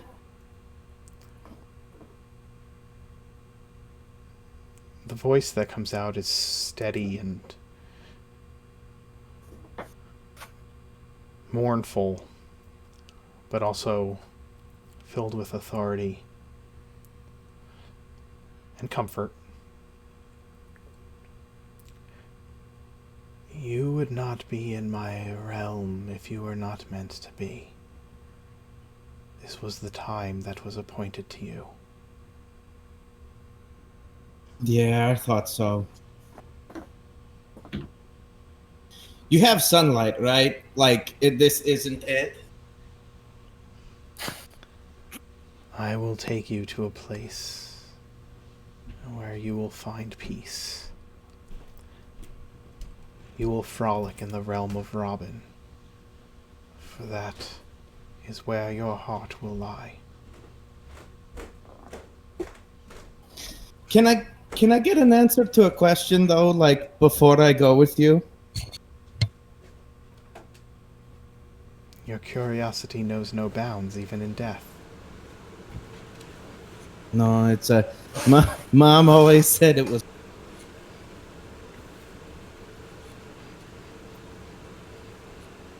Ask your question. So is that? Um, I left because I was looking for my brother.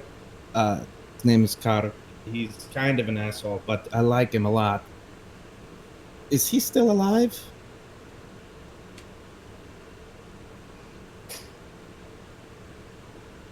You haven't brought Robin another one, like another tabaxi that looks kind of like me, except he doesn't have like these cute white cheeks right here. Instead, it's all black, and he's, like I said, he's kind of a dick, you'd know. Thondra gives you a telling smile and holds out her hand. It's a smile that says that it's a knowing smile. He yet lives.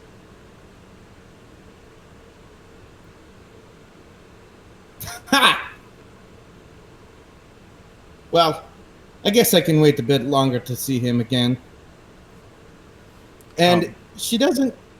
Yeah, she reaches forward and takes Thondra's hand and says, "I'm holding you to that promise of sunshine. This would be absolutely awful as an afterlife. I'm just saying you could spruce it up a little bit." Thondra leads you into the mists, the lights of her lantern bobbing before you, guiding you along the path to the afterlife. And we will end with the visage of Thondra and Cricket disappearing into the subtle mists of Sheol. I hope those of you out there have enjoyed watching, and those of you playing have enjoyed playing. We're still going to do our favorite moments tonight, but a moment of silence for our dearly departed Cricket, I think, is an order. Boy, that's rough. All right, You still lasted longer than Steven's turtle. True. Still alive, by the way. Still alive. We're gonna, at the end of every adventure, we like to share our favorite moments with each other about our own characters and each other's characters in order to just kind of affirm awesome role-playing moments, things we enjoyed about playing together. We invite you in the chat to share yours as well for each character as we go around. We just ask that if you share a moment for one of the characters, you share one for each of them. And real quick, I think that the favorite moment for everybody for Corin was absolutely the use of the robe. Am I wrong with that? Like, pulling the horse out? Absolutely. Definitely. Yep. That was clutch. It was great. Oh wait, I have this. Yeah. The real boat. The. Okay, yeah, no, I've got. It's not quite a favorite moment. Well, it is for Corin. I loved his like frustration at being unable to deal any real damage to the fucking things. And with he was like, this guy was like, "Are we really gonna open that door? Are we really gonna raise a necromancer? What the hell are we doing?" That was it.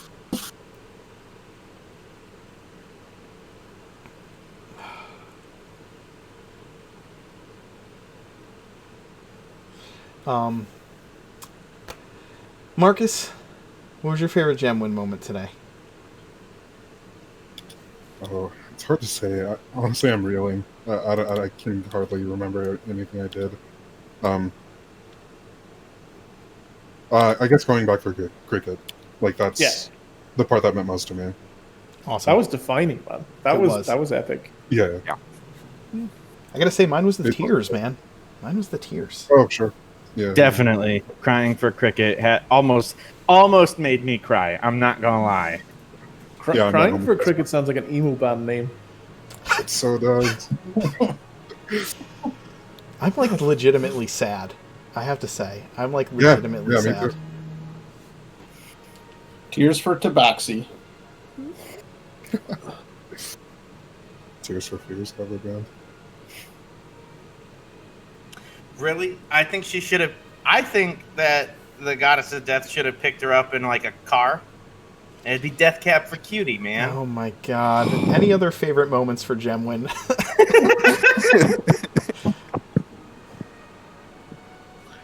I've always enjoyed Gemwin's role playing. Just because it's like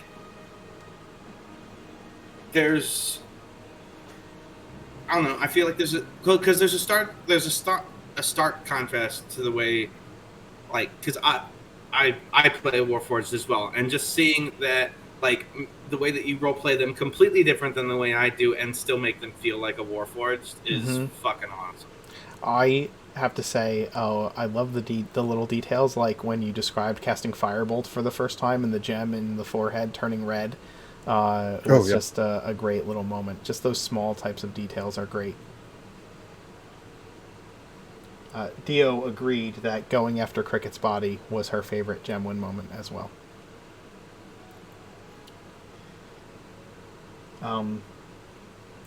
The realization that is not really a good moment, but I mean it is, but bad for the character, good for the player, was the realization that the stone door was locked and you weren't getting through it.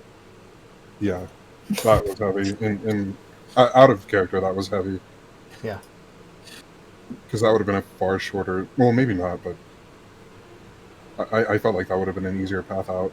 Sure. I mean, it could have been, you know, but it was the option was closed off to you. Yeah. What's that? The other dimension to that is that if Cricket was up and kicking, she would have been able to pick it, but I can't. I don't know how to pick doors. Yeah. Yeah. Just one of those moments, right, where it's like, yeah, where you really feel the loss of the character, right? Because something of, yep. Steven, favorite Ep3 moment? Oof. Yeah, it wasn't just an Acme moment. It was just the kind of it was the moment where me and Gemwin were having this like academic arcana conversation about theoretical possibilities, and then we just turn our heads around and it's like, where's Cricket? Like literally, we're discussing like some theoretical possibilities without even actually going into the practicalities of it, and it's like, oh, okay. Dare I say it? You all turning to look for Cricket made it quiet enough for you to never mind. Yeah. To hear crickets? But yeah, I know. I'm sorry. I'm dealing with the sadness through humor. Okay. Yeah. Bad humor, but humor nonetheless. Other favorite Ep3 moments tonight? Components. The use of Bumbledore. Every time he uses the bees, I have a giggle because of the way they communicate. The image of a Loxodon having to communicate through interpretive dance makes me laugh every time. Dio said asking Calith if he is sure about following him, and the academic conversation with Gemwin were her two favorite moments. I loved you pulling out that sleet storm, man, or the ice storm. That was awesome. Covering everybody's tracks. The bears too. That was clutch. Oh yeah. Oh, the bears were fucking awesome. Bears were huge. And Calith anti-liked how you placed your spell to hit the empty space north of Curve, and laid the one space to the south that I'm in blank. So that I don't get the temporary hit points. Fog of War, my friend. Fog of War.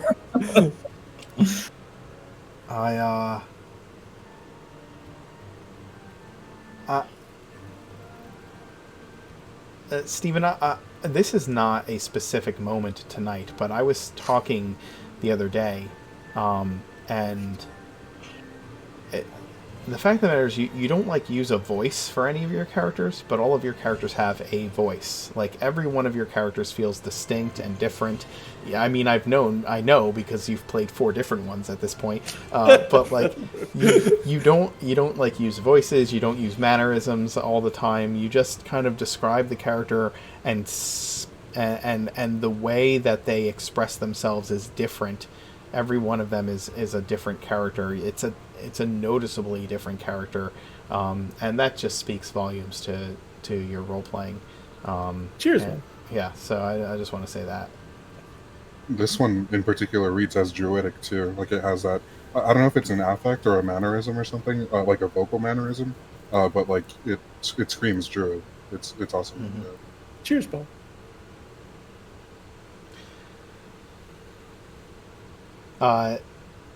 Justin, favorite Kerr moment tonight? I don't know.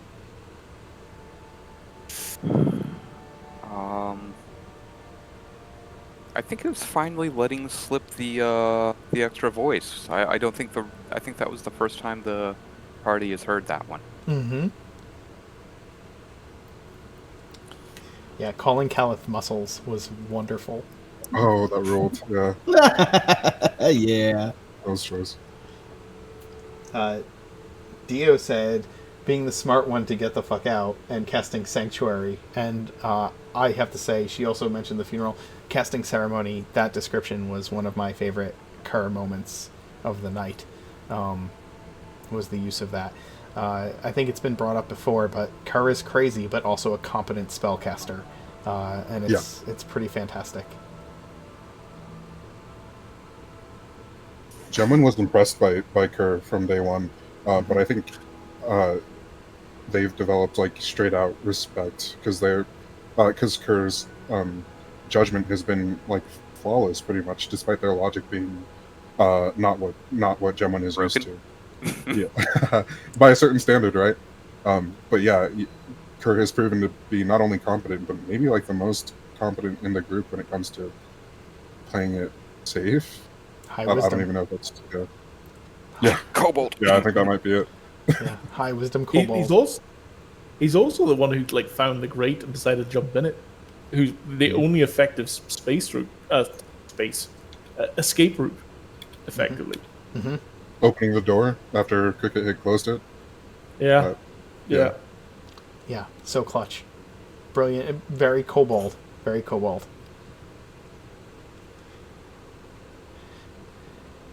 Brad, favorite Caliph moment?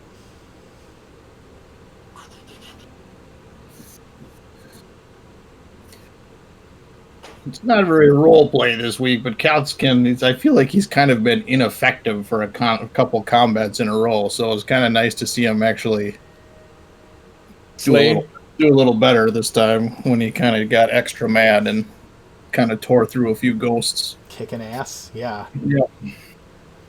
Which I know his build is more around a defensive, so he's never going to be like a bear totem barbarian that's, a offensive juggernaut because his skills are all more defensive.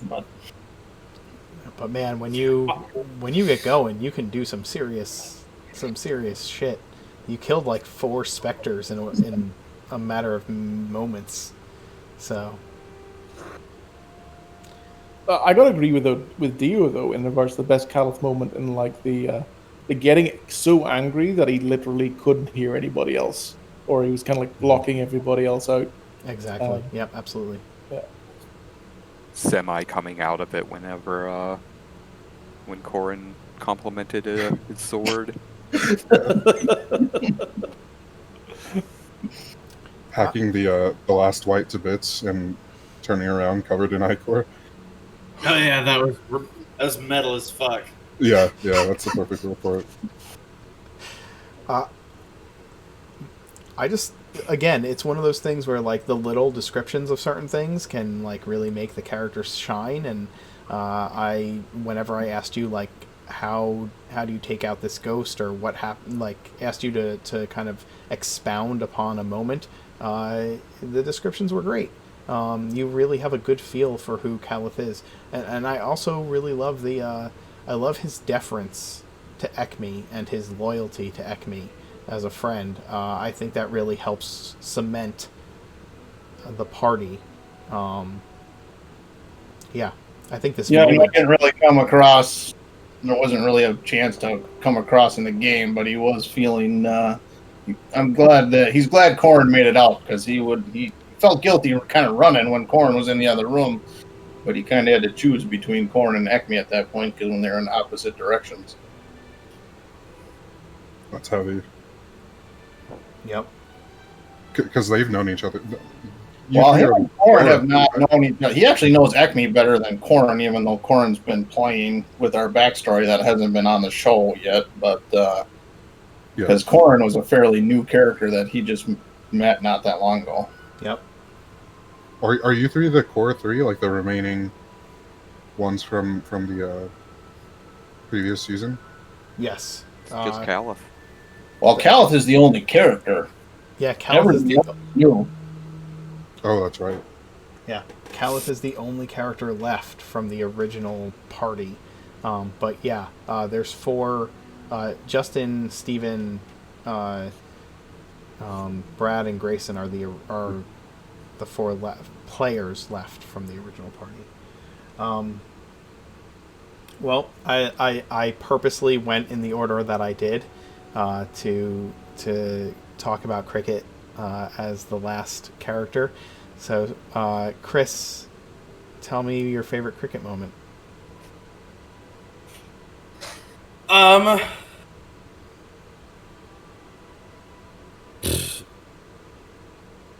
Not really a favorite moment, but like, well, yeah.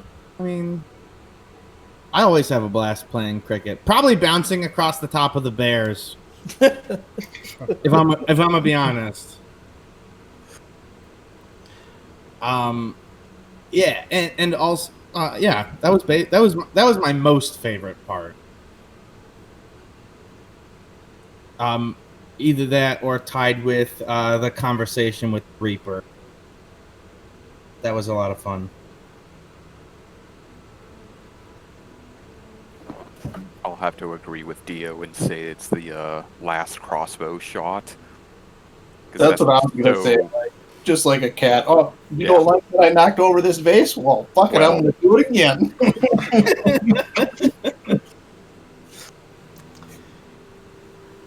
Yeah, absolutely. The hiss, too, after backing into the corner. Well, what's so frustrating is that if I'd thought about it and realized that they can all hit me and move out of the way, I could have used feline speed and the dash action as a bonus action and fucking rocket at 120 feet without getting knocked out, and just gotten the fuck out of there. That was frustrating. It's going to sound pretty brutal, but my favorite moment was actually the fact that you went that way. Like, literally, we were having this conversation about this is what we could do, and then you just took it upon yourself with very Cricket-like to, like, go through the door, let's try this, and oops, fucked it up. I thought that was, like, in regards to ways to go, I thought that was a pretty fucking awesome way to go. I loved Cricket as a character, and like as much as Cricket was backed into a corner, I have to say that as a DM I felt like I kind of was in this situation where it's like this is the logical conclusion of these actions, and like Cricket's dialogue the whole time, her constant curiosity, her just, yeah. Every minute of Cricket has been enjoyable for me. Every minute of it was awesome. I can't pick a favorite moment because it was just every time, Chris, you would open your mouth as Cricket, there was just some kind of like just perfect explanation or line or description that was coming out of your mouth. It was, yeah, awesome character. Well, I hope I hope you guys enjoy the next character as much. I rolled his stats, and they turned out. Do you guys want me to wait until next week to show you guys? Yeah, let's reveal it. Let's reveal it in the next episode. We'll reveal it when we can reveal it. I gotta figure out how that's gonna work. So yeah, you and I can talk. Absolutely. Oh man, any other favorite cricket moments? Not a moment, but there's an overlap.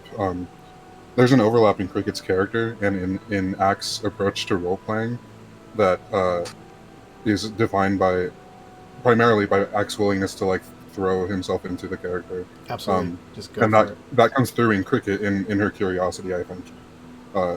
So the lack of caution was defining.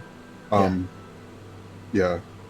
And just broadly, like Cricket is Jumwin's second friend ever, I think. Second, like, person that they felt close to. And yeah, the fact that they're gone is crushing to, I think, Jem, and then to me a little bit too. Like, I don't want Cricket to be gone. I don't want Cricket Cricket sucks, to be gone either. But yeah, but it also, it's like bittersweet. Yeah.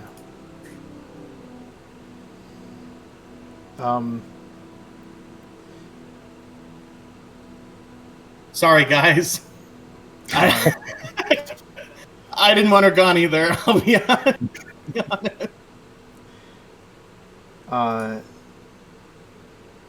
I'll say this: my favorite moment as DM tonight was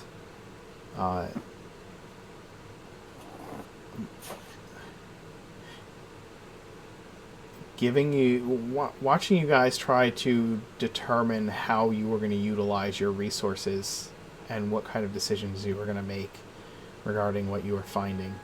I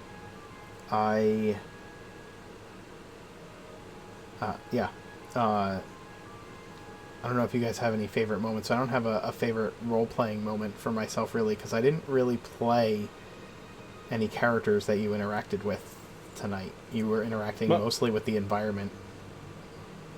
My favorite DM moment was that you were true to the game, and there were consequences to our dumb actions, and it's real, you know. And you didn't pull back, and it is what it is, and it was the right thing to do.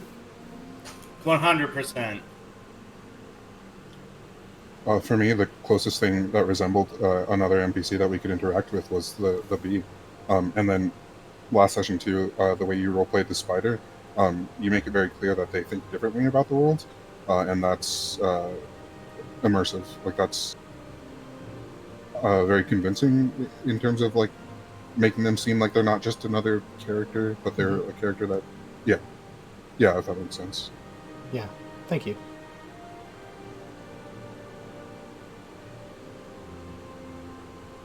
Yeah, I like the way you handled Cricket's demise, and actually just like the way the whole final battle that you kind of ran it a little more cinematically than a kind of more than as turn by turn as we normally would be. I thought you did a good job at that. Thanks. It felt fair too. It easily couldn't have been, but it totally felt fair. Good. That's important. I want the world to seem like you guys are. The world is there, right? Whether you guys are interacting with it or not, the world is there. These things are going on, and when you interacted, sometimes the world, you are going to be reacting to the world around you, and sometimes the world around you is going to be reacting to you. And it shouldn't feel like the world is tailored to your choices or skill level, like or character level, right? It's like this place has been here for a very long time, and now you are opening doors and discovering it. And there were moments where it's like, you're going to draw one encounter right into another encounter, and I knew that was happening, and I was like, okay, if that's like... So,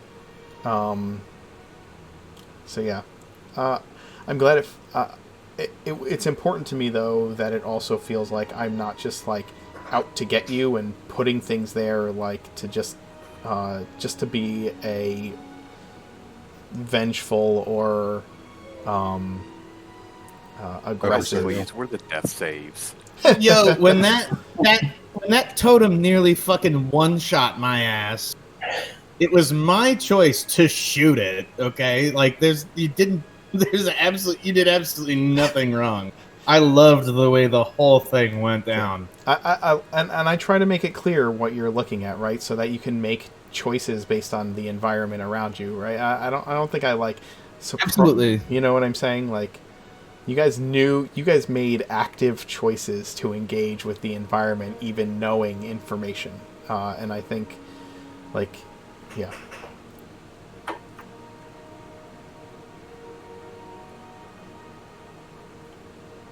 That was a good night, guys. It was a sad night. It was a heavy night, but it was a good night. Fucking excellent. I loved it. Good. It's all the glad better everybody for it. enjoyed it. I'm glad everybody had fun. I hope all of you watching at home enjoyed the game as well. It was a good night with a lot of good moments, and we'll see what these guys do next week. And hey, I mean, she could come back. There's potential. Yeah. We have 7 days to make sure it's not as a zombie. 10. Oh, 10? 7. Oh, not for the zombie thing. You have 7 days to make sure she's not a zombie. You have 10 days to try and cast certain spells, or if you can find someone who can cast True Resurrection, that might be really expensive, but They got 200 years for that. there's always a chance.